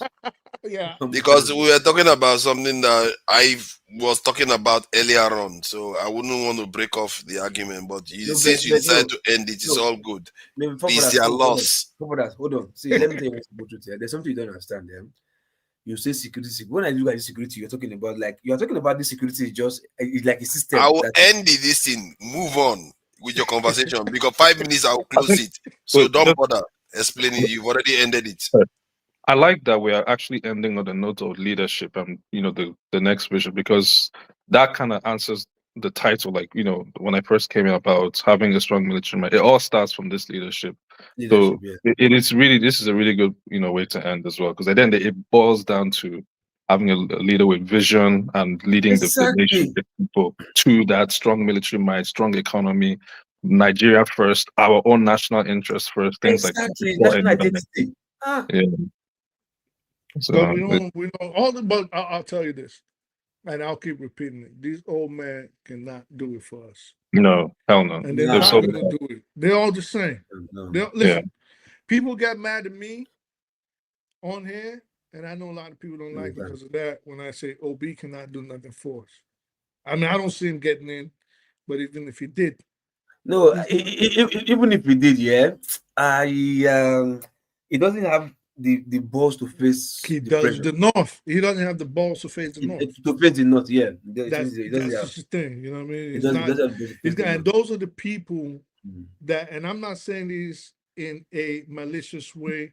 I'm not saying this in an adversarial way, and I'm not saying it being a bigot or a tribalist. And I'm not referring when I say the North to the ordinary Northerner who has nothing to do with how the country is run. I'm talking about the political class, the elite. Those are the people you would have to tackle.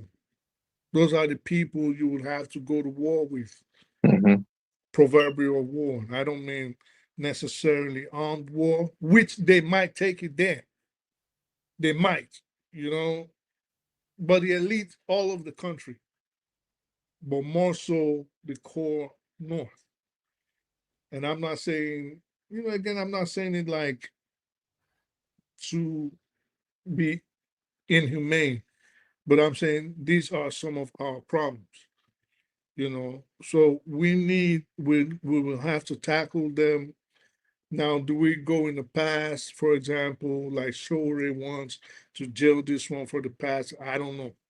Maybe that time comes just to set the country on a certain trajectory. You might have to take some old dudes and make them spend the rest of their days in prison.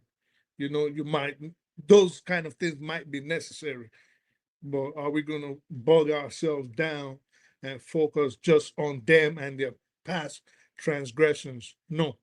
But maybe just for the country's sake, you might say, okay, we're going to pick 2 from this region, 3 from that region, 4 from that region, charge them to court, use them as an No, example. no. I don't know, but you know, you're We not going to come see. out Look, openly and say it. Nigerian government cannot be busy. Look, Nigerian government can work 100% without work 100% efficiently. Even if they drag them along to make them pay for their sins, it will not even shake a government. Yeah, but it's only symbolic. It's not because you think you're winning anything really. It's only a symbolic gesture of now we are moving into. Hold on, no, because for me, now, bro. So now These we're guys, moving into these an guys era. have Hold debt on, with this hold on, country. look, I just think that they need to pay for their sins. So when we do things like that, that's why I said, because we know how regional and tribal Nigeria is.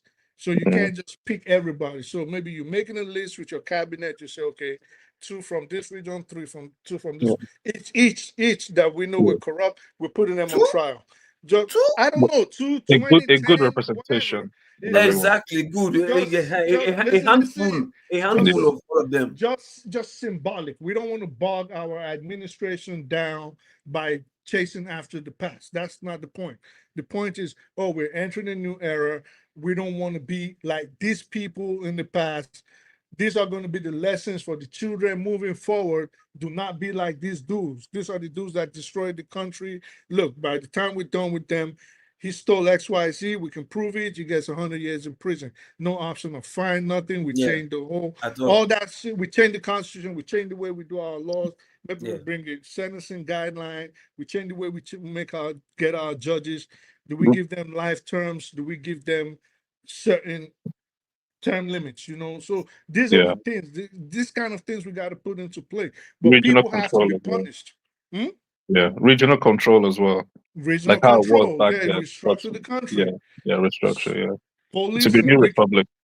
Yeah, but there's just, you know, certain symbolic things we could do, but we can't just start a policing system all over the country like that. That is like a recipe for disaster, I believe. I think maybe you do pilot projects, for example, you know, certain cities, certain communities, and then we have a 10-year plan, and then as we go on, we incorporate more community policing into it, and then but to just give everybody community policing or self-policing, they're going to destroy that whole country. Like, you're just going to have bandits all over the country. It's not that hard. We just need to put All right, in all right, all right. It's not difficult Thank at you, all. It's thank not you, hard. thank you, thank you, thank you. Gentlemen, it's about time we close out. Thank you for joining us, Dozie. Support the diaspora voting, and this is I speak the truth. Let me stop this. Let me stop this. Oh, no. Yeah, the timing. All right, hold on now. Let me greet the people in the chat. Let me greet the people in the chat. It's today. You are still living in yesterday. Faye, see, I don't know why you think this is a joke, but maybe for you it's a joke. Just like if you come here talk about diaspora voting and they start talking about that it's a joke, you're not going to find that funny. I define listen to me, Papadas. I define this bastard out now. What bastard? From there. Let me just say hi to the people in the chat. I don't want to go into Faye. Thank you for. I don't know who Faye is. I just came on today. He's in love with you. Yeah, maybe. Yeah, whoever when McKennelly is having a go at me, I don't know. McKennelly, this one is bad belly all the time, but now he's always towards the end of this thing, then he starts saying, "Oh, nice things about you," but throughout the show, he will be salting you throughout. So that's the beauty of hosting, because you're hosting, they are abusing me from beginning to the end. Then towards the end, that's when they tell you thank you. Berry, thank you for joining us. Mohammed Ibrahim, thank you for joining us today. And it's been a while, actually. I didn't even know it was going to stay this long. I wasn't planning on it, that's for sure. Abami Eda, that's a nice name there. That's a fella, this thing, isn't it? Abami Eda, thank you for joining us. Thank you for joining us. Yeah, I think most of the people that were here, let me thank the people that donated. Oscar Blackbone, thank you for the $2. That's American dollar. You can't always disrespect that. The Kulata is also there. Kulata, as always, even if people don't like him, he still does donate more than others. He's also donated some more here. Thank you for that, the Kulata. He seems to be the one that seems to be putting his money where his mouth is. And till this evening, there's going to be, who is this one that you are committed? Who is, hi, Buritan. Oh, I almost missed you. Oh, look at that. All these people, they do like their names to be. Oh, God, you showed up again. Oh, God is a hater. Yeah, he always likes to abuse me all that. Hi, Buritan tends to support where I'm coming from. You are committed. Of course, I'm committed. What is the point of being online here if I'm not committed? It's ridiculous. Martinelli is mad funny. Martinelli, that one just like to insult me constantly without end. So, yeah, till maybe this evening, I don't think I'm going to do. I think you guys are going to enjoy the Biafra guys. So, I will not have time this evening. What are you talking about? Is it breakfast? No, it's not. I don't think it's breakfast. I think it's KJ is going to be hosting something. I think. No, there was one thing I see. That one nonsense that I saw there. I was like, who put that nonsense there? I think it's KJ. No, KJ check it. You see. Check it. You see. There was something I said upcoming. That thing was it was nasty. The title was nasty. Oh yeah, the one they said about that was a while ago. Yeah. Yeah, man. So right now there are no programs lined up, but I think KJ is probably going to come on later in the day. If I have time, I will do it, but I doubt if I will do it. Maybe I would have prepared to do again when I'm free. I will be doing more philosophical discussions and something more abstract. Yeah, that's the one that you are not annoying when you talk about. Look at that! Stop it, Jare. You don't make me call you names. Don't make me call you names. This guy is just being disingenuous. You are just being disingenuous. Don't make me call you names. Stop it! Stop it! Don't make me call you names. Let's leave it at that. All right. Till next time, guys. Bye. What do you allow? What do you allow?